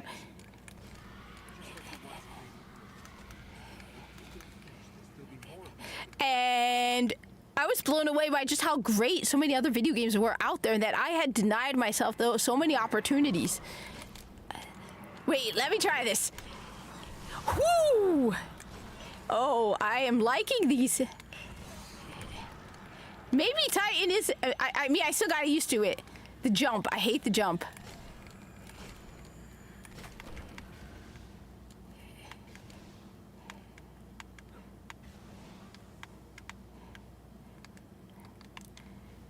But, so, like, I know some people like Destiny 2. And they can go ahead and like it all they want. Just, you know what? I like Destiny 1. And I have fun playing Destiny 1. And anyone who wants to play Destiny 1...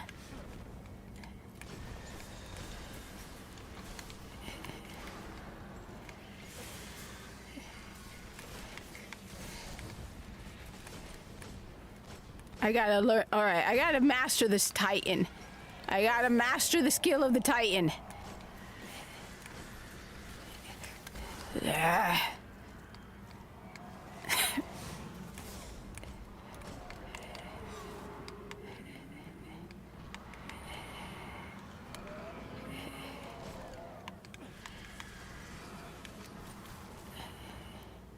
I will master the Titan.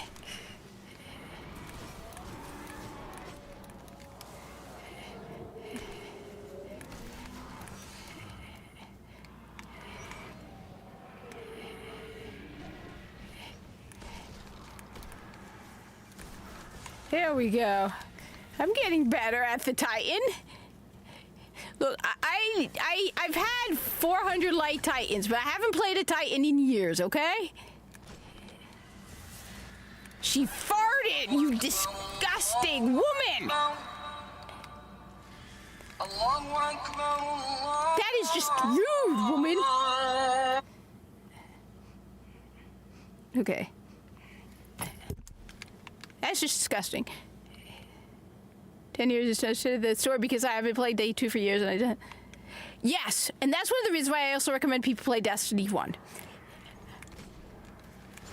The story for Destiny 2 makes no sense if you haven't played Destiny. Okay, it makes sense, but not as much sense. And it adds so much to it if you play Destiny 1.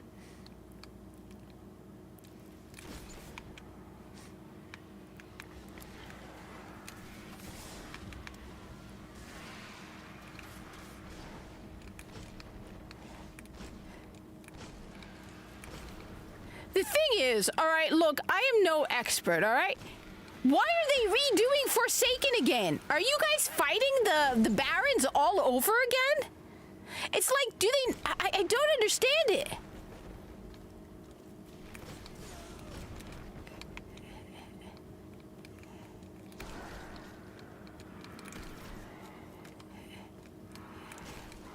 Like, I feel like all they do is reuse assets over and over again.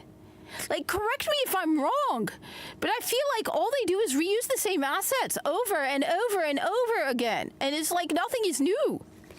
And then all you do is do basically Warframe defense missions, where you're like running around in circles killing people. And yeah, the dungeons, but you have to do those with people. At this point, there's like nothing...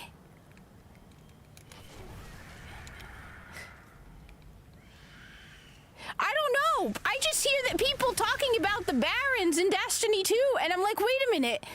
But the Barons were from Forsaken. So, wait, you removed Forsaken so that all the new people have no idea that they're redoing the same shit all over again? Is that it? I mean, like, I'm confused. It's like exactly like that Nightmare mission thing, where they use the same bosses over and over again, which is why I'm so confused, right? I play games like Warframe and Final Fantasy XIV. I have played Kingdom Hearts. I haven't played them all, but I like Kingdom Hearts. I'm so confused. This is why I'm like, am I being unfair to judge Bungie? Where I look at them and I'm like, okay, Final Fantasy XIV, Warframe, you know, all these other, like, games, right? With their live service games, and then Bungie keeps using the same enemies over and over again? Like the Forsaken? I mean, why are you fighting the same Barons all over again? The story absolutely sucks, and, you know, the only thing they have for them is the gunplay.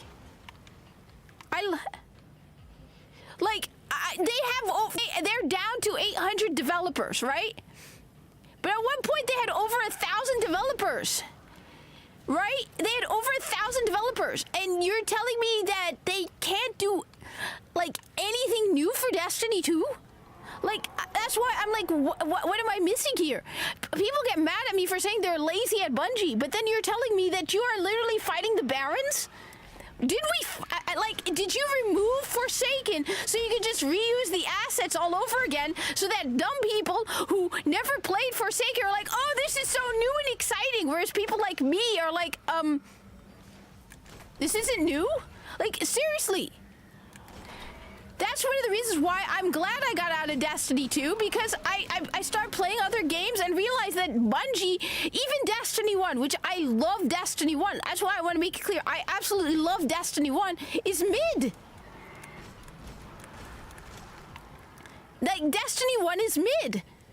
There's nothing, the only thing Bungie has that is phenomenal is movement and gameplay. Like, the feel of the weapons when you use them. Not the weapons themselves, because Warframe has better weapons.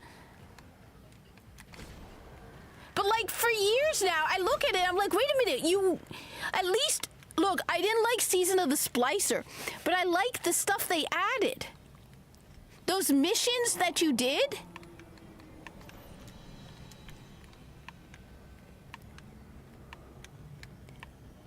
Alright, let's do this!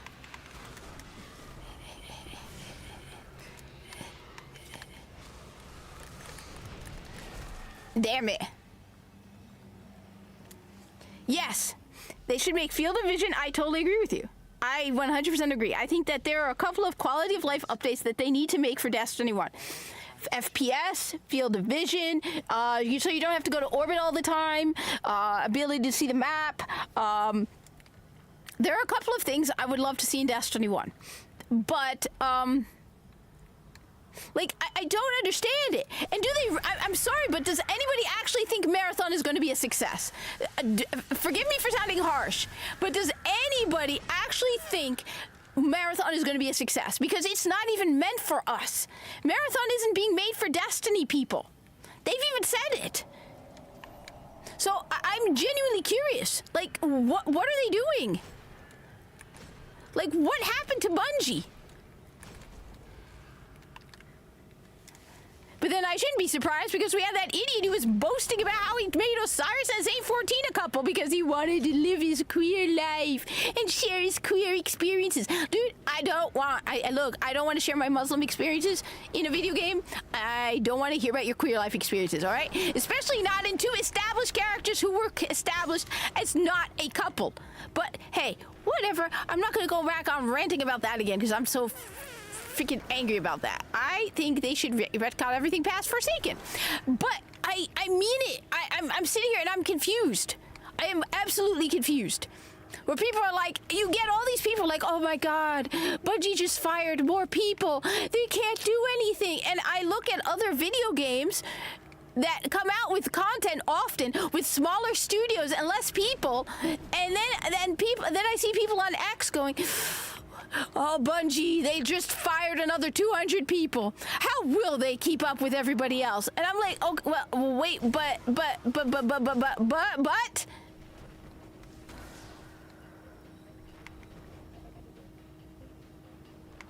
No. You want to know why? You want to know why? All right, so we have a very good example of something that is very, very similar to what's going on with Bungie. But it's not exactly the same because one problem is, Digital Extremes and Wayfinder. All right? I don't know, do you remember Digital Extremes? I'm not playing Marathon. I'm not a extraction shooter, hero shooter person. And, okay. So first of all, we have a hero. So apparently, Marathon is a hero shooter. I'll tell you why Marvel Rivals succeeded. It's because people want a good game, but it's also Marvel, okay? And they what gets people into the door with Marvel Rivals is the fact that it's Marvel. Then it turns out to be a good game, so they tell all their friends. All right.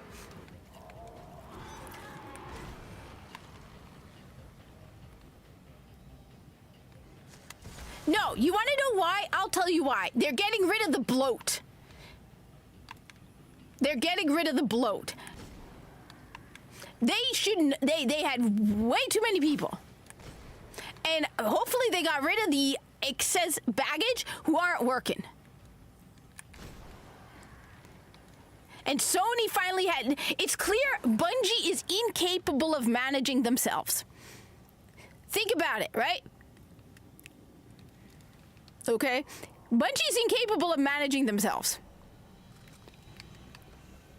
Okay? Yes. Bungie did better when they were being managed by other people.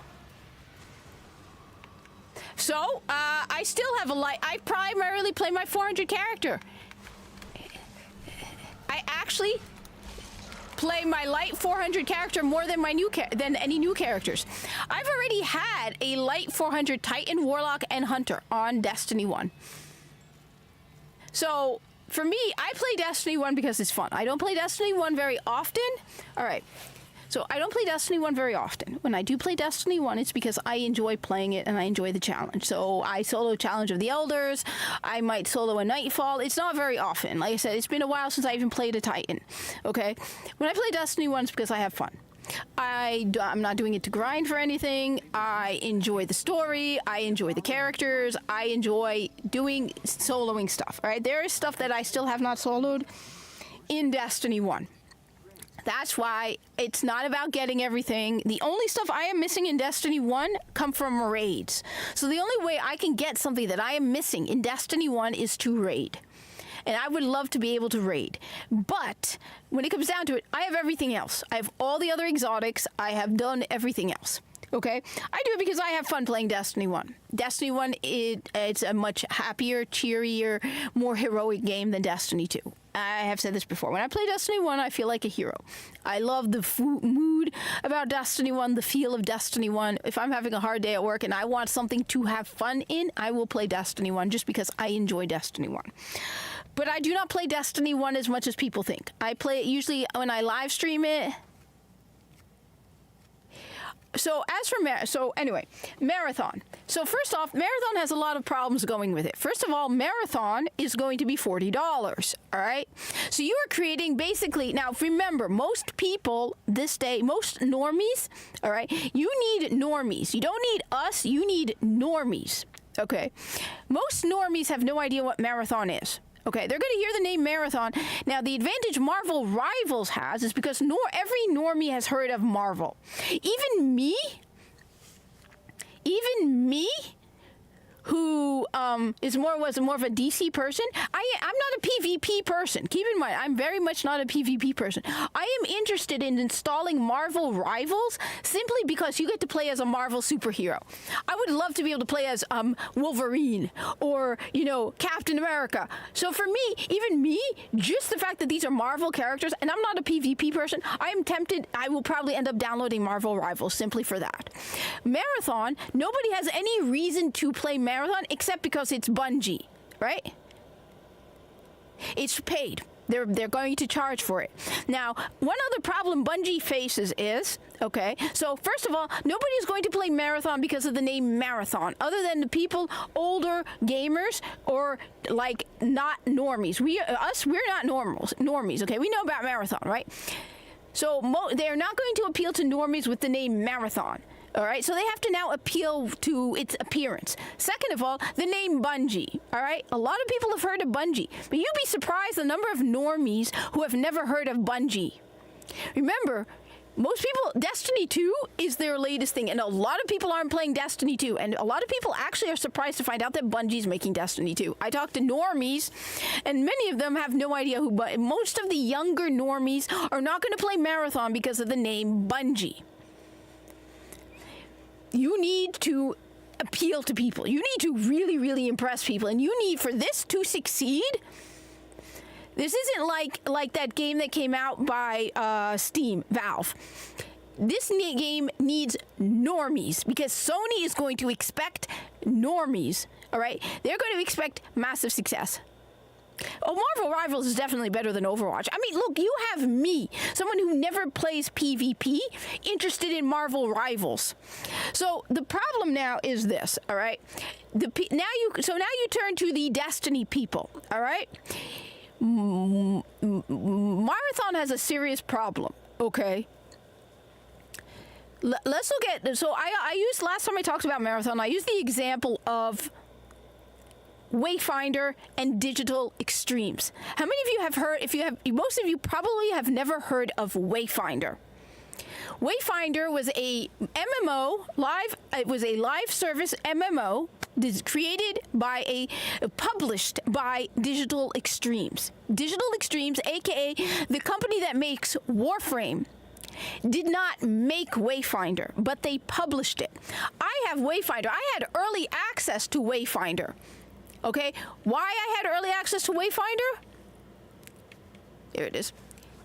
I had early access to Wayfinder. I didn't even have to pay for it. I paid for early access, so when it was re-released, I didn't have to pay for it. I had early access to Wayfinder because I was a Warframe person.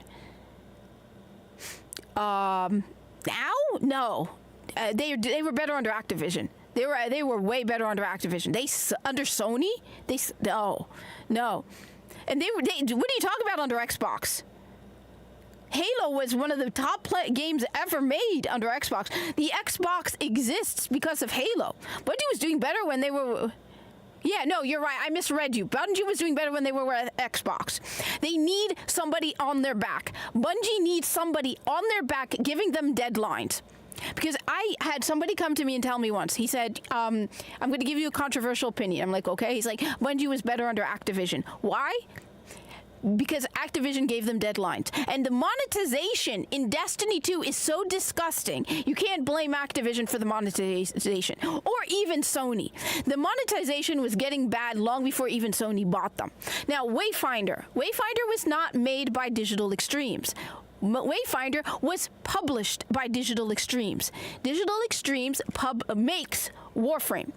Everybody I heard of talking about Wayfinder were Warframe players. Okay, because they were interested in it because of its connection to DE.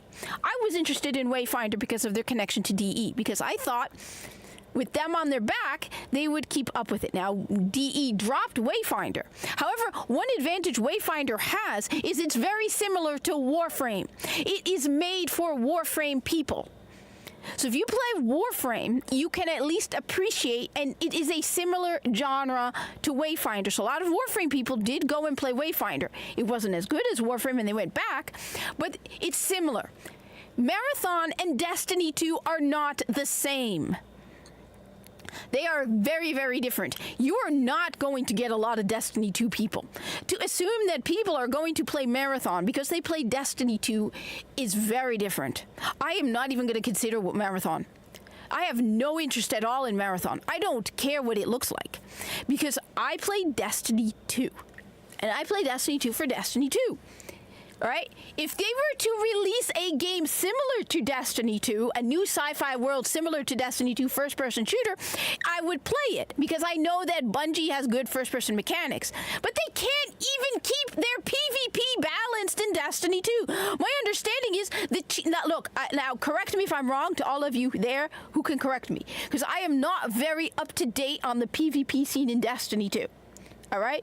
But from what I'm hearing, first of all, they went for a very long time not adding a single map in their PvP. And second of all, the game is barely balanced. And third, cheating is out of control. So you want me to trust you with making a solely PvP game when you can't even handle PvP in Destiny 2? Correct me if I'm wrong. I have little doubt that there are some Destiny 2 people who are going to go to Marathon. But unless it really, really impresses, which I highly doubt given the shit we've been getting out of Destiny 2, unless it really, really impresses, which again, I highly doubt, this game is going to die.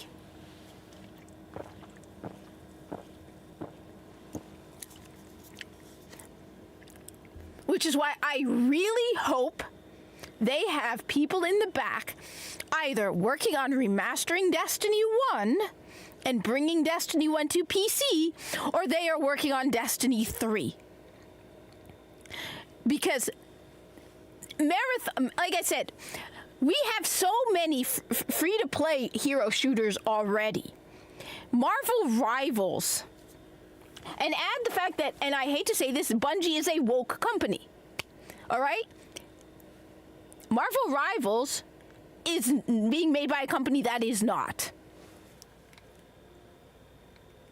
I mean, seriously, just honestly, does anybody trust Bungie with a PvP game right now?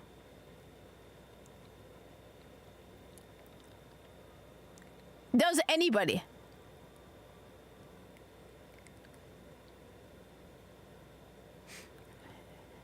All right, so I can be entirely unbiased. All right, okay. When it comes to Xbox versus PlayStation, all right. First off, you're talking to somebody who has both Xbox, PlayStation, right? You're talking to somebody who is a ridiculously over. Okay, so you're talking to someone. Look, first off, let me be absolutely clear about me. I can be unbiased to a degree. I will insult anything I like. As I said, I've said this, Destiny 1 is by far my favorite game above all games, but I will criticize original Destiny, yes. I think it's mid. So I can be unemotional to a degree that frightens people at times. So you're talking to someone who loves video games, right? I have the Nintendo Switch. It's right over there. I have a PC. I have a laptop and a desktop. So I have PC and the Steam Deck. So I have PC. So let's let me put it there. I have PC gaming, Switch, PlayStation 5. I have a PS5, and I have an Xbox Series X, because you see, at the time when the PS5 and the Xbox came out, our government was giving us a stimulus check, and I felt it was my patriotic duty to stimulate the economy. So I saved my stimulus check, because I think it came out like in March or April. I did not touch it, because I did an essential job. I left my present job at the time, and I got an essential job. So I saved my stimulus check. And I bought the Xbox and the PS5, so I have both. So I can tell you my opinions on both. When it comes to live streaming, the Xbox is a million times easier. The Xbox has hardware advantages over the PlayStation 5. People won't like me saying this, but I will say it. Xbox has hardware advantages over the PlayStation 5. One, the shape. I'm sorry, whoever designed the PlayStation 5 is an idiot. I am sorry. I know it looks fancy, but that thing does not sit flat. I hate the design of the PlayStation 5. It's white. I know you can get skins. It's white. I hate anything that's white. It does not stay white for very long. So that thing is wobbly. It is annoying. I hate the design of the PlayStation 5. The Xbox Series X is a square. It is a cube. It does not move. It is not too big. It fits perfectly on my narrow shelf. I love the design of the Xbox, okay? Number two, another thing that the Xbox has that the PlayStation does not have. This headset, because I'm playing on PlayStation right now, is hooked to my PC. You want to know why? Because if I hook my game, here, watch this. Watch this. We want to see how bad audio is with PlayStation? All right. I'll show you something. All right. Earbuds. All right? Okay. You want me to cut audio to the live stream for you? This is how you cut audio. All right? Watch this.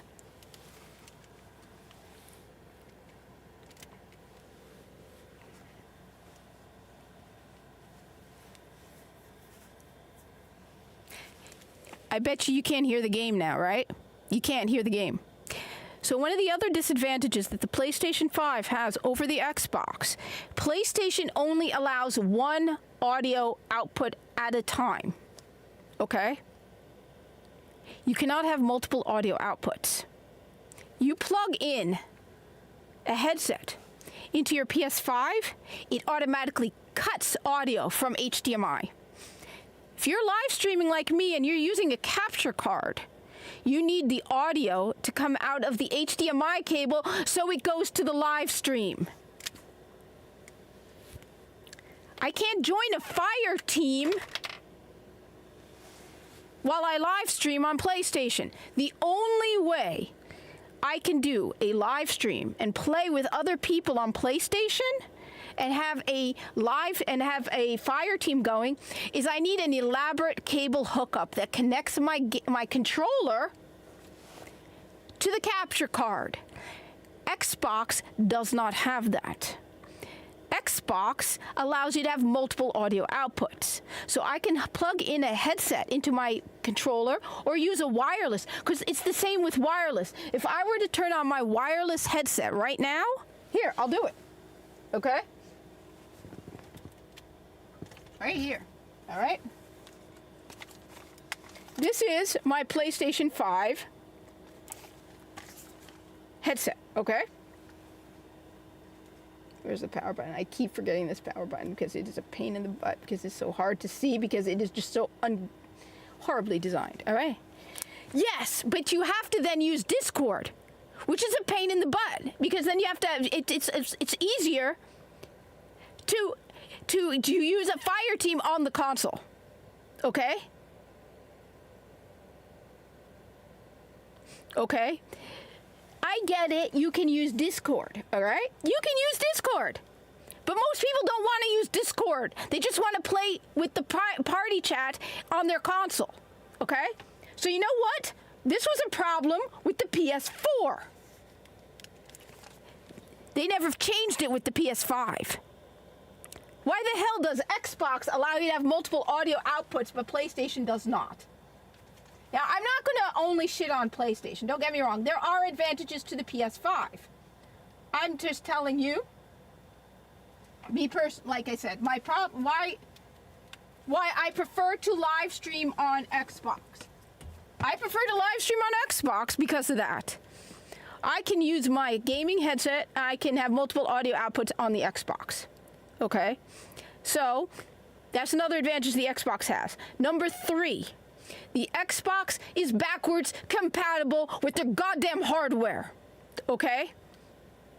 I get why you cannot use a PS4 controller on a PS5 game, because the controller has all the fancy new bells and whistles. But the fact that I can use my Xbox One Razer controller on my Xbox Series X, and I can use an Xbox One headset on an Xbox Series X. Makes life a million times easier.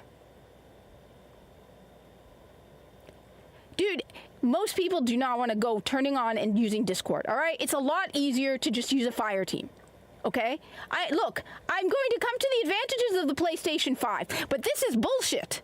This is something that the great mighty electronics company Sony should have fixed on the PS4. I know people who worked for PlayStation Sony, okay? And even he agreed this was stupid. I knew a guy. He worked for Sony PlayStation, okay?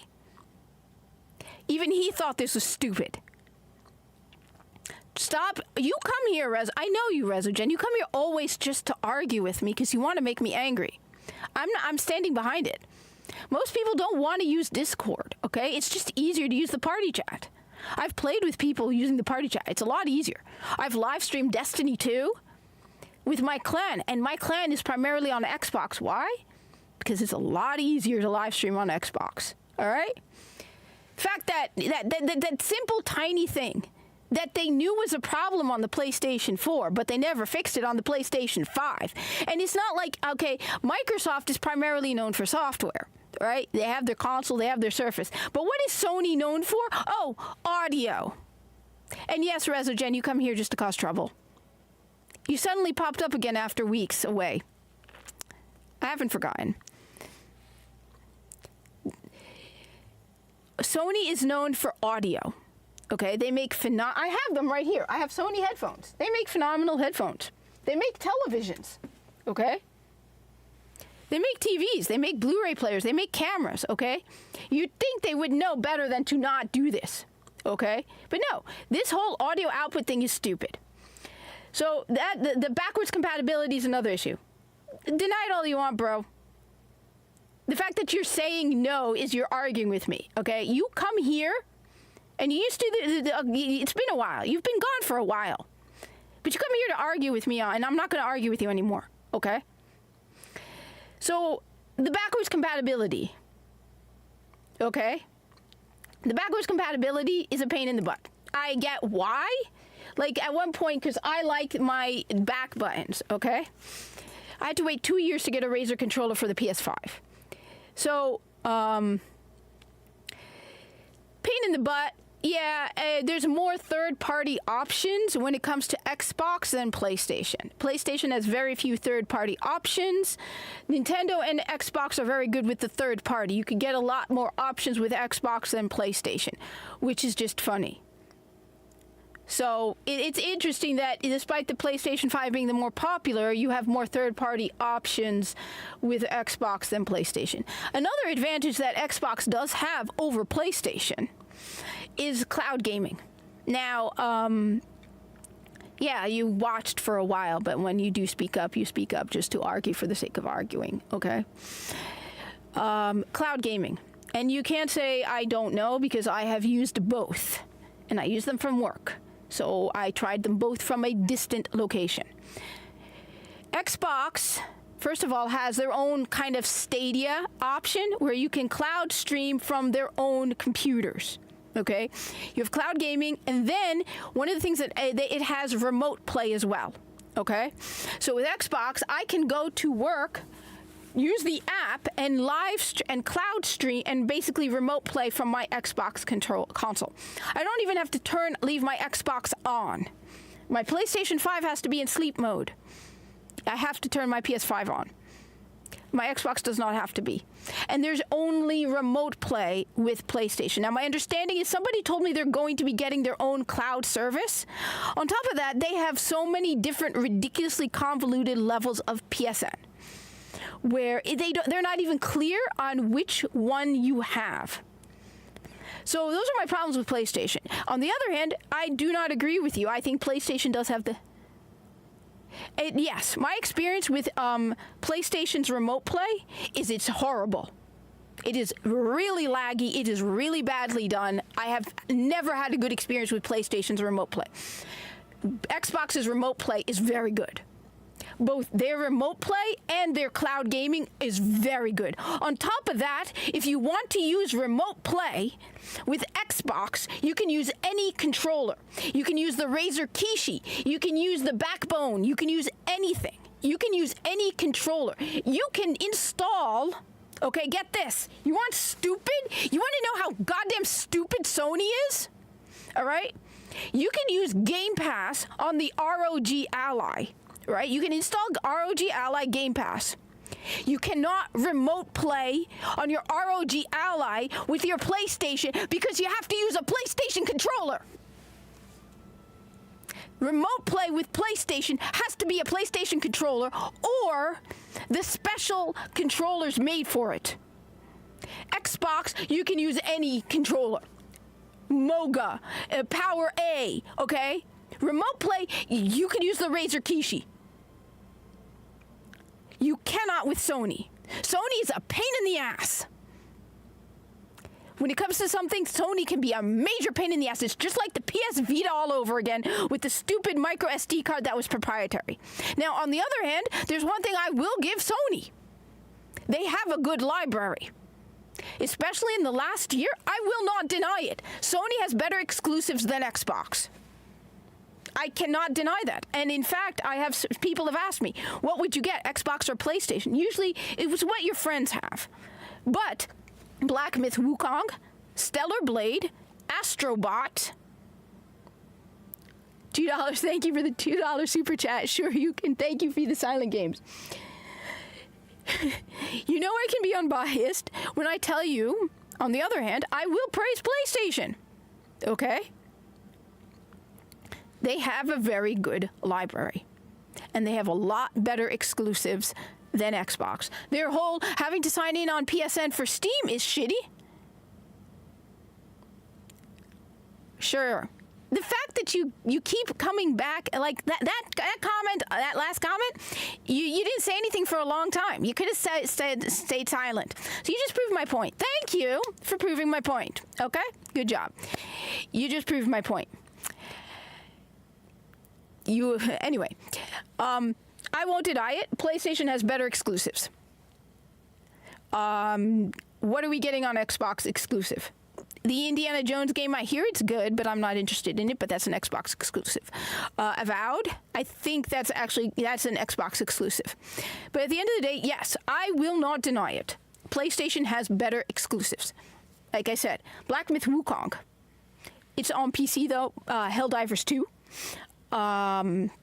Stellar Blade, Astrobot, which I have almost platinumed the game. We don't even have to go back to the previous generations, like Bloodborne, Demon Souls. So no, I will not deny that PlayStation does have better exclusives than Xbox. And honestly, if you were to ask me what you should get console-wise, like I said, I've spoken to people because I have all of the consoles, so people will often ask me, what console do I recommend they get? And usually my first question is, what do your friends have? Because not all games have cross-platform play. A lot of them do, but not all. So it's usually easier to just play on the same platform as your friends. So I usually ask them what if they say it doesn't matter, then I'll say PlayStation has the better exclusives. I like Xbox. I just listed all of the advantages of Xbox. I literally wear a backpack that someone gave me from Microsoft it wasn't like a sponsorship or anything like that. It was like, he's like, yeah, I get it. He was like, I get a lot of Xbox merch.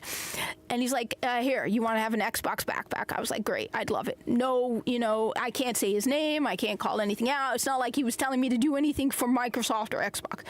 I have always said I like Xbox. Xbox is easy. Xbox is convenient, okay? I have a lot of problems with Microsoft. It's harder and harder to get physical games, for example, for Microsoft. I think, again, their exclusive library is terrible. I think their DEI policies are shit.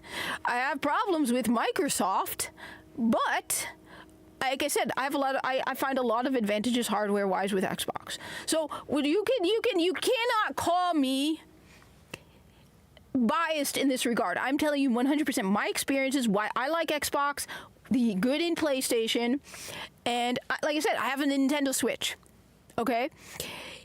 for example, should you get a Switch or should you get the OLED Switch? It depends on what you're using it. If you're going to be playing in handheld mode, get an OLED Switch. Otherwise, you don't need to spend the extra money. They're same processing power. The only advantage of the OLED Switch is the screen. It's a slightly bigger screen, and it is a much nicer screen. On the other hand, like, for example, I have used the Steam Deck, the ROG Ally, and the Lenovo Legion Go. And I can tell you the following, okay? The Steam Deck is basically a Steam console. If you're only going to use Steam, the Steam Deck is brilliant. Go for the OLED. It's smaller, lighter, and nicer. I sold my Steam Deck and upgraded to the OLED.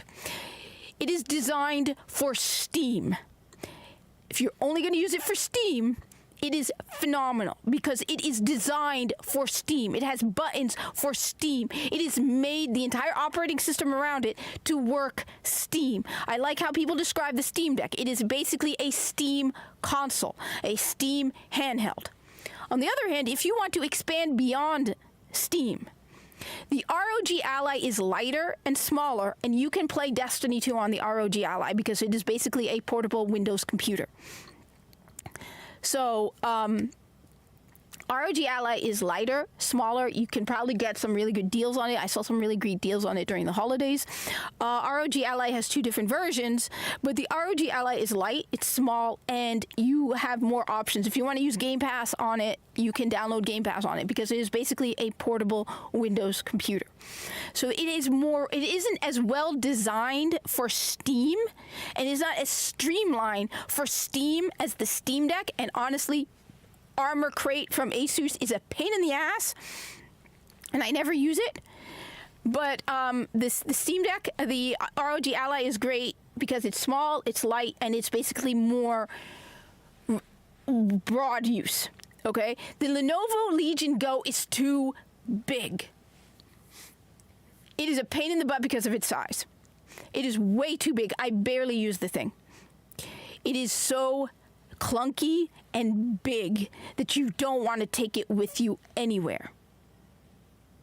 That's the problem with the Lenovo Legion Go. It's gorgeous. It's got a lot of perks and things, and it's basically another Windows computer, like the ROG Ally. It has 1 terabyte by default, but it is too big. And one of these days I'll make a video about the three of them and show you the differences between them. If you were to ask me, should you go for the Switch or the Steam Deck, I would go for the Steam Deck. Bigger library.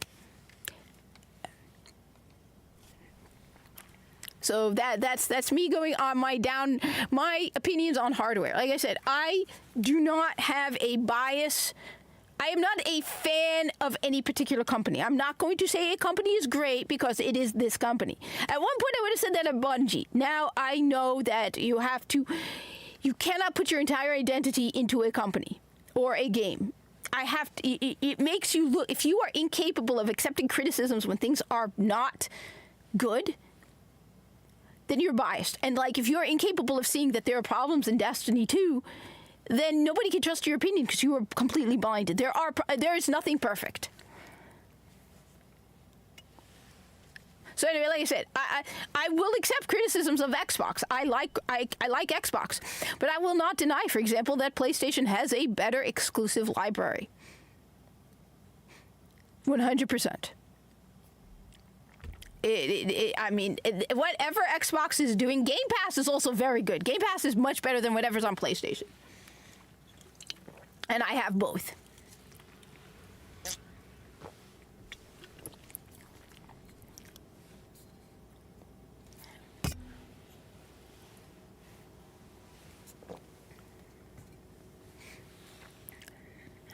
So that's my rundown on it. Like I said, I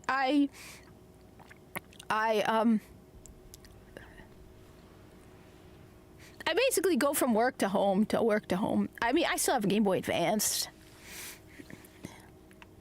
As I said, you can see that the dawning is still here.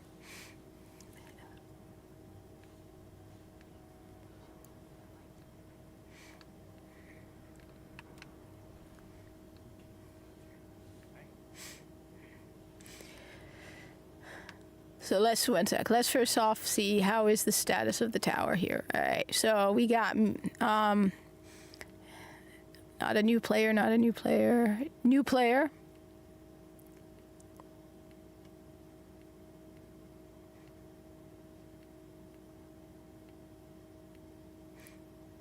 So we got 2 new people.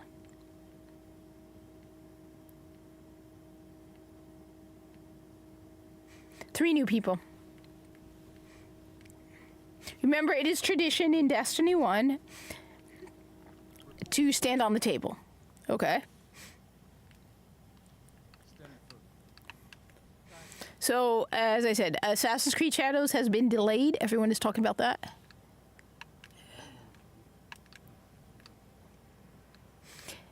What? The thing is, well, first of all, let me just say my real name is not under my close friend, just so people know. I'm not going to dox myself.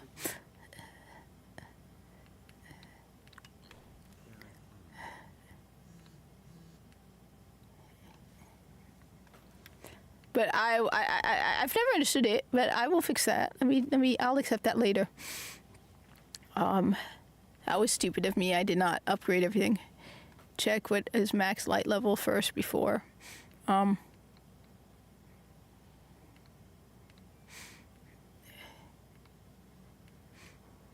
I have a scout rifle. All right. 2, actually.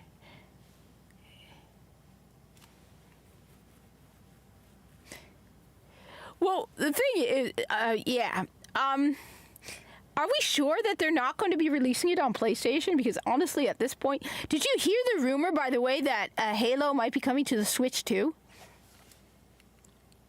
So I actually know someone, okay, and I know people make fun of me. They're like, "Oh, is it your uncle?" I actually know somebody from Nintendo, just as I used to know somebody from Sony. They really did not treat this dude well. So I know somebody from, and me and him, we would constantly talk about how wouldn't it be awesome if Halo came to the Switch. There's talk that Halo may be coming to the Switch and PlayStation. So the question is, are we sure that they're definitely not, they're going to make it an exclusive? I know a lot of people are worried about Skyrim.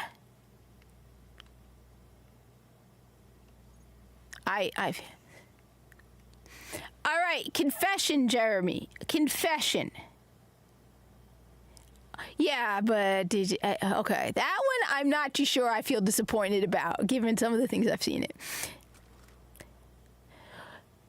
That will suck, though, for PlayStation. If it is not coming to PlayStation, do you know what? It might be a timed release.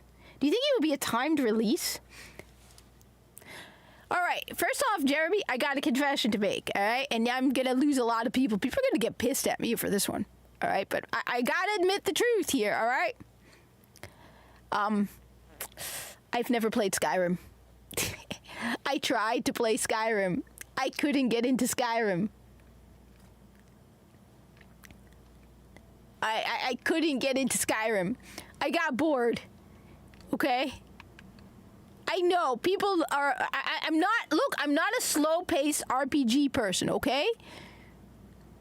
Okay. I play Destiny, Doom, and Warframe. In my defense, okay.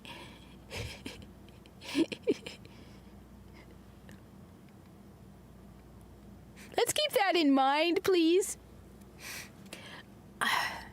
So, while I definitely do feel for the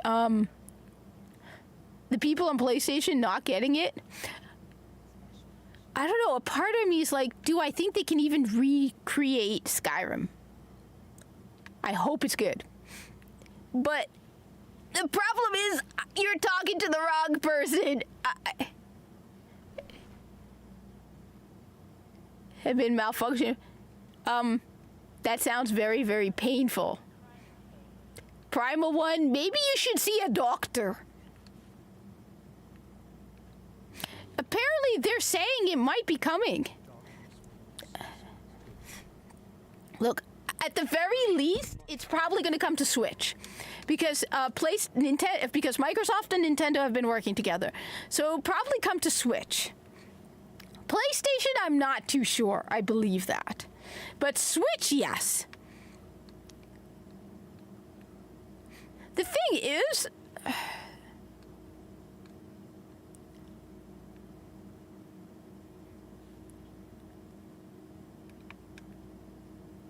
You really should go to a doctor. God of War in the fun.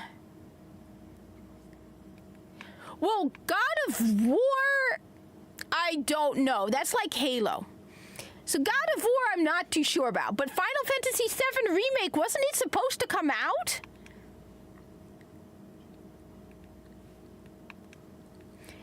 I haven't played Wayfinder in a while. It's okay. It's better.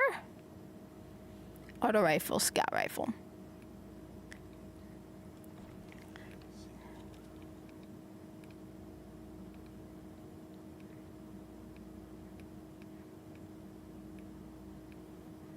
Happy New Year, Happy B, what's up?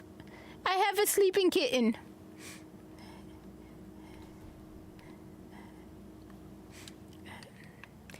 So Wayfinder, like I said, I think it has improved since they, First off, wasn't Final Fantasy VII Remake supposed to come out to the Xbox? I thought it was coming out to the Xbox. I thought it was, like, delayed. But I'm confused now. I haven't been keeping up on that because I have it on PC.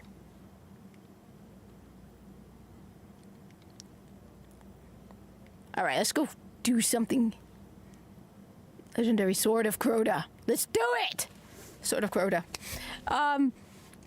I wanted to start 2025 on a run, and then I caught a cold, and my colds always turned to, sinus infections. Well, not sinus infections, just inflammation. Records for anything on the Temple of Crota. Listen. Long ago, the moon fell to Crota. He wielded a sword so dark it drained whatever light it touched. Now Crota sleeps, but the sword does not. The warlocks believe the sword is in a chamber guarded by the Swarm Princes. If you face them and steal the sword, we can see that it is never wielded again. So Wayfinder definitely did get better without DE. Which I liked the fact that The only way to destroy the sword is to kill its makers, the Sworn Princes. I want. Odin is said to guard a ritual site near the Hellmouth. We'll challenge him first. I'm glad DE dropped Wayfinder so they can focus on Warframe, which is smart, and is something Bungie can learn from DE. They were like, no, we're going to stick to Warframe, and we're going to make sure our cash cow is making us cash, and our cash cow is definitely making them cash. Warframe brought in more money than Dragon Age the Veilguard, but then I probably got a better... I probably brought in more money at work. I think I brought in more money than Dragon Age the Veilguard due to my sales and hard work.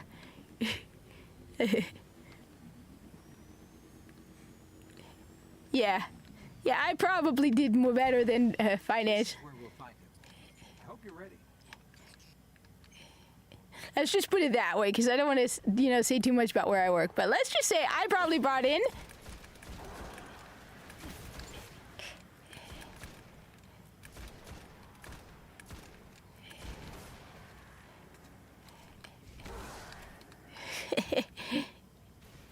I wonder... Look, Dragon Age the Veilguard was on sale for weeks. And they still haven't crossed the $1 million mark. All right. It's time for me to stop goofing off and do this Titan thing like a... Oh, did I hurt your fifis? Yes, I did. Down. Because I... Come on, stop running. I want to throw my throwing knife. There we go. I don't understand with Joe. His eyes for the dark side. Wayfinder is okay. I haven't played it in a while because I have been obsessed with getting all the Altars of Lilith in Diablo 4. Those Altars of Lilith are pissing me off. Because they also give you perks. Look, This is why I don't play Pokemon, okay? I do not play Pokemon for that same reason. Once I get caught up in something, then I cannot stop. I need all the altars of Lilith. And Lilith is mocking me. Once I get all the altars of Lilith, I might play some Wayfinder. I also want to see what the hell's going on in Final Fantasy XIV. It's been ages. And Guild Wars 2. And I want to finish Black Myth Wukong. And I want to get the platinum in Astrobot. I'm one mission away, and they gave us free DLC for Astrobot. And I want to play Kingdom Come Deliverance 1, which I have on Xbox and installed it, and it's ready to go. Because Kingdom Come Deliverance 2. Because I'm hearing very good things about Kingdom Come Deliverance 2. And I want to continue doing this so people who are new to Destiny 1 can have a crazy, drawn-out log stream of craziness. The only problem is he's constantly late with the...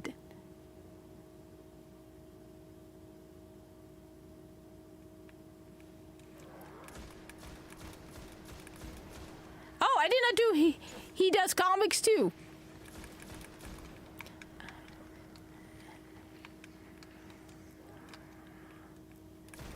Like, I just, all I knew about Wayfinder was it was connected to Warframe.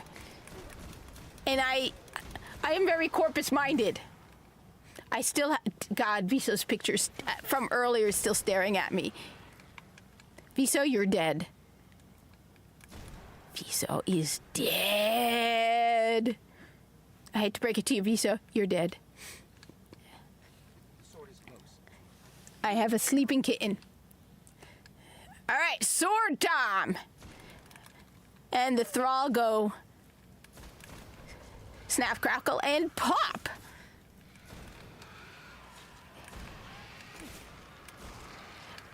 You gotta love them Titans. What this? Bam! You didn't run away the moment you saw that. I mean, that dude's got guts. Like, his buddy right next to him just exploded in a burst of electricity, and he just keeps coming at me.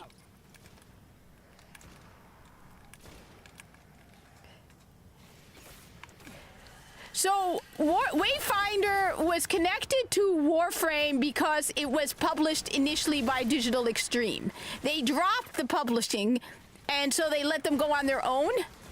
But that's why a lot of Warframe people played Wayfinder initially, because of its connection. Now, I know some people were angry at DE for dropping them. I will admit I was not. I want DE to stick to Warframe and Soulframe. Okay? Grab the sword. Give me sword. Careful. Wee! I am Titan. Mini.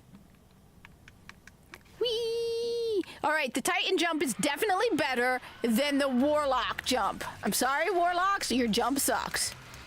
But then...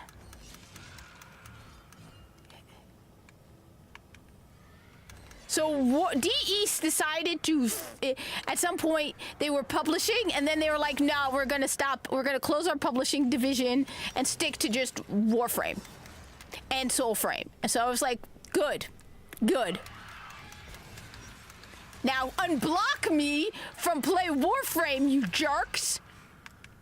Hope your little community manager was crying. You mean? Meanie said mean stuff about pride. Good. Hope you cried. I hope you need to go into a safe space, you poor baby. We're boycotting June this year. June is Dinosaur Month, DE. All around us. You gonna cry? Gonna cry? Gonna cry, DE? You gonna cry?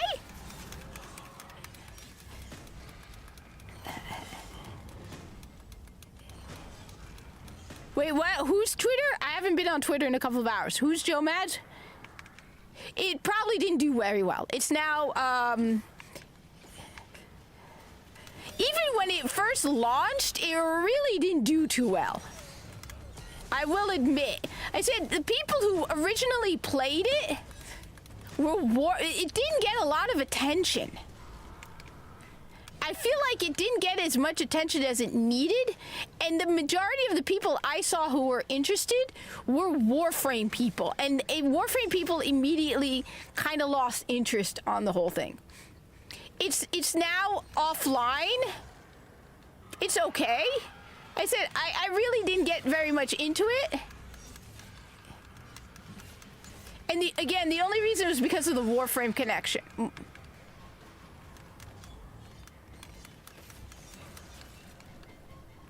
And there are no corpus in it, so...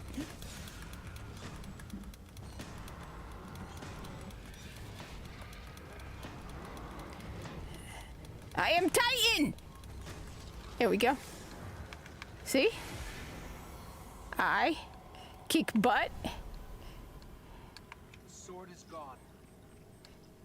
They say that was one of the most powerful weapons the Hive ever wielded against us. Cryptarchs won't believe this. Yeah, because I am awesome. Did you see that? Did you see that? Did you see that? I did what the Cryptarch said was not possible.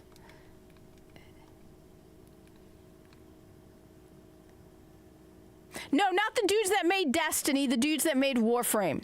I got, not by Digital Extremes, I got blocked by Play Warframe. I got blocked by Play Warframe because my comment was very, very popular, and they got mad at me because actually side-scrollers even talked about it last year. So I hello, Eli.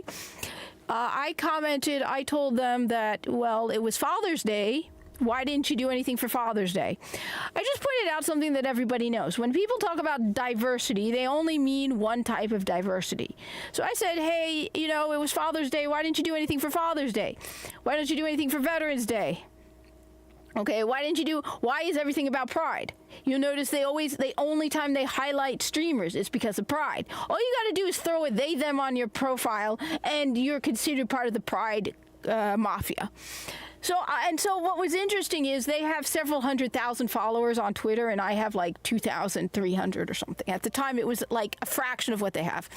So their comment that I was responding to had 400 likes. I didn't ratio them, but given the comparison in follower count difference, my reply was the most popular. So all of the other people saying, yay, Pride, got less likes and less, positive response than me. So they probably got very angry because everybody was agreeing with me. We're tired of June. We're tired of the whole thing. And so I was like, look, I didn't even I said, look, you're hypocrites. Flat out, I called them what they are, hypocrites. I said, you claim to care about diversity, but you only care about one diversity. Look, I don't want... I use Ramadan simply because I'm Muslim, so it's the most thing obviously I know, right? Do I want video game developers to celebrate Ramadan? No, I don't. I don't want them to celebrate anything. But if you claim that you are so for diversity, you can't even say happy Ramadan, but you're all over Pride. So that's why they blocked me. Thank you. I appreciate that, Eli. I love Destiny 1. Yes, I got blocked by, and the thing is, I spend money in Warframe. Like, I can prove it. I told them the funny thing is Primal 1, okay? The frustrating thing about the whole thing Primal 1 is, okay? I have commented to them ideas about the corpus. I've talked to them about Warframe. I suggested voice actors to bring to TennoCon. They completely ignored me. The only time they ever responded to me was when and Stuttering Craig and Razorfist both said my take was milk toast. It was a pathetically simple take. All I said was, why don't you celebrate other forms of diversity? The majority of the player base in Warframe are men, and many of them are fathers. Why didn't you do anything for Father's Day? But because they and when you look, I can find it and I'll repost it. You can see that my comment got over 100 likes, and theirs got over 400. But when you look at the comparison in followers, and when you look at the rest of the comments, they didn't get a fraction of the number of likes I did. So my comment was the most popular, and so they got uncomfortable and intimidated by that. Look. I'm not calling them, I'm calling them out on the hypocrisy. Okay? That's my issue. You want to do it, then don't be a hypocrite about it. You only care about one type of diversity, which is why I was going to make a video about games for diversity. Because again, their only diversity is one type of diversity. And sometimes they'll throw black in so that you can't call them out on that. But let me be clear, I've been to Europe, and I can tell you different countries in Europe are all very diverse, even if they're all white. I don't hate white people. Okay? And I'm going to tell you that you go to England, it's very different than Germany, and it's very different than Switzerland. But your only diversity is one kind, and I'm going to keep calling people out.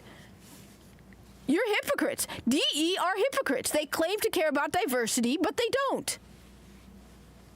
Hell, you want to do something for Ramadan? You really let's okay.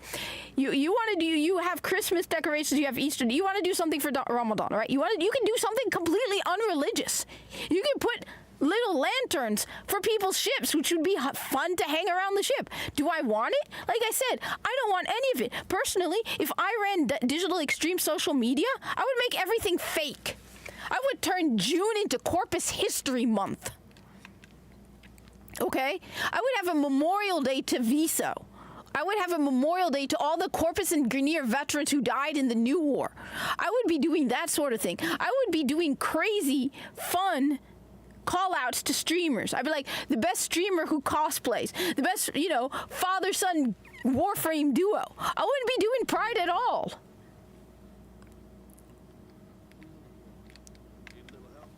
So that's why they blocked me. A paying customer. And it pisses me off because it shows me that you prioritize one group of people over the other. You have placed as a priority, you have two classes of players. I'm a paying customer, okay? I bought Zaku Prime, okay? Which was expensive. So I bought the Prime package. Don't tell me, I was a paid customer, and you blocked me for that simple take. So yeah. And people have played Warframe because of me. People have played Destiny because of me. But DE, actually, I have to give Bungie credit. Even when I called them out on certain things, like, for example, bringing up Roe v. Wade, okay, Bungie never blocked me. Bungie just ignored me. Which tells me that there's some community manager at DE who was so butthurt, okay? And so we ran my fifis that they had to block me. Because I'm telling you, I told them, bring Calvin Joyal, the voice of Viso, to TennoCon. They ignored me. I brought up all different stuff related to the Corpus and Warframe. They ignored me. The only time they ever responded to me was to block me over Pride. That's the only time DE ever acknowledged me, was over Pride.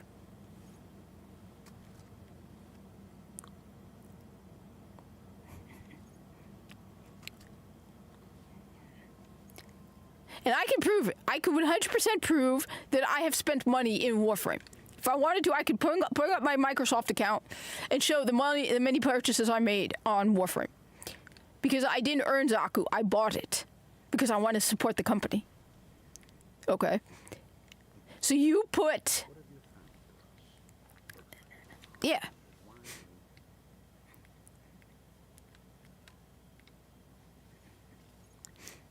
So yeah, like I said, it's I prefer my idea of simply just not acknowledging anything.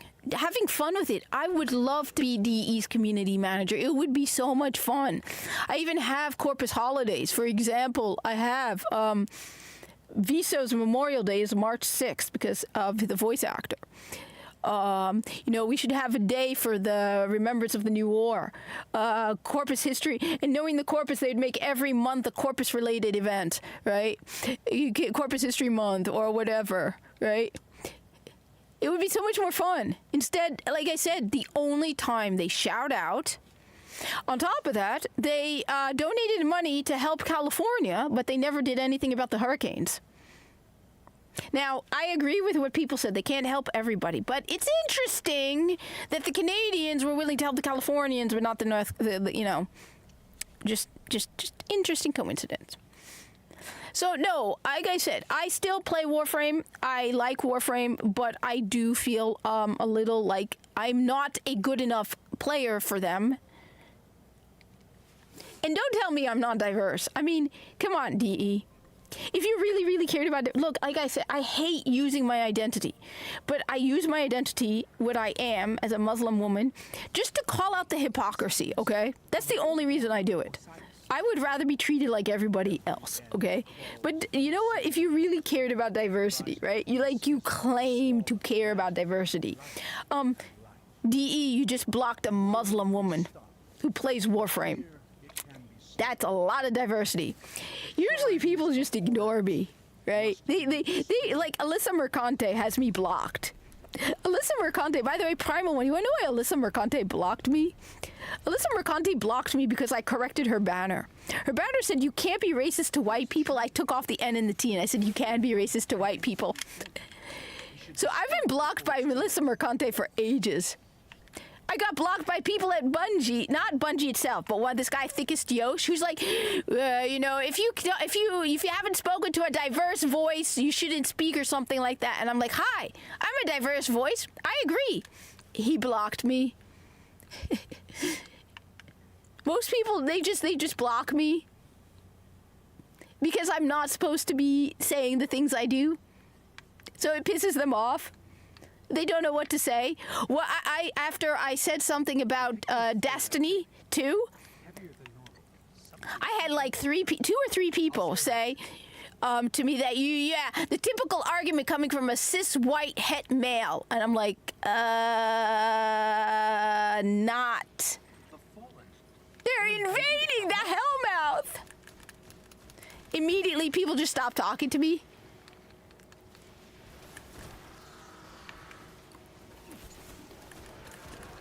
They're like, typical cis white het male. And I'm like, but I'm not.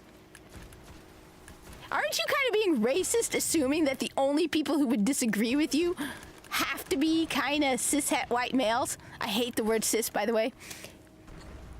What killed me? Oh. Keep in mind, again, I suck as a Titan. I am a much better hunter. You know, I'm tempted to, before I log out, play a mission as a hunter, just to prove it. So yeah, DE's pissed at me. Like I said, I might stop playing Warframe in June just to make a message. But I hate hypocrisy.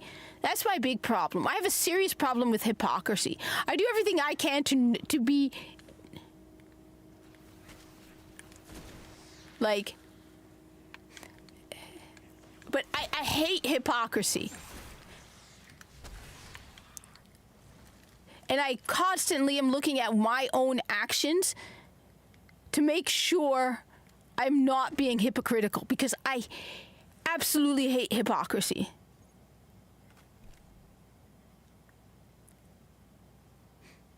Titan, easy to play, hard to master. Yes.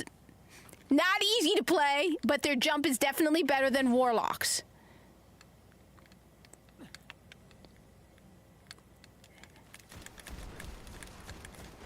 Which is, but yeah, just, that's why I want to be clear. I examine constantly my actions, my motives, because I hate hypocrisy. Absolutely hate hypocrisy.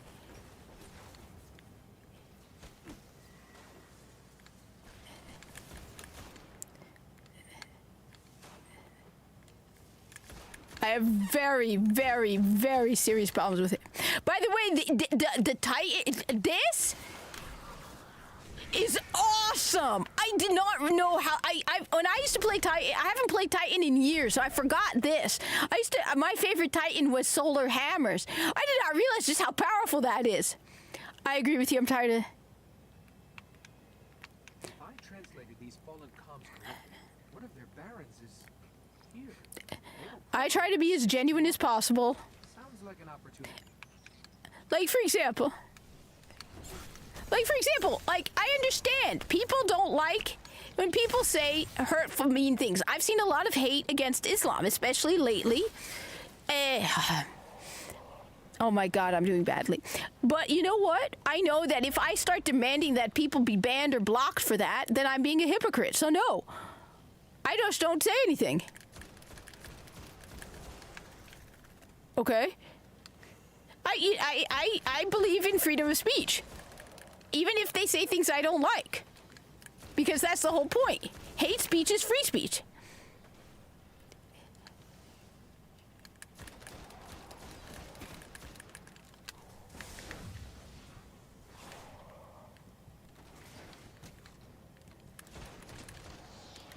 So, Got him. That's one less Baron to worry. I work very, like I said, which is why one of the that's why one of the, that's, like I said, I hate using my identity, like, quote unquote identity, I hate that whole term, just to break their hypocrisy. I do not, and that's about it. I hate using it. I would rather be treated as just everybody else, the same. Like, let me put it this way. I got told something recently at work that I made, like I was basically, it confirmed beyond a doubt, if I had any doubts, that I was a diversity hire, which I know I'm not. Because being a diversity hire is an insult. I work my ass off. So, okay, you want to know what my stance is? Okay, all right, fine. You want to know what my view? All right. You guys, look. My view on Jews is very, very simple. First of all, the Arabic word for Jew, one of the common words we use for Jews in Arabic is ibna mina, our cousins, okay? I will admit to something that will shock people. I have a favorable bias towards Jews because I grew up and my best friend was Jewish. So okay, you kid, okay. Because I was going to say my views on Jews surprise people. I have a favorable bias towards Jews. I relate more to Jews. Why? Because our religions are so similar. Like, flat out, genuinely, if you tell me you're Jewish, I will feel at ease because like I said, my best friend growing up was Jewish. Her mother was very strict Jewish, and so she knew what my religion's dietary needs were, so she took care of that. So, like, my view is this: if you harm innocent people, regardless of your religion, you are a bad person. And I have called out Muslims. I have flat out called out Muslims, and people who are Muslim have gotten mad at me for it. I've gotten Muslim hate from Muslims and non-Muslims alike. I don't care what your religion is. I don't care what you are. If you harm an innocent person, you are a bad person. So when it comes down to it, yes, 100%. I have a bias. I feel when I was a kid, my best friend was Jewish, so we would hang out together. We had so much similarities that we were different from everybody else. So when it comes down to it, I will admit it. I have a positive bias towards Jews, which shocks people. But I don't hate all Jews. On the contrary, like I said, I will, if I see a Jewish restaurant or something Jewish, I'll be like, cool, I can understand Jews. I don't hate Christians either. I have a lot of respect for religious people. I, on the other hand, do think that women should stay home. I changed a lot as a person. I think mothers should stay home. But I know you're joking. I shocked, but like I said, it surprises people because they expect me, it's funny. I see people throwing so much hate at people who are Jewish. And here I am, the Muslim, right? That people expect me to hate Jews, and I'm like, anyone who is Jewish, who's being mistreated, I will kick your ass. Okay, flat out. If you're being like Master of the TDS I have huge respect for Master of the TDS. Master of the TDS and his wife, huge respect for them. And if anybody bothers them and I can do anything to help them, I will kick your ass, okay? He's a cool guy. His wife is like, if I met her in person, I'm telling you, me and Riding Raven would be best friends. Me and Riding Raven are so alike. So it always surprises people when I'm like, yeah, I absolutely love Jews. We have so much in common. And I wish we could have peace in the Middle East, flat out, because we are so alike. That's the problem. We are so alike. Like I said, we in Arabic call Jews our cousins because we are so similar. Like, at one point, the majority of kosher food was being eaten by Muslims. So, anyway, I know you're joking, though, but it blows people's minds. But I mean it. My best friend growing up was Jewish. So it gives me a bias. Best friend. Her mother was amazing. Like, I didn't know half the things she did until years later my father told me. As long as bacon is not on the menu. Well, I mean, you have your priorities. I can respect that. I will fight you for the bacon. You can have the bacon. No, wait a minute. Think about it this way. You can have all the bacon. I don't want it. You can have all the bacon you want. In fact, you should. I remember a friend of mine who was getting married and he was marrying a Muslim. And so he was like, it's great. Half her entire family doesn't drink, so we have to pay less. So think about it that way. All the bacon is for you.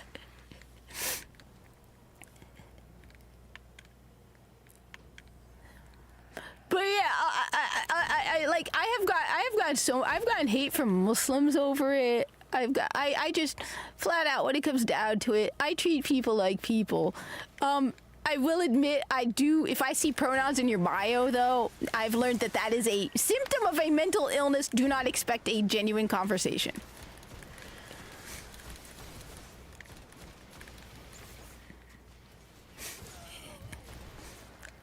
I've learned the hard way. Just ignore the pronouns at this point. They're up. But yeah, people are also surprised to find out I used to be very much in the whole women should be able to. And then I'm like, you know what? Let's just say I saw things that made me change my mind. I think...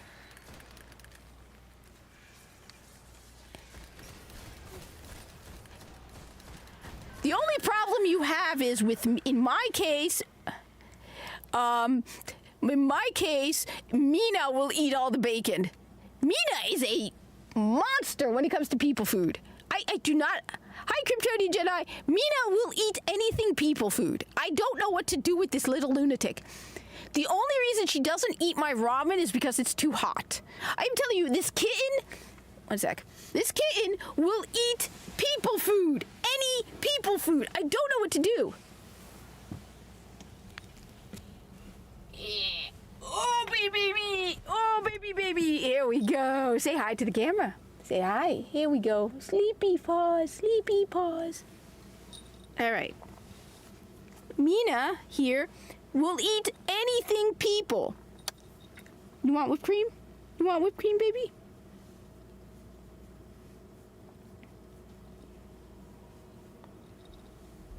Like, I have to be very, very careful around this lunatic because she will eat chocolate. Like, I've caught her trying to eat chocolate. This lunatic wants people food. It is the exact opposite of Buster. Buster wouldn't even eat sushi. Mina will eat anything food. Her favorite snack is not cat treats. It's whipped cream. How do you explain that? For the love of God, I have a kitten that eats whipped cream more than cat treats. The kitten likes whipped cream. I cannot explain it. The kitten wants people food. She wants cookies. She wants Red Bull, which I found out why, and the vet said she could have a couple drops, but that's about it. The Red Bull is because it has taurine in it, and taurine is very similar. All right, let's do this. Yes! us!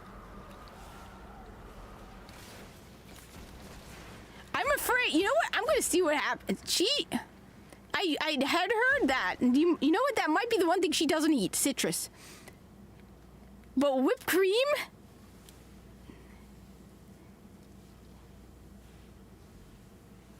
Good, your baby kitty. It's also very hard to use the Steam Deck because she puts her paws on everything. She puts, like, somebody needs to invent a paw-proof screen protector. You know how they have those privacy screen protectors? Yeah, the privacy screen protectors. They need to make a paw-proof screen protector. If I use the Steam Deck, her little paws are all over the Steam Deck. If I use the Switch, her paws, my phone, I will be watching a YouTube video and all of a sudden it will, I'm afraid, I am absolutely afraid. I have to be very careful. I am afraid that she's going to report somebody by pushing on the screen with her paw. Like several times I've caught her walking on the... There are paw-proof screen protectors because her paws, like I was afraid, like if I have a YouTube video running. Well, Buster wasn't afraid of cucumbers. People told me that one, and I tried it with Buster. Maybe because she was an old girl, but Buster was not afraid of cucumbers. Buster just looked at me like, "What are you doing, you idiot?" But then Buster was 14, okay?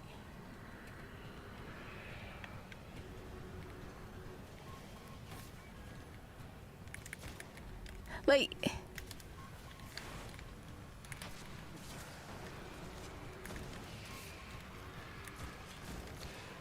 Buster was... Like I said, Buster was 14, so, like, she knew everything. She didn't need... The world was just like, at that point, she was just like, yeah, I know everything. Nothing matters. I'm the boss. Okay, Buster. Like, that, apparently 14 is like 78 years old in human years for a cat. So it was like, yeah, she...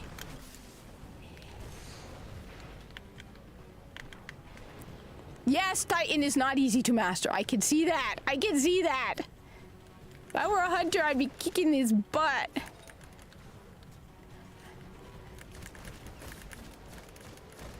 There we go.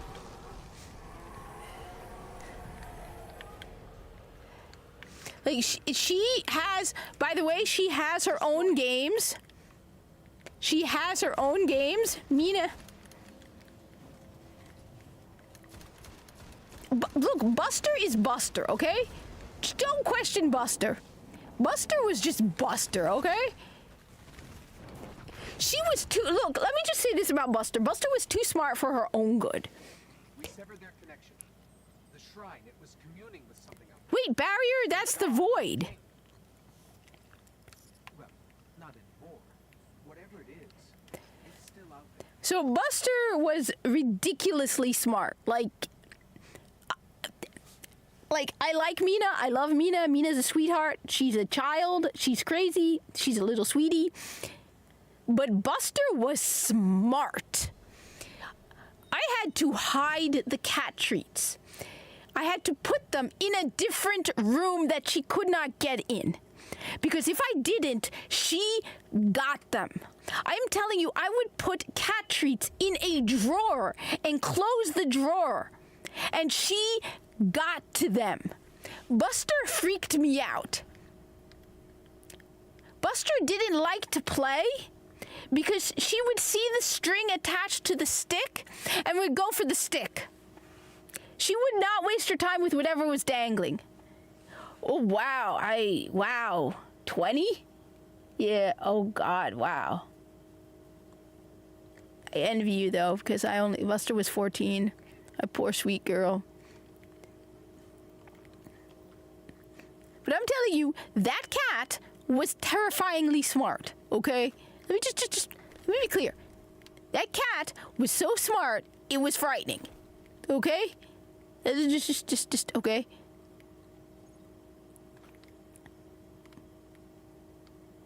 Buster was too smart, okay?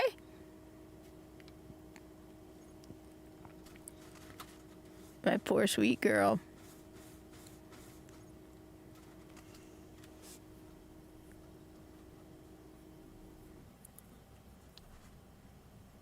Oh, wow. Okay. No, Buster... The only time she didn't use the litter box was at the end when her kidneys had gone to, like, she peed herself. That was when we knew something was very off. Buster was relaxed. Like, you know what, when you said your cat is old, cranky, and has stopped using the litter box, I'm thinking what Buster was like. And I will tell you, Buster was mellow. Like, seriously, Buster was like living with a roommate. She knew what she wanted, she knew when she wanted it, she knew how she wanted it, and she didn't care what anybody else wanted. She was mellow. She was chill. She was her own woman. And that's all that mattered, okay? To Buster, she knew exactly what she wanted, how, when, and where. She had things on her timeline. She knew, like, it was cool. Living with Buster was like living with a roommate. It was genuinely like living with a roommate.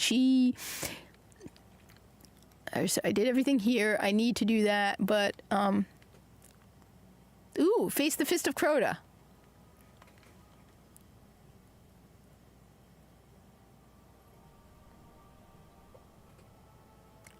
Buster was definitely plotting to take a look. Buster was. Wait, let's listen to the moon. Crota, the son of Oryx. We'd never faced anything like him. In the end, only I was left. 6 of us went down into the pit. If we don't stop them, I fear Earth will suffer the same fate. The thing is, now that I'm partially through, do I really want to start all over again with the Void? I should have stuck. I should have stuck with Void, but I. Eat fists of Titan. The thing is, you're not supposed to do that, all right? You're supposed to just run straight.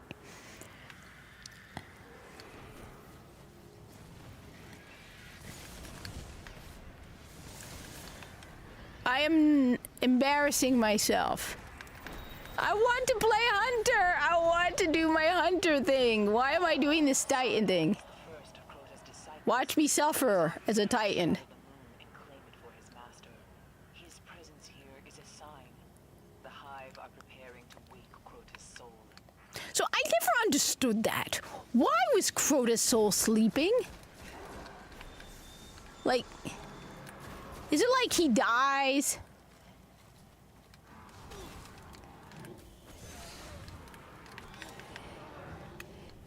Ah! I want to be a hunter.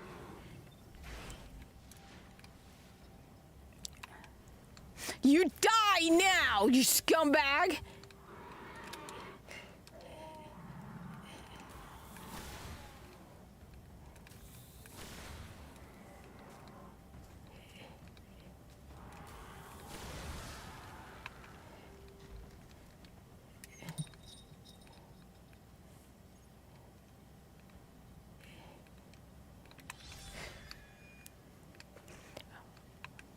You know what?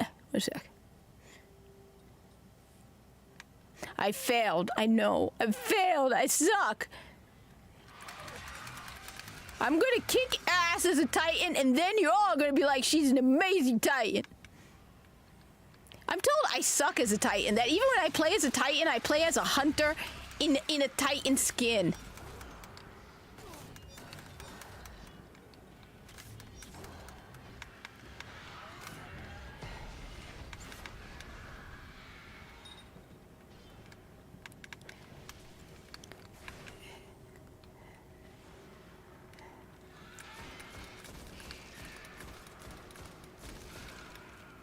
I want to get good. I know. I'm not good enough. I'm not good enough. Look, I want to get good. I want to get good. But at the same time, look, come on, I've already unlocked, look how much. I survived for years in the tunnels under the moon. Which is why we know the truth. Keep your eyes open. We know the truth. Eris, we know the truth. You were Alakul's girlfriend. All right. Here's the truth. All right, everybody. Here's the truth. Alakul the Darkblade, remember, rebelled against Oryx. Why? Because he had a girlfriend. You want to know who that girlfriend was? Eris Morn. Look, if Osiris and Saint 14 are a couple, then Eris Morn and Alakul the Darkblade were a girlfriend-boyfriend thing, okay?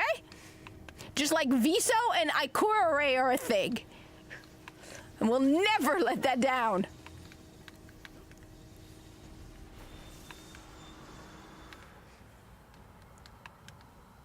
What do you think happened to Viso after he died? He came to Destiny.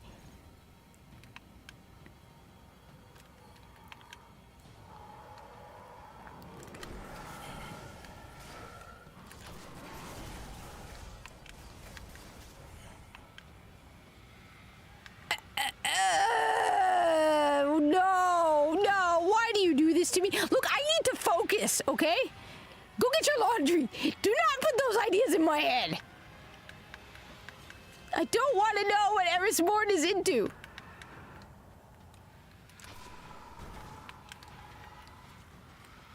Look, think about it, all right? How did she survive as long as she did among the Hive?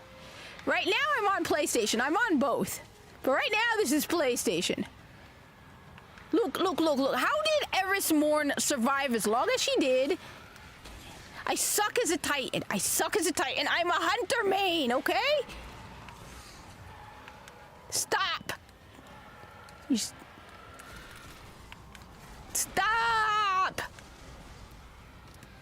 I want to go back to being a hunter.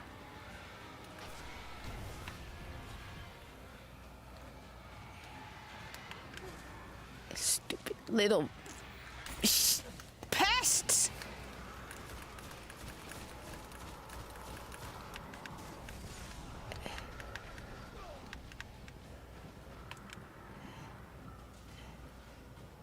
I know, but if I'm a hunter, I can do it. If I'm a Titan, I hate being a Titan. I hate being a Titan.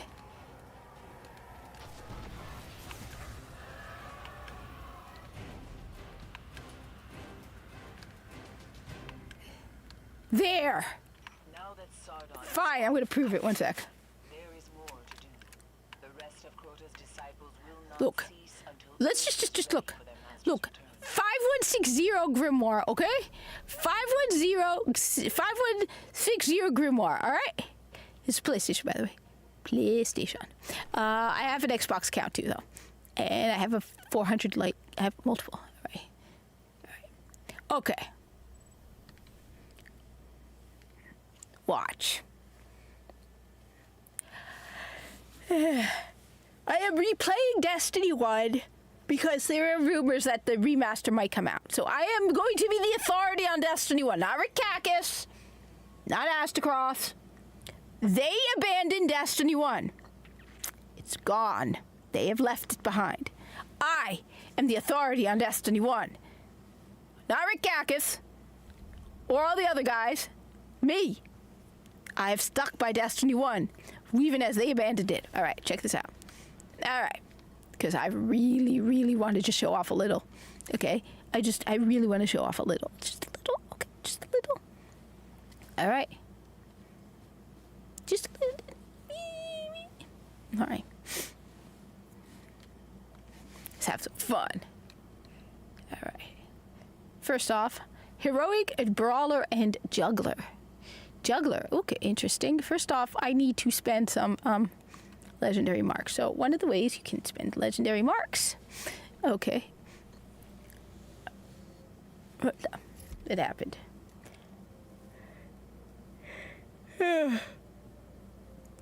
What's going on? Campaign check-in.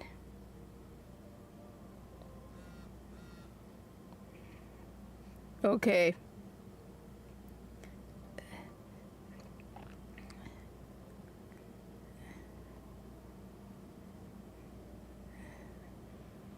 Oh, right. I sold something else. Okay.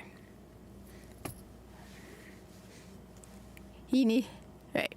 Okay. All right. First off, look at the ship. Isn't that ship awesome? That is an awesome ship. I believe that was from Rise of Iron. I think that's the Rise of Iron ship. Isn't it? Or is that the Age of Triumph ship? Oh, yeah. Iron Banner.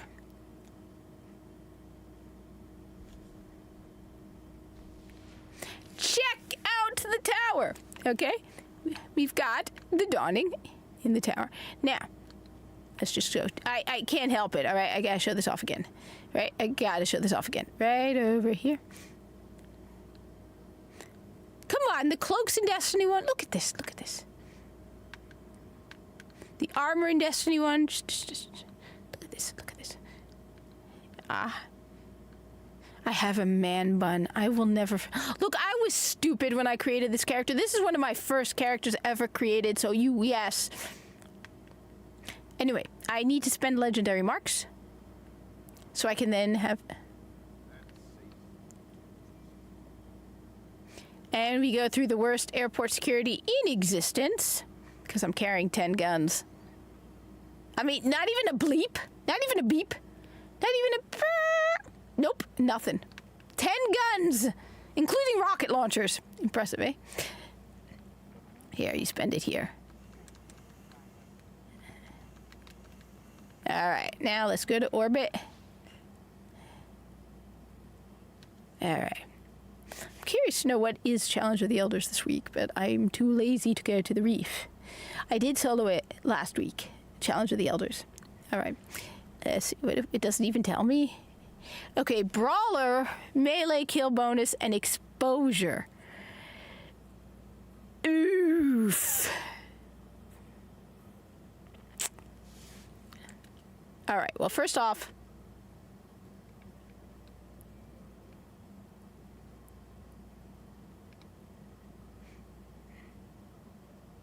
okay.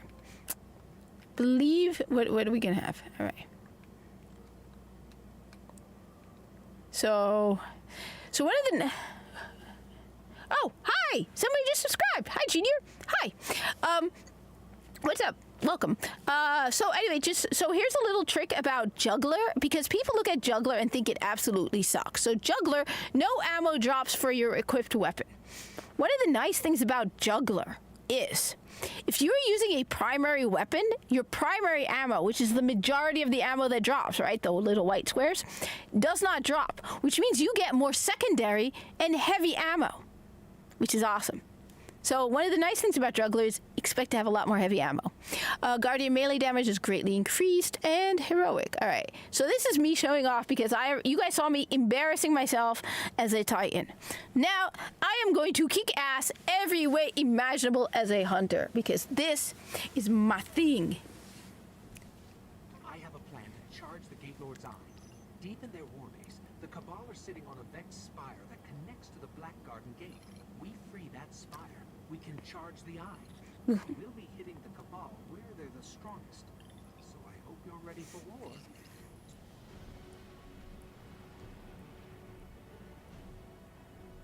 Nope, everything is now on Xbox.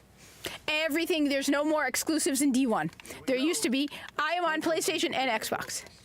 It was, once Destiny 2 dropped, they put all the exclusives, so it was like the Jade Rabbit, the Strike, that's all now on Xbox. Where am I going? Though I still suck as a on Sparrow. I never used Sparrows.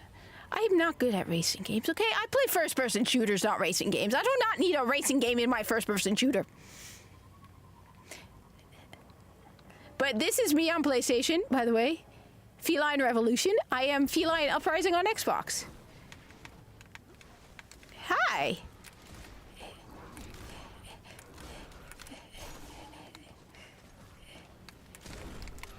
I love... Okay, so now I'm like unsure how to jump as a hunter because I've gotten used to play. Where'd you go? Hello, buddy.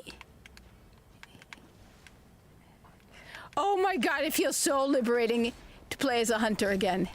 Ooh.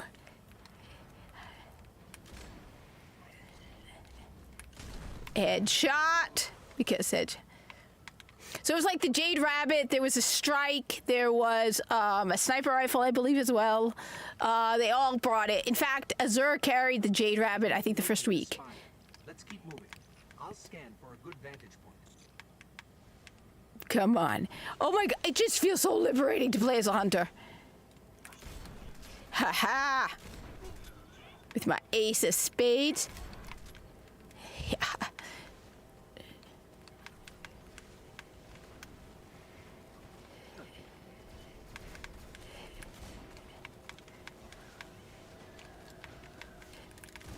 Gotcha from behind, Habibi. Hello.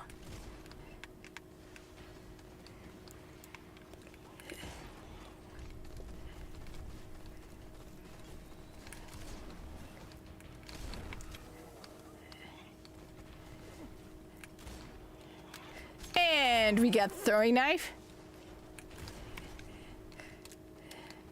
Hello.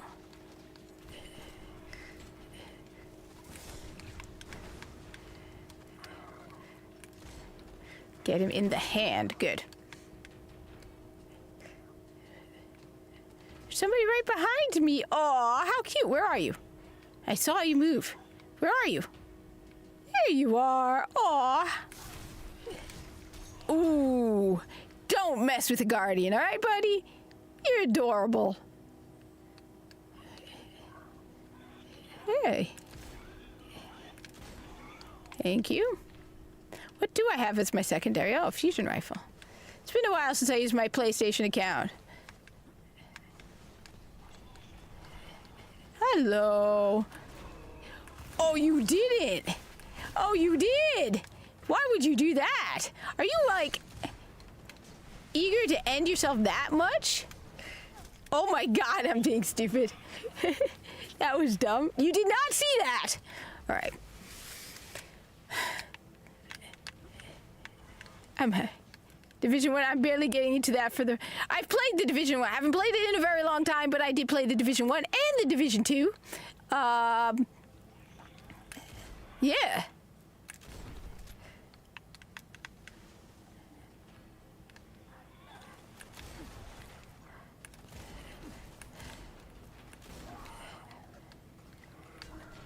Okay, I am being stupid. I'll admit it. I'm just running in like an idiot. Okay, you know what? Excuse me? Now you're all going to die. Congratulations, you little... You just pissed the Guardian off. You do not... You never piss off the Guardian.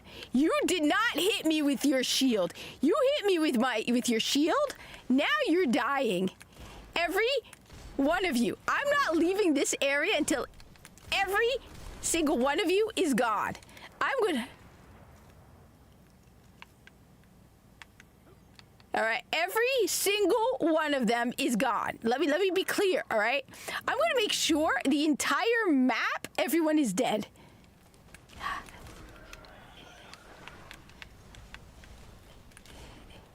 I just have been playing a There we go. Don't you ever mess with a Guardian in a bad mood. I've got kind of... Oh, there are more people. I mean, moving bodies. Bodies that are moving. Okay? They are temporarily moving.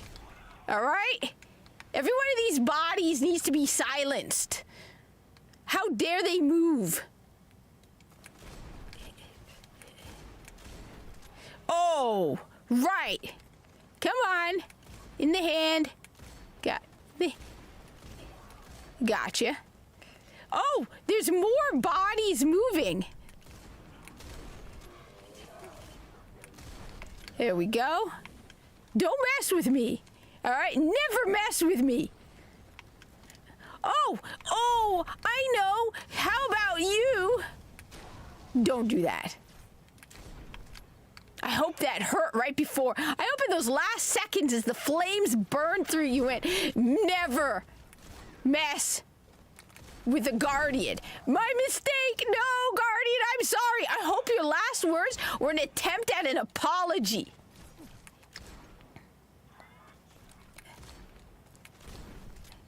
Hey, where's your buddy?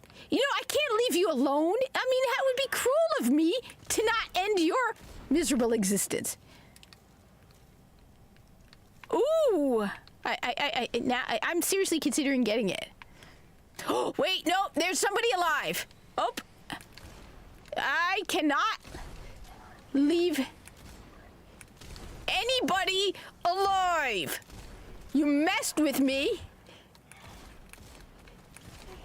Never mess with a Guardian, all right? Oh, hi. There we go. Is there anybody on radar? Okay, that's good. Isn't Loki healing?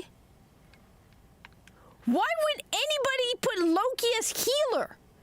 Loki should be kicking ass. It's Loki. Bad guy. Bad guy. All right. Who's ready to die? Look, I am going to carry... Overhead. There's bound to be a way to locate the spire there.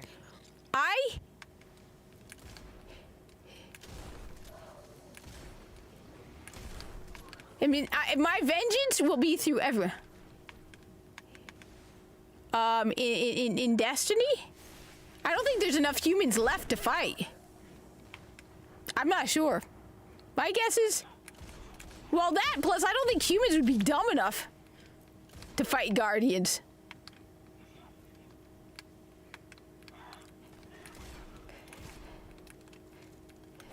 Oh, see? You thought I needed to reload.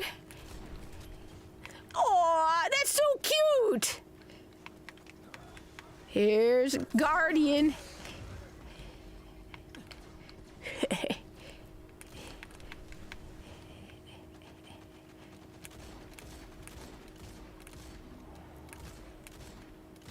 There we go.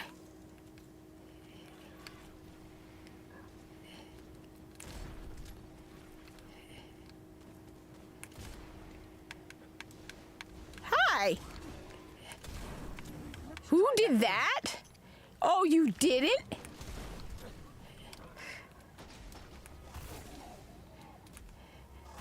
Who do you think is gonna survive in this encounter? You or me, you idiots?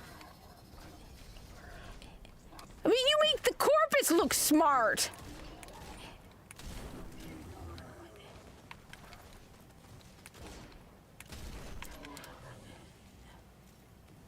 I think I got all of you.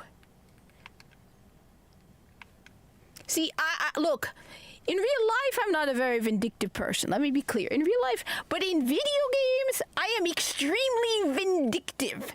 If one of your buddies shoots me, I'm going to find you and all your buddies and their cousins and their freaking neighbors from their childhood. All right?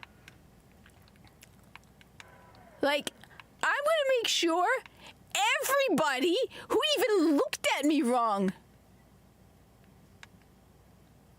okay, gets ended. I will make sure my entire map is empty because you dared hit me with your shield. Like, oh, you little there. I will find you, hunt you down, and headshot you into oblivion because your former commanding officer threw his shield at me. Let's be clear, buddy. Don't mess with a Guardian.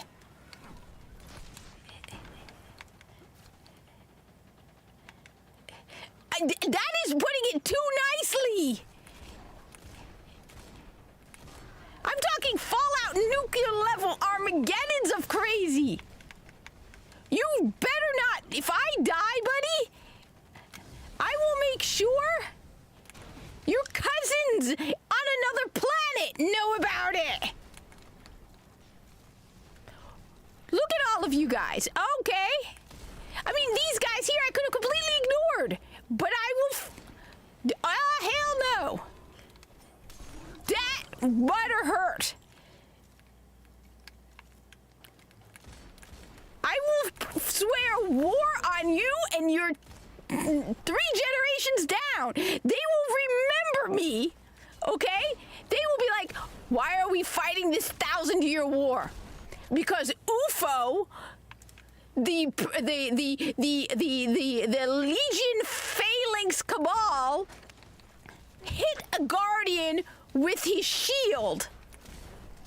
And they were like, but UFO was 3,000 years ago. Yes, and the Guardian has never forgotten the rage, okay? Let's be clear. I will curse your generations for 3,000 years minimum if you hit me with your shield.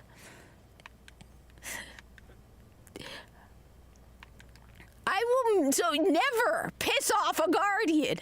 I am immortal, Habibi. Immortal. I do not die. I do not age. I am a Guardian. I think there is a debate on whether I sleep. Probably sleep. Feels like a trap. Of course it's a trap, Ghost. But they are dumb enough to think they can put me in a trap. Are you really that dumb? Did anybody who sat down at a table and went, hey, everybody, let's put the Guardian in a trap? The immortal, unending, undying Guardian who will lose? Well, I mean, my Guardian is a male, so his temper, if we look at him wrong, I mean, just pause a moment. Did you think this through? No, you didn't. Like, just pause a moment and ask yourself, was this smart? Because I'm sure at least a teeny tiny part of your brain is going, no, it wasn't. And we are so dumb, like for thinking.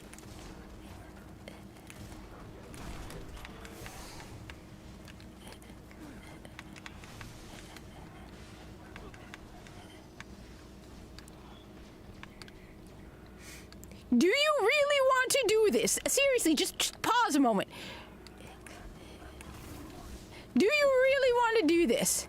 No, you don't. It always blows my mind how these people just pause and say, is this smart?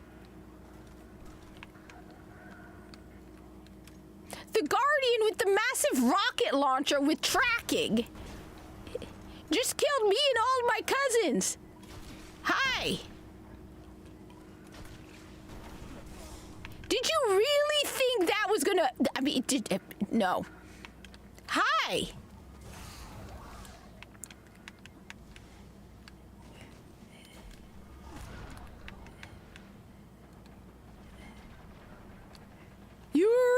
Are you really thinking this through? I just pause.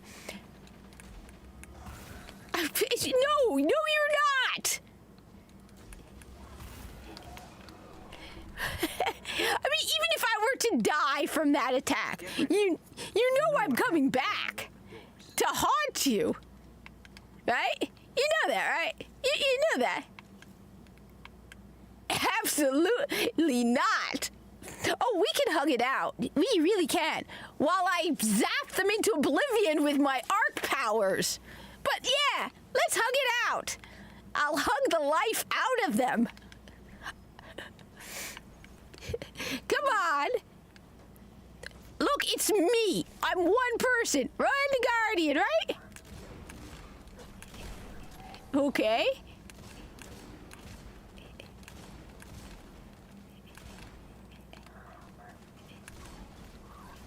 Did you really want to do that? No. How much did they pay you to be the 3 idiots standing at the door? What did they have to do to convince you to stand at that door, knowing that a Guardian is on the other side of that door? Like, it was just those 3 idiots. We'll give you a bonus if you stand on the door in front of the Guardian and stop the Guardian. But it's a Guardian. That's impossible. No, you're Cabal. You'll be able to stop the Guardian. Yeah, sure. Come on. You're basically putting a bigger target on your heads for me. Thank you. We have to cross that bridge. Yeah, piece of cake. You'll probably fill it with Cabal. What I call targets. You see... There's the spire. Straight ahead. Hi! Bouncing Cabal! Hi.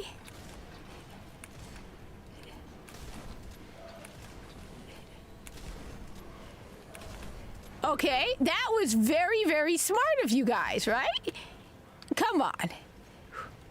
Who does the military strategy for you idiots? Throw as many Cabal as possible? Like, there is no military strategy involved here at all. Can you imagine if, like, we had actually smart enemies in games like Destiny or Warframe? Like, Warframe, I would love to see what a smart enemy would be like. The Corpus would basically be like, all right, here's some money, leave us alone. So we know you come here to farm us for supplies and resources, Tenno. What do you need? And then leave us alone. It's not worth it anymore. Ah, I keep hitting the shield. I mean, the Corpus are the easiest. If you were to make the Corpus smart in Warframe, you would not have any combat. The Corpus would be like, all right, Tenno, what do you want? We know you do this for resources. What do you want? Why do you do this to me? Ew! No! Why? I don't need to know that. Bleach my eyes! Bleach my brain!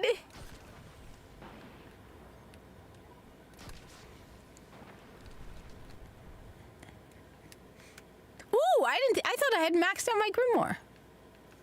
So what? Now I'm 5165! Why do you do this to me? I'm having fun! I'm killing Cabal! I don't need to think about Osiris and Saint 14!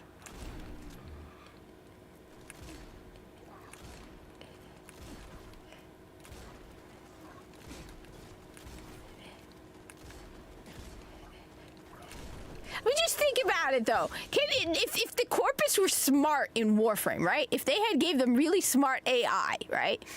That's basically what they do. They'd be like, okay, Tenno, what do you need? Okay, good. We got it. Here, leave us alone. That's probably going to be the entire Corpus strategy. The Grineer would be less fun. The Grineer would probably still, or, well, more fun. They would probably still try to fight because they don't like anybody who's in Grineer. No, I don't need to suffer. I don't need to suffer. I'm trying to forget about Osiris and Saint 14. In my world, they're both dead. Okay? And the true expert on the Vex is Brother Vance. In my brain, they are both dead.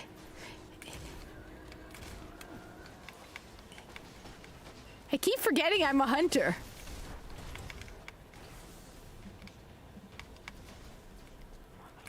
And then I get excited and remember I'm a hunter and start jumping around like a hunter. And doing stupid stuff.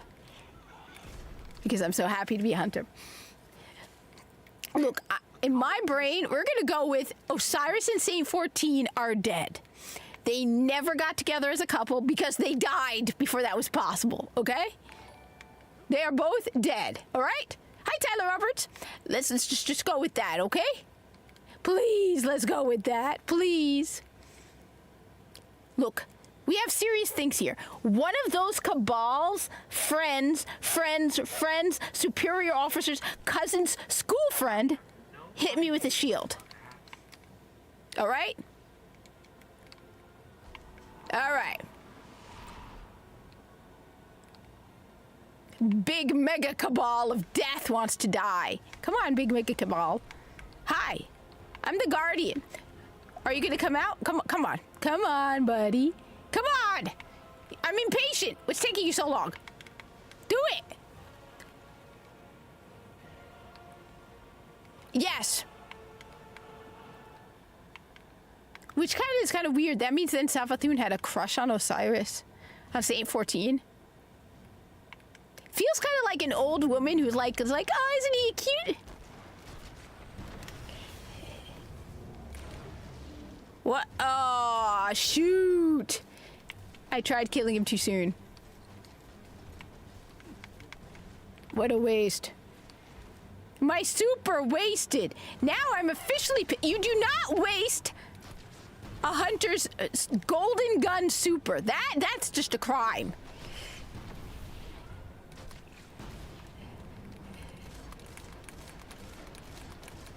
I'm just gonna make you die now. Yeah, apparently. I don't know, I got this image of Savathun being like, you know, like that, like a yeah.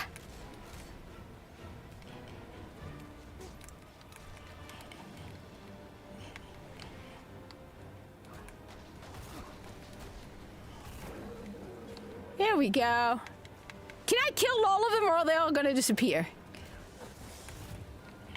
No, they will fade away. So yes, Savathun, Savathun is a cougar. Why are we doing this? Look, look, look, look, all right? Look. No.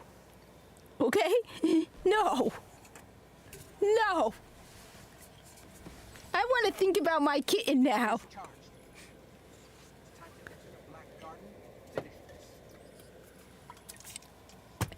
Meanie, I need your sanity.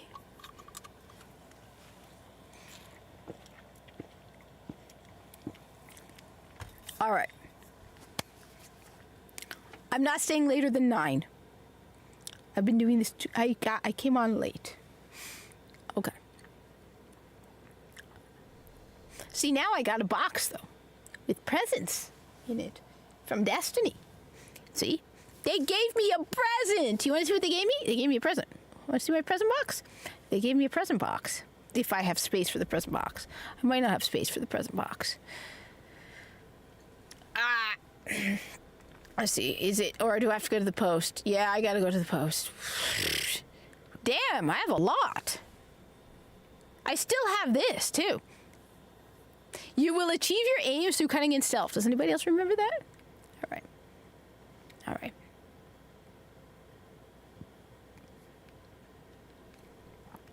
Let's go to the reef. Look, look, look, look, look, look, look. Nothing past, look.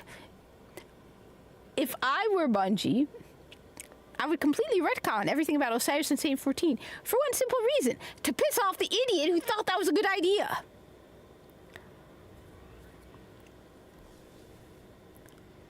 I don't like slash fanfic, okay? I don't even consider slash fanfiction. There is fanfiction out there. That's good, fanfiction. But none of it is slash, like Raylos. Raylos are crazy. Okay? And everyone liked them. It's just as crazy. Okay? Now. Look, that dude did the Nightfall. That's how you know someone did the Nightfall, by the way. They have... Let's go like this. Let's go like... There we go. Now, where's the post? I got a box. See, look, I got a treasure box. Yay! What did I get in my treasure box? Treasure of Ages. It's Treasure of Ages.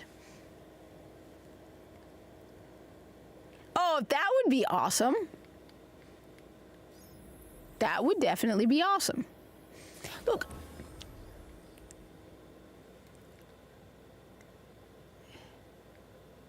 All right. The thing is, okay, let's just be clear about something. All right. It's Destiny. Okay. It is an action first-person shooter. All right. It is about being legend. It is not about all of everybody else's fifis, problems, and whatevers. Okay.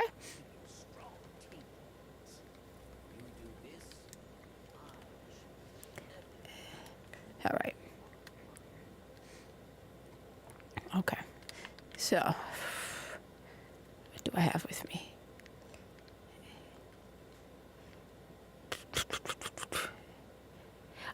to. I need to get some sleep too, because I go to bed early. But let's do this. You know what? I'm going to do no more than maybe half an hour. Let's just give this a go. Because I will be on tomorrow, all right? I was planning on live streaming all of last week, but I was really sick. And I gotta close that window with Viso staring at me. It's getting kind of creepy. There's just...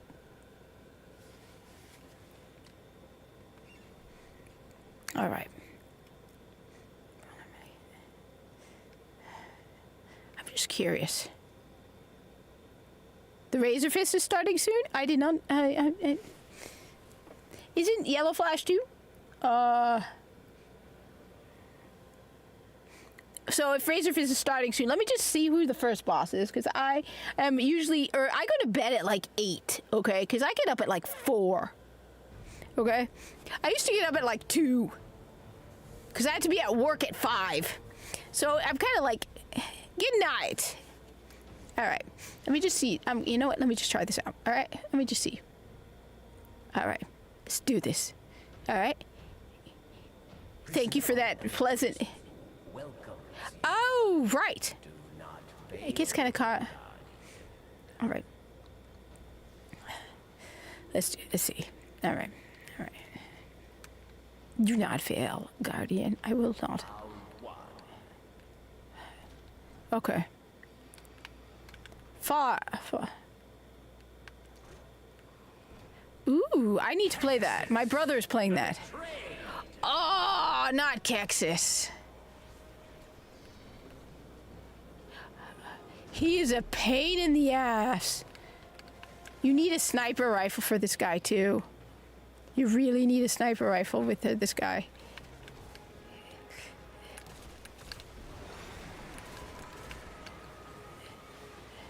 I'm gonna head out. I will focus on this tomorrow.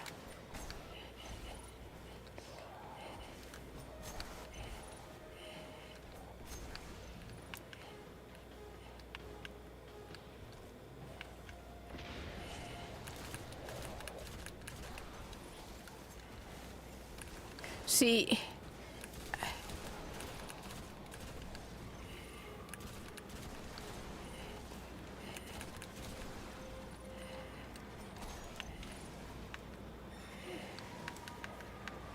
Kexis is a pain in the butt. Oh.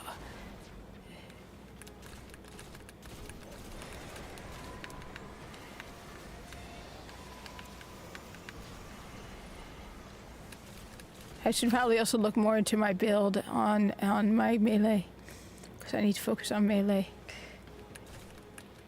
So, yeah, I'll probably head out since everyone else is heading out.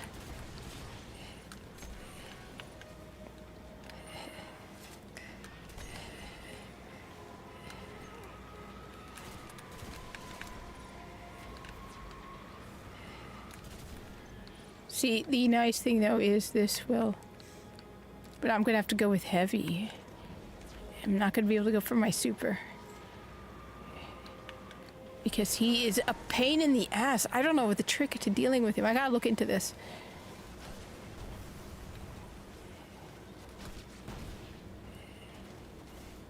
There is a trick to dealing with Kexis, but I don't know it.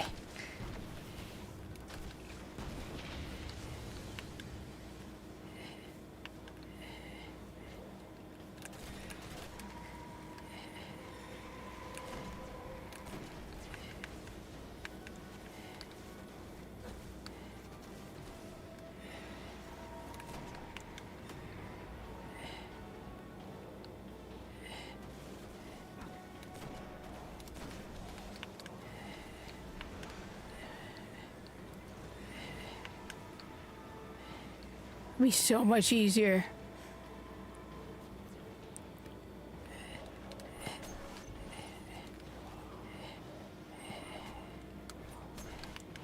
If it was just...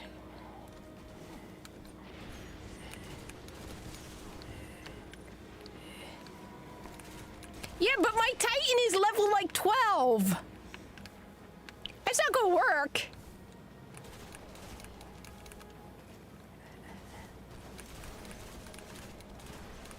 And there's a way to prevent him from taking your super. There is a way. I've beaten him, but he's a pain in the butt.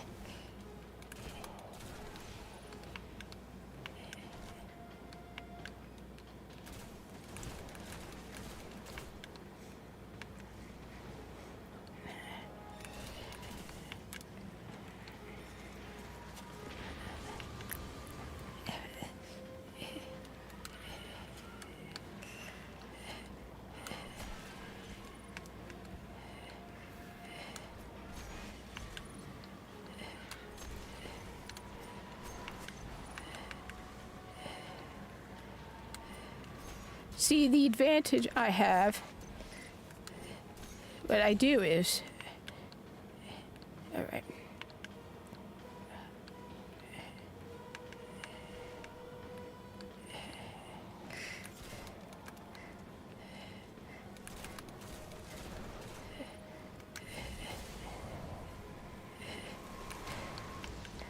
I killed the vandal, not him. I mean, where is he?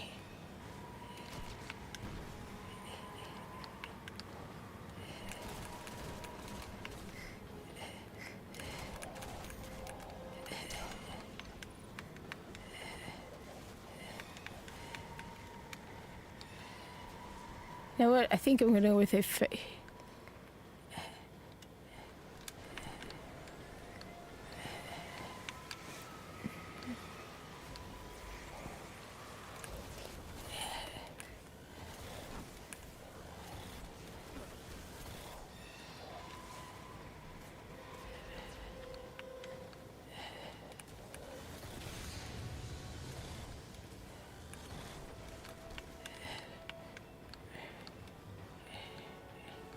Problem is we have exposure, which absolutely sucks.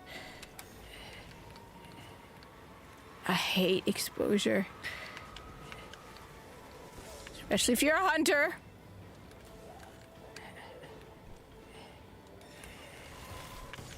I have no healing. And so I need to use Red Death to bring back my health. Here we go.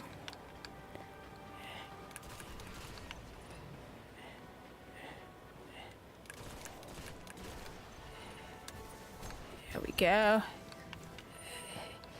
And I'm going to be heading out soon. I'm going to focus on this tomorrow. Because I want to make a better, like, a couple of modifications to things. Because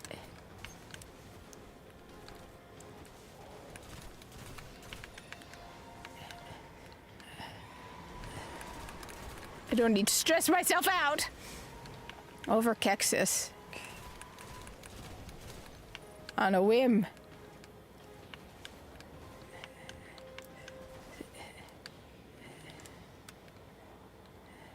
He's a pain in the butt because I can't use my super really on him.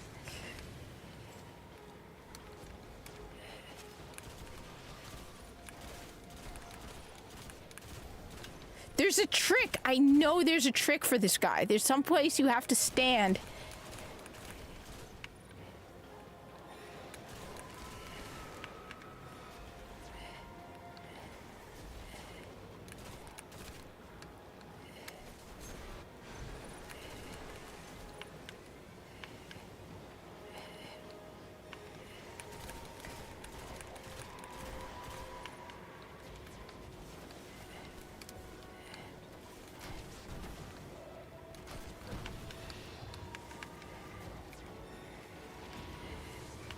On top of that, you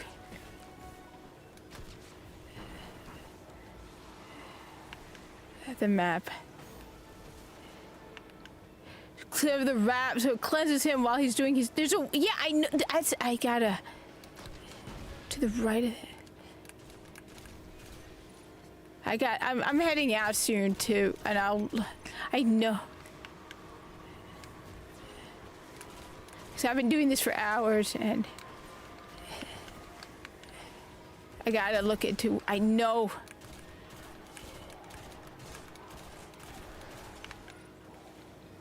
like, doesn't his, like, explosion...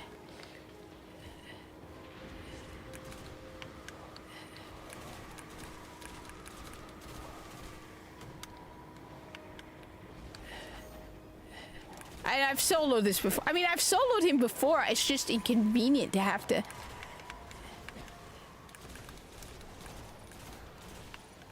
go after him with the slow way. Where is he?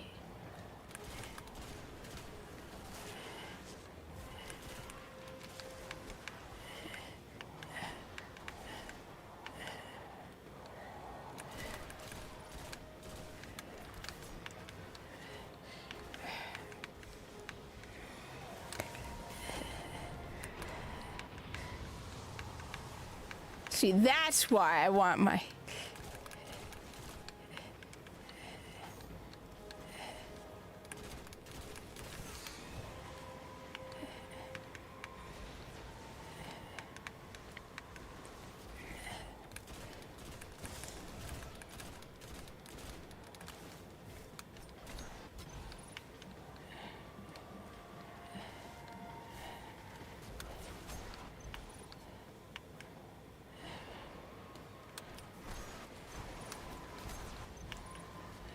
I need some points.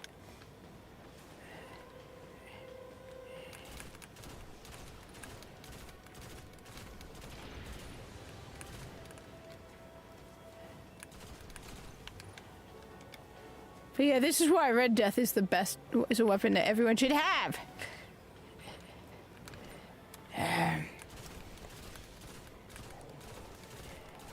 See, exposure means my health does not degenerate. However,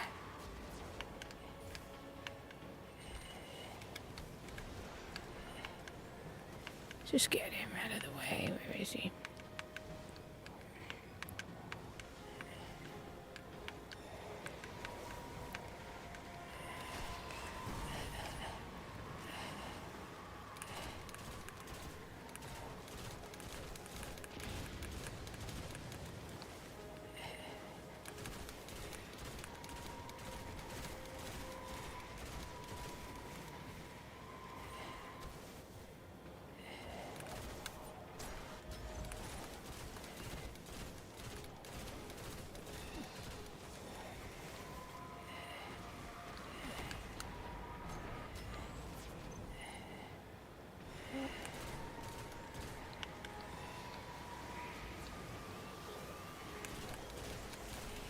There we go. But I don't like this score, so I gotta do better tomorrow. They are dead. You are not. Go back to Era. I do not like this score, but at least I now know who to expect so I can prepare for him.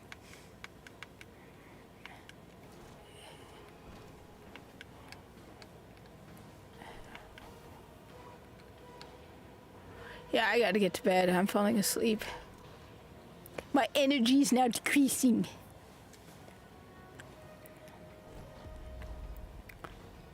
But no deaths, which is nice. 5140 was my full score without the...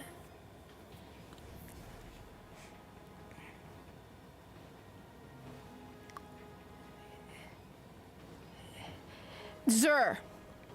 Xur. Strange coins and Xur.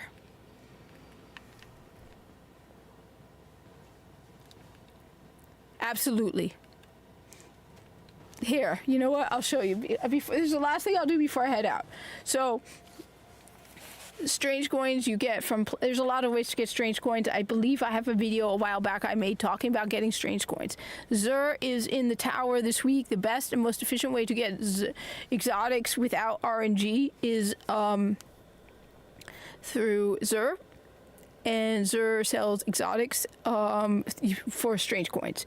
He usually has several exotics every week. He arrives on Fridays and he departs on Sundays. So he is the reason I'm going to take the time to show you this right now before I head out is because it is 8:30 p.m. in my area and he will be gone by 5 a.m. So that's like 9 hours. So I'll show you where he is. He will keep coming back, so you may not have strange coins right now, but I'll just show you where he is right now. Xur is by far the most reliable way to get exotics.